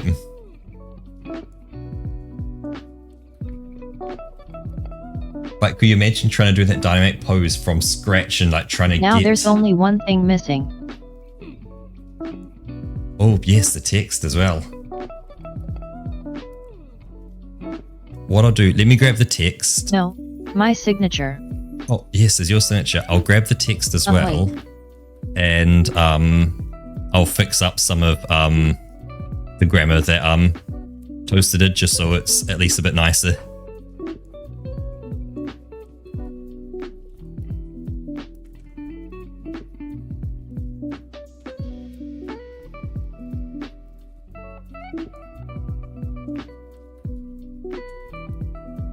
How do they work? Circles. Here we go.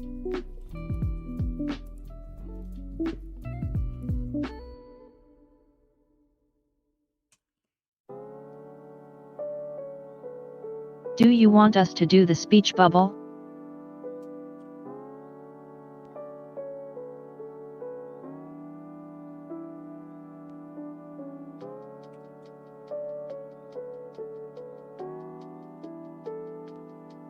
All right. Let me get you this, because I've adjusted it a small bit, Roku. So where's your message? There, or in Discord. Just because it has some stars in it. Right. And I know the stars will do Discord things.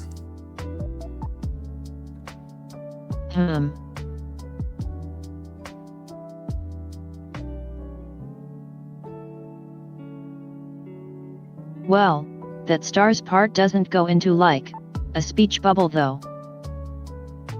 Yeah, but you've got that middle section as well for the actual thing. And I did, as I say, I reworded a bit to make it kind of sound a bit like read a bit better.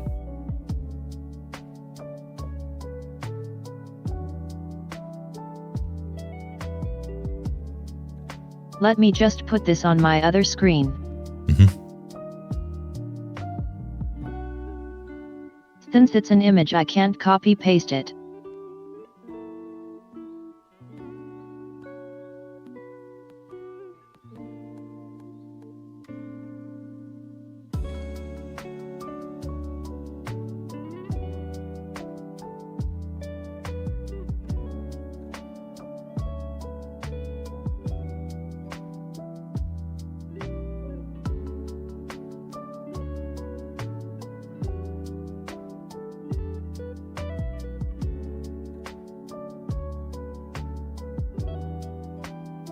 Okay.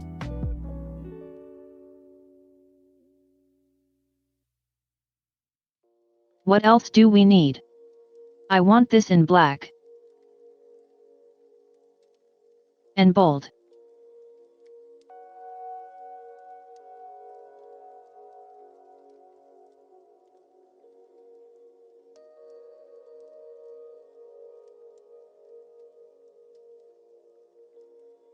So. Does this know?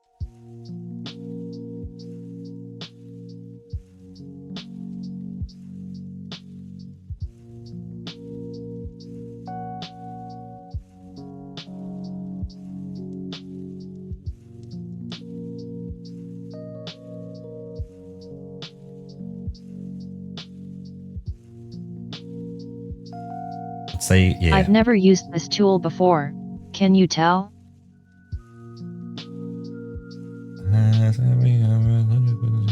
Oh, just on could, if we could get a D on the end, please. Right, table. There you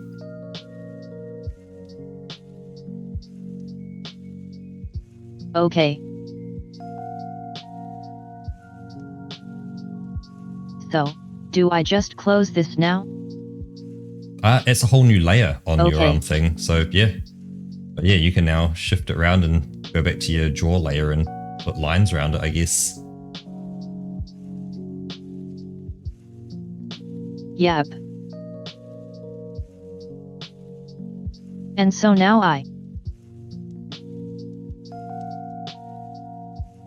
How do you combine layers again? Select the two, probably right click on them. So if you select, yeah, both of them at the same time, then right click. Is there an option for like merge? But don't even merge actually, there's no need to merge. Like who cares? They're separate layers, it doesn't matter. That can just stay on its separate layer. Yeah, there's no need to merge.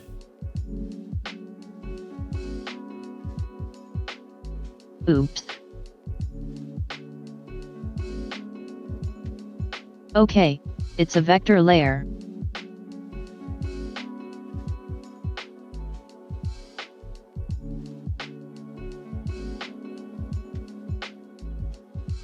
We're going to do this kind of speech bubble.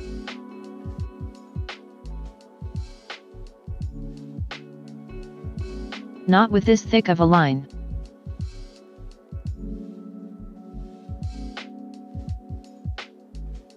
Yeah, definitely aggressive speech bubble.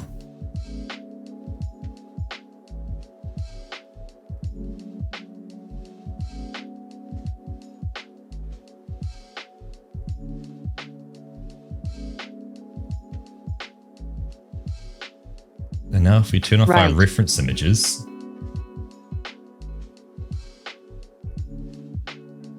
Oh, yeah. So let me just. There we go. That is looking so good. And that's our finished piece.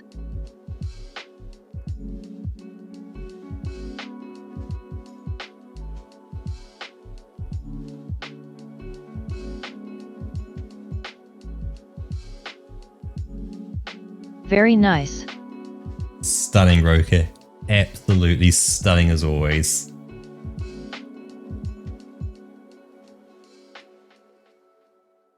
Yeah, I'm happy with what I did here. Roker, you should be ecstatic with what you've done there. That is incredible.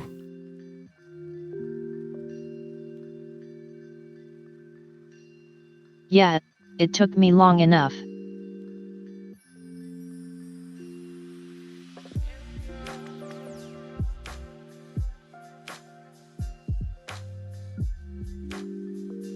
So yeah, now I need to save this and then export it. Mm-hmm.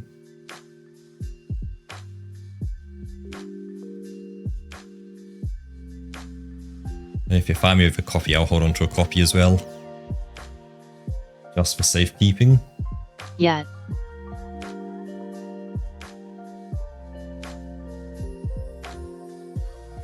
What was the thing? PNG? Yep, PNG. PNG always. Right.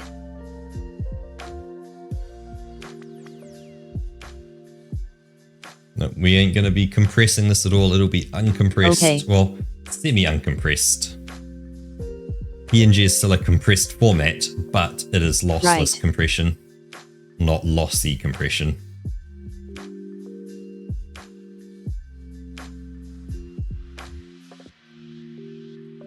This one. There we go.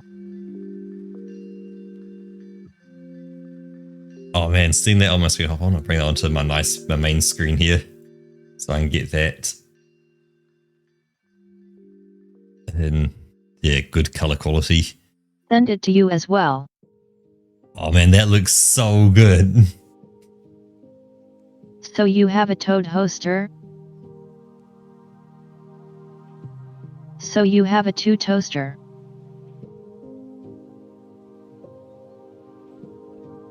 Nice. Baplet, is the advantage of WebP its compression algorithm? Like, is it just a better algorithm for compression?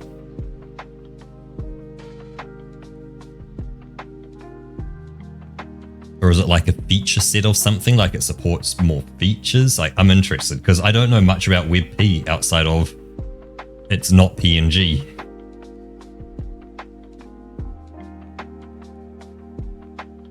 But I'm guessing it's probably working at a very similar level underneath. That like it's compressed, but it's not losing any quality in that compression. There's multiple algorithms available, including a lossless one. Oh, so it can be lossy, but it can also be lossless. Okay, that's why it's not being used.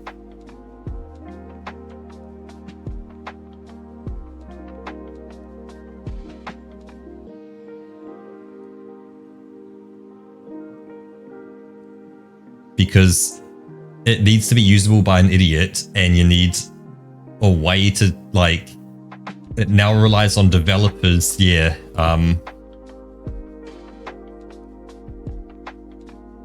able to like write an interface which can tell an idiot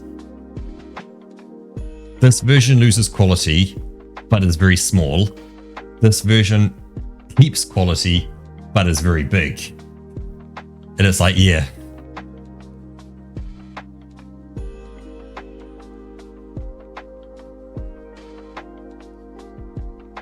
nice.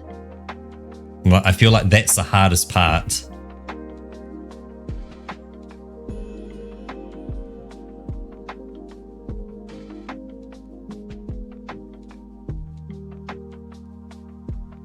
Because yeah, I know I've used PNG Gauntlet before to try and compress PNGs down. And when you're looking at like a megabyte PNG taking, you know, sorry if you can hear a play in the background, yeah, like 15-20 minutes to kind of run through a compression algorithm for PNG just to knock off like 20 or 30 kilobytes. It's like, well, it's 20 or 30 kilobytes you didn't have to download.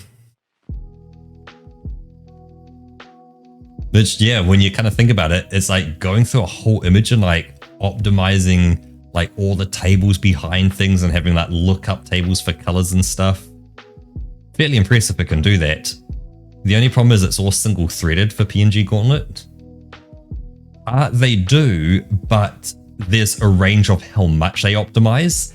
That they optimize to a point, but let's say you want to squeeze out even more kilobytes out of an image. You want to get it as small as possible with the, like, running through, let's say you go through every single compression algorithm you can and see if any of them optimize better. Just because maybe they handle a certain aspect better than other algorithms. Oh yeah, they already have the sliders now, but it's... By the way, yeah. I'm just having fun being zoomed in on your face. Yeah, I've been watching that. It's... Can I request the white dot in my eyeball be fixed, please? Because everyone who sees our stream on Twitch now, this is like... huge. Yeah. Unfortunately... Oh yeah, I can do that real quick. You're not going to actually be able to see it, Battler, just because it doesn't get captured in Roka's capture. There's also a few white dots just on the skin as well, by the eyeball on the right-hand side of my face. Oh yeah. Sorry, it's... Because we're so zoomed in, I can see the individual pixels now. Yeah, it's just a window caption, because that pops as a separate window. There's one more, just one pixel to the right, Roka? Yeah, none of that gets captured. Yep, there you go, you got it.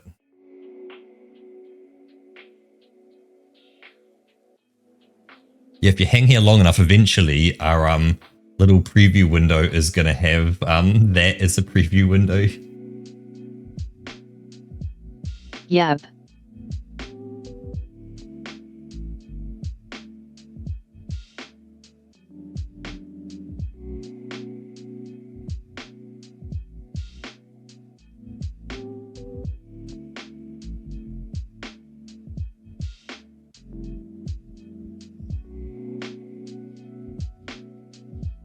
Yeah, mine isn't as cool because you have the thumb right in my face.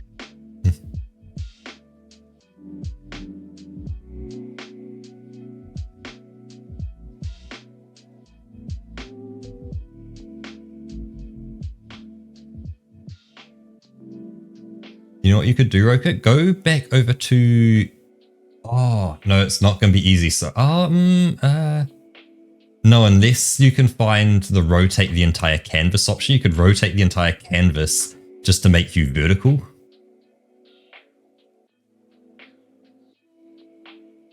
I don't know if there's something down the bottom, like in the grass or something.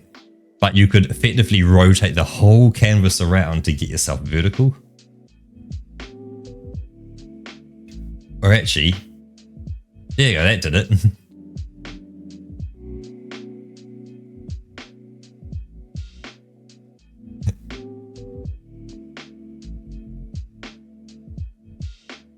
Oh wow, diagonal pixels. Yep, diagonal pixels. This feels weird.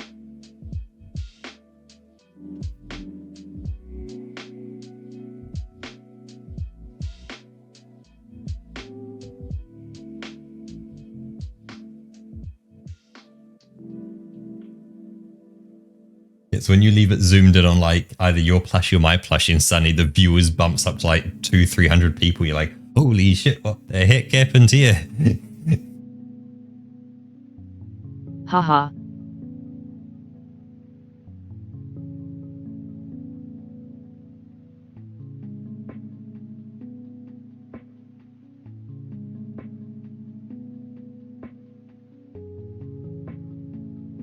But yeah, Roka. So yeah, that's all the drawing for today. I just want to say, Roka, thank you very much for drawing for 4 hours pretty much straight. That is a huge, like, I've been sitting here just, yeah, chatting away, just doing my thing, and here you are, 4 hours just concentrating, just locked in. Like, I recognize... Yeah, I may not have been talking much. It may just seem like, oh, but you just sit there and just like click and move your mouse. It's so simple, but like, yeah, when you actually have to lock in, it's a lot. Because like your mind is just focus. You still gotta concentrate on what you're doing. Yeah, you have that like pixel focus as to like make sure you're getting every little dot and line I correct. could definitely feel my concentration slip on the last stretch. Yeah, but we got it sorted. We fixed a few little weird bits in there, and now everything's awesome.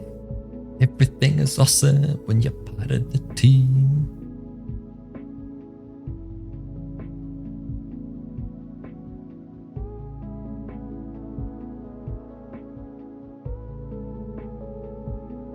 There, enjoy some sideways pixels. That's so weird because they're not running in a vertical and horizontal grid like you're normally used to seeing. Right? It feels so wrong. Yeah.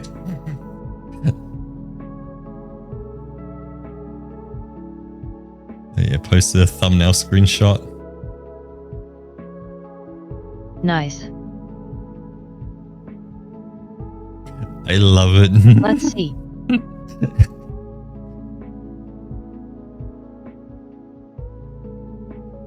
Haha. Perfect. So good. I'm interested. Now that it's rotated the pixels, is that a... Actually, hold up. First, can we get the line tool or just on the line art? And can we just draw just like a small little line? I just want to see if the pixels you draw are also rotated. They are. Okay, so you're drawing rotated pixels. I see. So it is literally a pure rotation of every pixel across everything. Well, the whole grid is a rotated it's grid. all aligned to the canvas. Yep. So it means it's completely lossless. Hey Fonty, welcome back in. And hey Cookie, we are still on. We're just wrapping up. Broker just Hey finished. there, Cookie. Good morning. And yet, I've been drawing for 4 hours now. Smeen. Oh.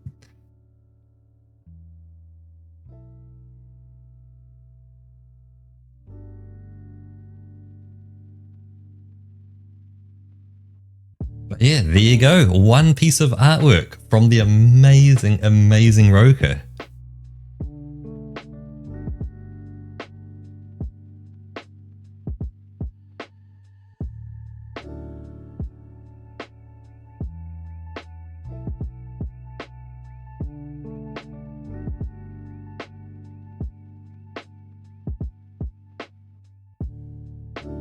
I'm glad I did find a way to weasel our characters in there. Yeah, it feels like every picture should just have us somehow in the image, unintentionally. Yet.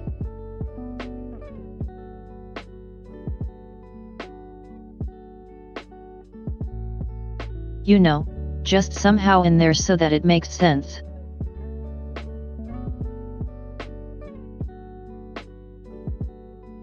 Actually, that's the question, Roker. Do we want to... Yeah, I think this is good. Do we want to end the stream from this scene or swap back to the pair of us together to end? Nat, I think we'll leave it here. Okay, cool. We'll end on this. This means that we can't quite get to each... Oh, I guess we can. We can both move into the middle. Oh yeah. If you move yourself to the middle, I can then match to be next to you. Let me just...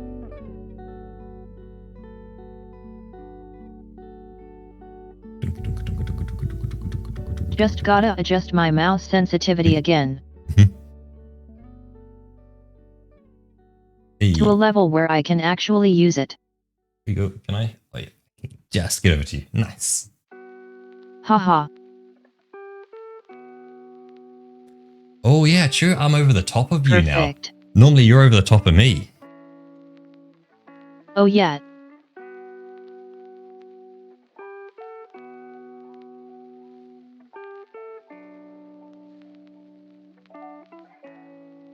Nope.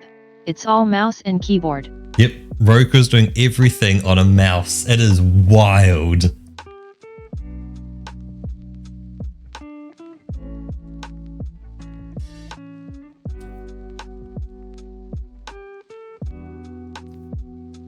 Yeah, back to the we phrasing could was totally do definitely that, dwarf. Uh-huh. However, SMH. there is a cooldown on requests just because they take quite some time to do. So I think it's set to the limit of 7 days. That's the absolute maximum you can have between requests. So it's definitely going to be quite some time before you can actually put in a request if you have the 15,000 bags of wool as well. Because with our usual 2-hour stream time, that's like 2 streams out of our week. Yep. Yep, and it was a while ago for the last time Roku did like draw. This so, complete video rails us. This completely derails us.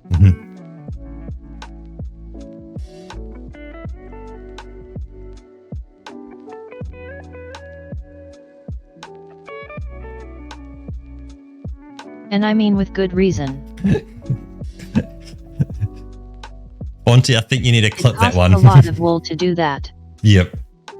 Exactly. That's exactly why it's 15,000. It's kind of you really have to be like, you know, in here watching us and want to spend that kind of money to get a piece of artwork out as well. It's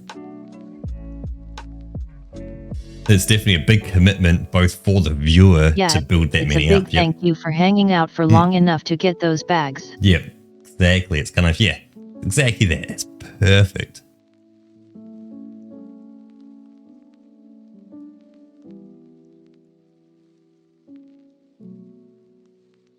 But yeah, I can feel the night. I just noticed I'm super rotated.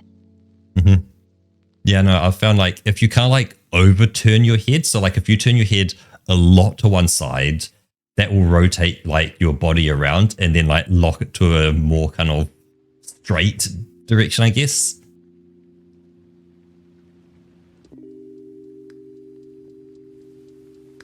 Oh yeah, definitely, Fonty. That when you look at the original pictures, which were more kind of... But if like the rotation sticks around even if you reset the position. Oh yeah, true. Yeah, if you left yourself rotated, yep. But yeah, the original ones were of course done in MS Paint, so they were not rushed is not the right word, but there was less ability to put detail in. So there were some things which were quicker and some things which were slower. Yeah. Like the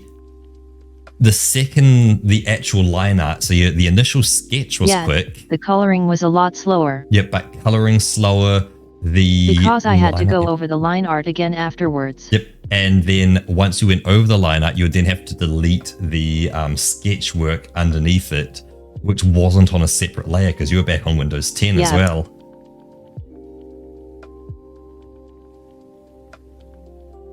Yep. Yeah, so exactly. So the original ones were a lot quicker. Yeah, that one.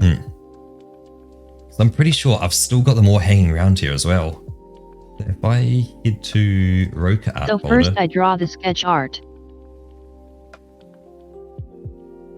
Then I draw the line art. Then I have to delete the sketch out around that.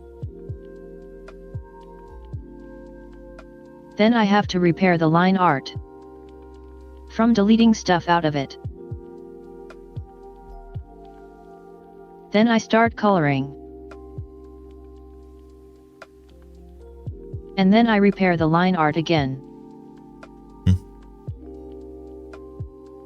That was the process with MS Paint.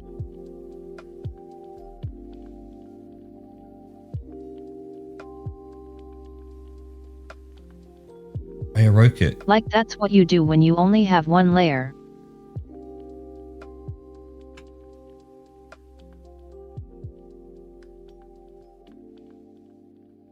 Let me get some things here for you.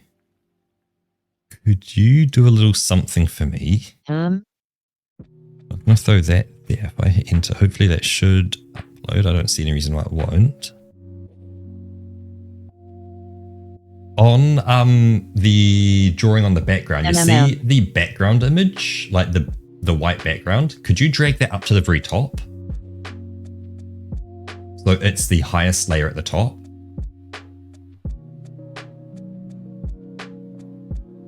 Not sure what you mean. So you see on Krita, you see the background. Drag that up to the very top. So it's the highest, so it's right at the very top. And now everything's underneath a pure white image. So keep that there. And now those pictures I just sent you on Discord, you can copy and paste them over into this without interrupting the rest of your image. Oh, I see. You can just have a look because that's everything from the beginning. Right. Oh, I think I might be missing some. Let's see. Copy image. Yes, I am missing a few of the latest ones in there, so. But yep, there is. Yeah, yep. This is the first one. The first one for Fonty. MS Paint looks like it's made by a 5th grader. But you can see, the color work having to go near the edge of things. You see all this stuff going like way over the lines.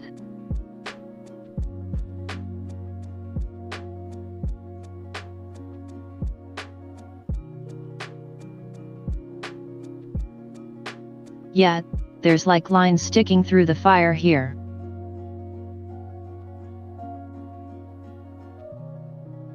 And of course there's these artifacts from using the fill tool. Yep. It's like, but that was like, it's so good drawing with MS Paint. It has such a vibe to it. Like, it definitely has a look. Oh yeah.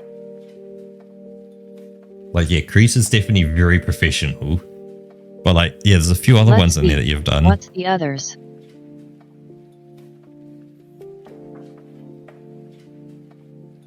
This was the second one, I think. Oh yeah, for Pearly. Yep, with all the chickens. Oh, hold up. I'll just shift myself to the side. Where I was trying out with the colored outlines. Oh, right. Yep. There we go. That means you can see it a bit easier. Let's not hide the art. Yep. And yeah, you figured it a bit better because when you zoom in, I don't think there's so many artifacts around the edge of this one. Yes, there's little artifacts. Colored outlines are a whole lot of work. But they are definitely reduced. Oh yeah. Lot more time with the outlines. Since, it's just one character. Yep. Yep, a far simpler image.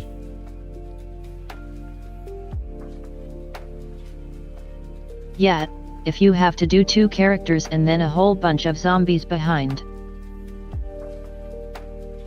Yep, there's gonna be some artistic liberties taken.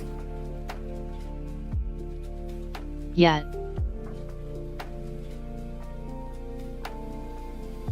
Then we had this one. Hey, look I'm at that. not sure about the order here. But that's Bruno. Good old Bruno Copper. Bruno.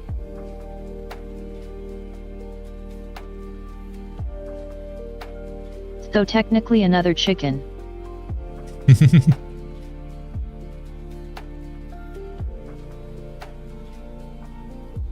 Bird friend. I love your mouth on that one as well. It's so happy. Next we had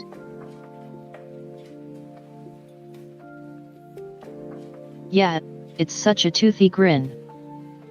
Yep, we definitely had the Roka Beta and Friend kind of section. Oh yeah.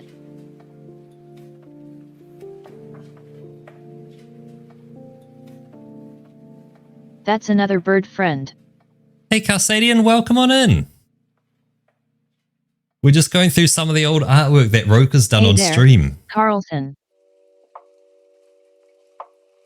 How are you doing? And welcome in.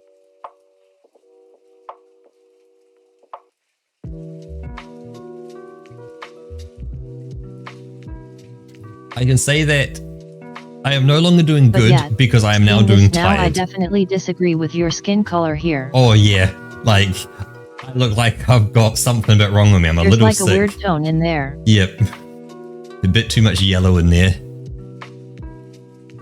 Yeah, you don't look very healthy there. But you know what? That's fine. Yeah, when you zoom out to this distance, it looks better. Like that kind of weird yellowness in my skin goes, but like...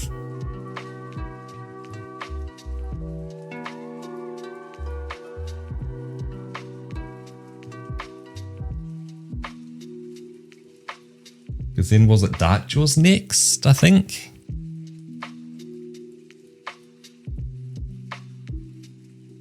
I think that might be the next one. There we go. Alright, actually, is that my... Looking much healthier already. Oh shit, there's my artwork in there as well. Oops.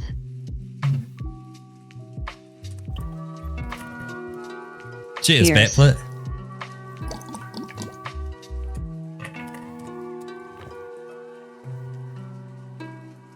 But yeah, my skin tone is still off, but I am very, very pale anyway.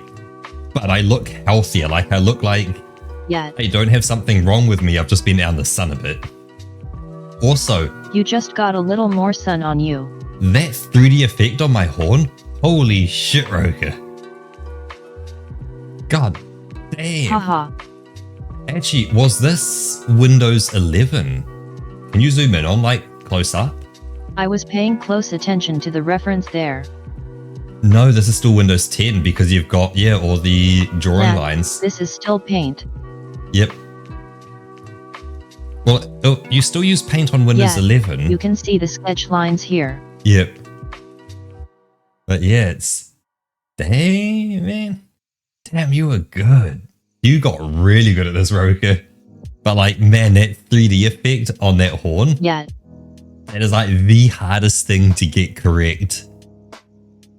with Check my out the avatar. use on the paintbrush tool. Yep, you got the spray can going.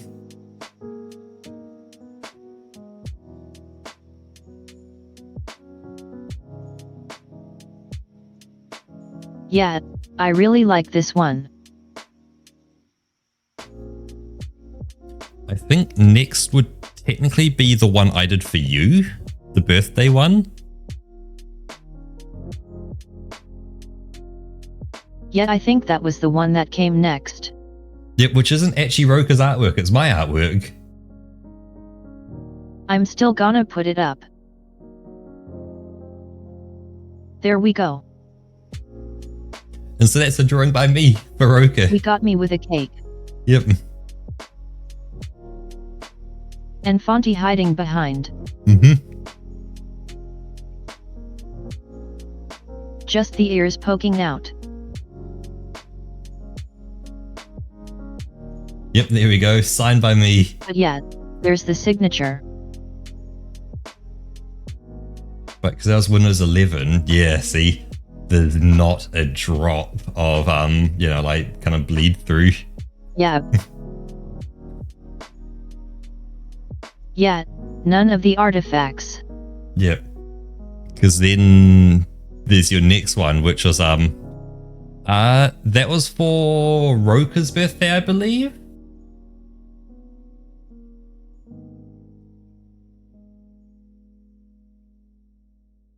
Yeah, I'm not sure anymore. Let's see, properties. It was created 24th of April. So fits about in the right time. 24th of April, 2024. Right. So it would be mine. Yep. That's pretty close. Sorry, I just realized that just not quite announced, but announced a rough time frame of your birthday. Sorry about that, Ron Roka. Haha.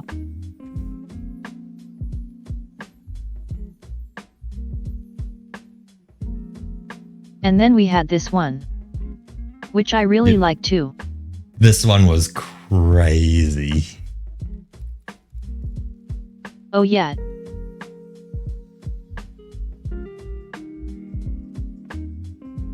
It's a Fonty mixing everything together.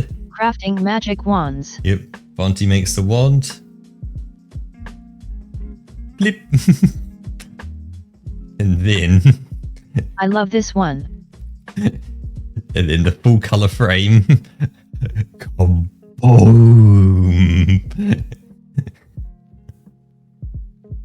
And then kaboom! Part of the earth is just removed. Yep, and then it blows up the earth. Also, Sam, check the island down the bottom.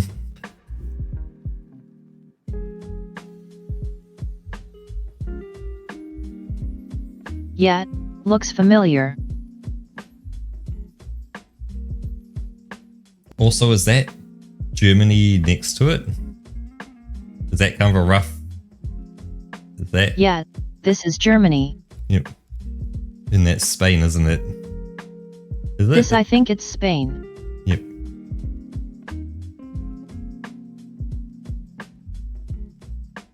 Yep, Could because be. you got, yep, New Zealand for me, Germany for Roka, and Spain for Fonty. Because that was a request from Fonty. Yep, vaguely Yeah. Spain shaped. Yeah, yeah. Vaguely country shaped. Haha. Well, it's like all little purple balls just kind of like zooping off it. Typical case of close enough. Like, yeah, that yellow twisty bit twisting around it. Haha.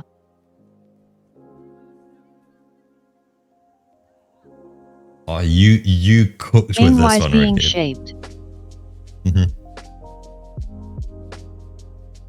If not Spain, why Spain shaped?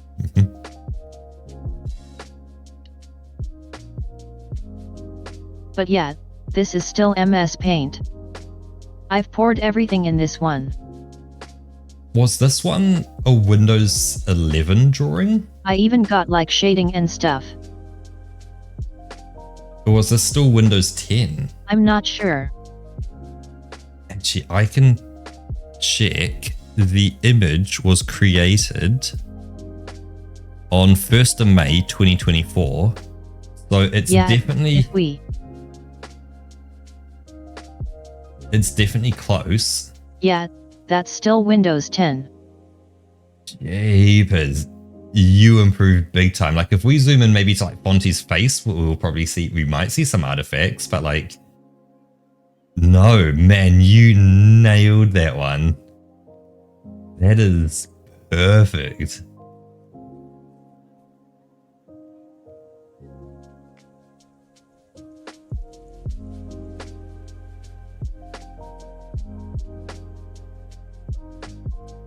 Can't believe that I didn't save everything. I need to go back through our Discord messages and go and save the other ones, just so they're not lost to history. Oh yeah.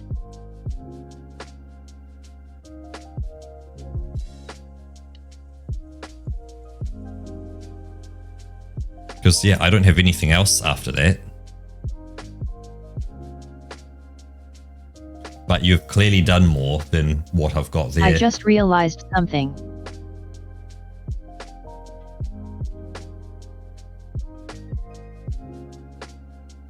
After looking at this image and remembering that this robe was like carrot colored. Even with the stripes and everything.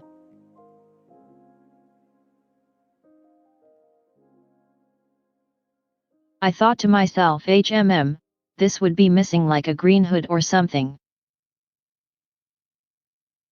Like a top part.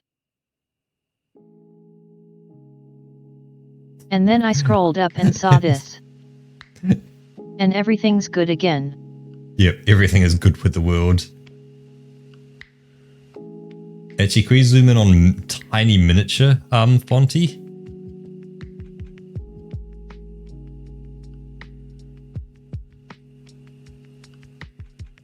much more can you zoom in on this? Can it go like bigger? Haha, it looks so goofy. There is one Fonty.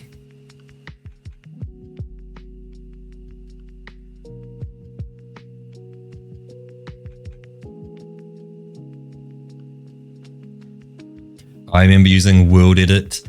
My vibe wasn't really World Edit. I knew World Edit, but I liked Voxel Sniper the most for Minecraft. That one sat with me real good because like once you knew the commands and could like get through everything, it was like so good because World Edit was great at exactly what it says. You flip the name around, editing worlds, like cutting something out, pasting it somewhere else.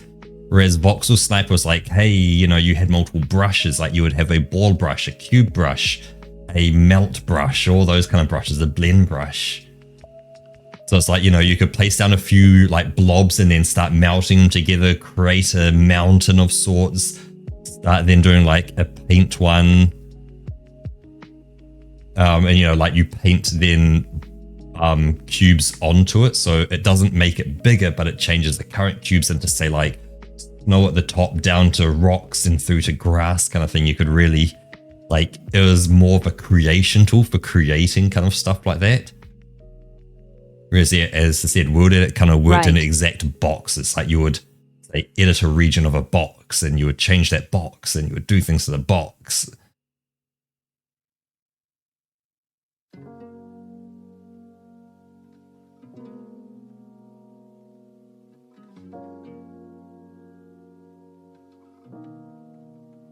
Like, if you know the game you could even tell what spells he's using here.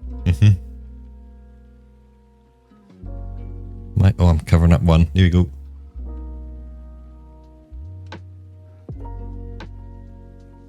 Yeah, there's like the chainsaw. Yeah, little green orb. I think the green was like homing missiles or something. The cheese wedge. Then you had a fireball or something.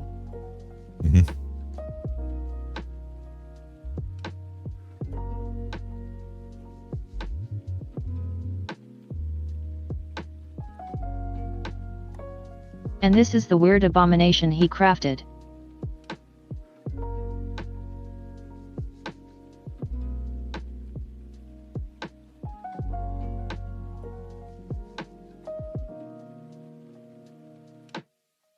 You ever heard of Wild Assault? No, I haven't. And this is where we are today. Yeah, like when you look at from where you've gone to where you are here, Roka, just zoom out for the legs, the dynamic pose on the legs as well.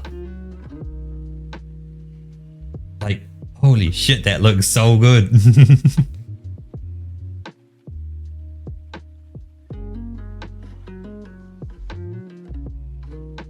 Like what you've done there would not be possible with MS Paint. Well, it is, but the amount of time you'd spend to get that pose looking like that and like trying to draw over something, like especially back with Windows 10 where you didn't have layers.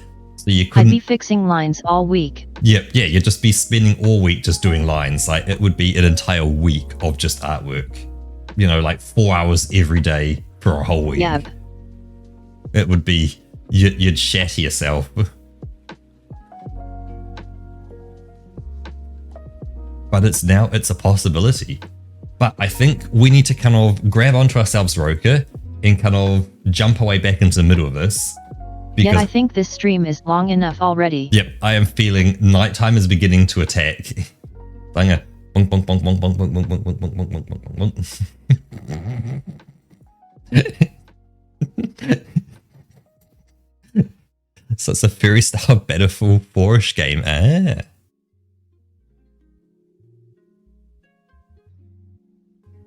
Might have to have a little look at it just to see what it looks like. I just saw it happen on stream.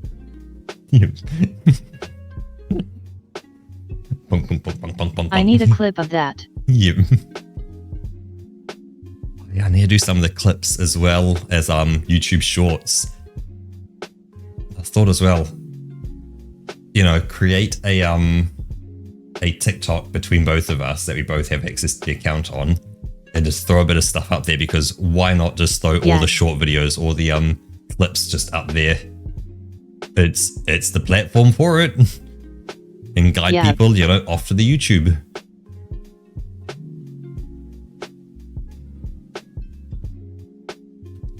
So yeah, with that, there has been a lot of people through today. I definitely cannot scroll back up to the beginning. So I want to give a shout out to our 2 MVPs of today's stream, Sheepish, who resubscribed for 10 months. So thank you very much, Sheepish, for the resubscribe. And to Stale Toaster, who resubscribed 11 months in a row and 12 months total. Thank you very much to both of you. Very much appreciated. So I'm also kind of clicking things as well as I'm just kind of looking around on stuff. With that, the other people who I can see, and then we can try and figure out everyone else as well. It has been a whole year for Toaster. So thank you very much for an entire year. Yeah, Tails Toaster. Fonty as well. Thank you very much, Fonty, for both stopping by and turning me into a bird during my dream last night. It was very fun and enjoyable. I actually kind of liked it.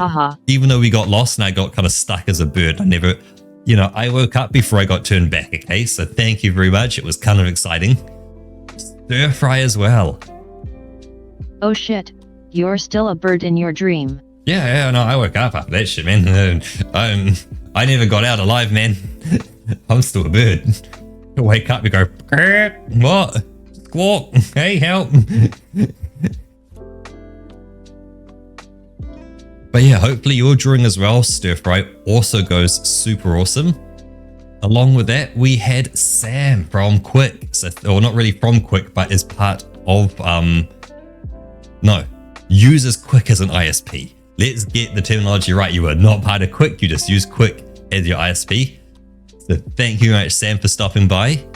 Who else did we have? Arlon, the Druid. Thank you very much, Arlon. Always appreciated. Always love having you here. Giant One-Eyed Dwarf as well. Good to see you around. We don't see you too often. Oh yeah, because you were here through quite a bit of the Elden Ring. But you weren't here at the end. Elden Ring is now over. I made it to the final boss of the DLC and have finished it, and it was yesterday I uninstalled the game. It is now no longer on my computer anymore. It is done. Yep, no more Elden Ring until they bring out a new game. Yep, it has been put to rest for now. Now, great quote, Roker. There is a new game coming very soon, which is definitely on our radar. Along with that, we had Punish Joe. So thank you very much, Punish Joe, as well, for stopping by. Coming in quite late near the end as well, Battler. Thank you very much, Battler, as well. Then we had Cookie stop on by. So thank you, Cookie, as well. Carsadian as well came on through. We had a lot of people in today. And that is everyone I can scroll back to. Was there anyone else that was here near the beginning? So I got Sheepish, like Arlon that have been from the beginning through to now, and Fontaine was that. Stir Fry as well was through here as well.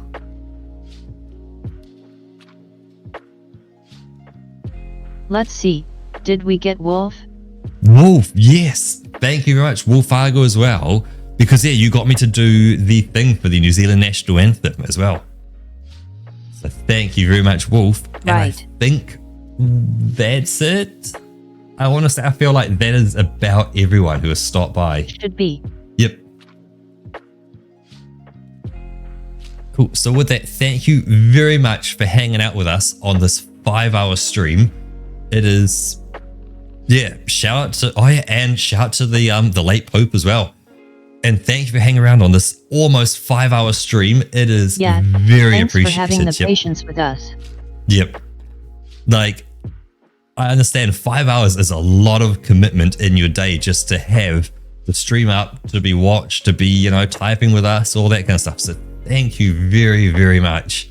Very much appreciated. And Toaster, hope you very much love the image that Roka has done for you as well. Because Roka has absolutely bossed this out big time. So are there any final things from you, Roka?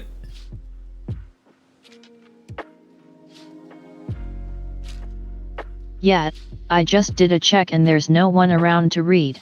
So yeah, I should have said I also had a look as well, and I had no one as well on my list. So we just send you into your day. So that, hope you have an absolutely we wonderful got one. more Monster Hunter tomorrow. We hope to see you then. Yep, we'll definitely be seeing you tomorrow for Monster Hunter. Thank you all, and bye-bye! Bye bye.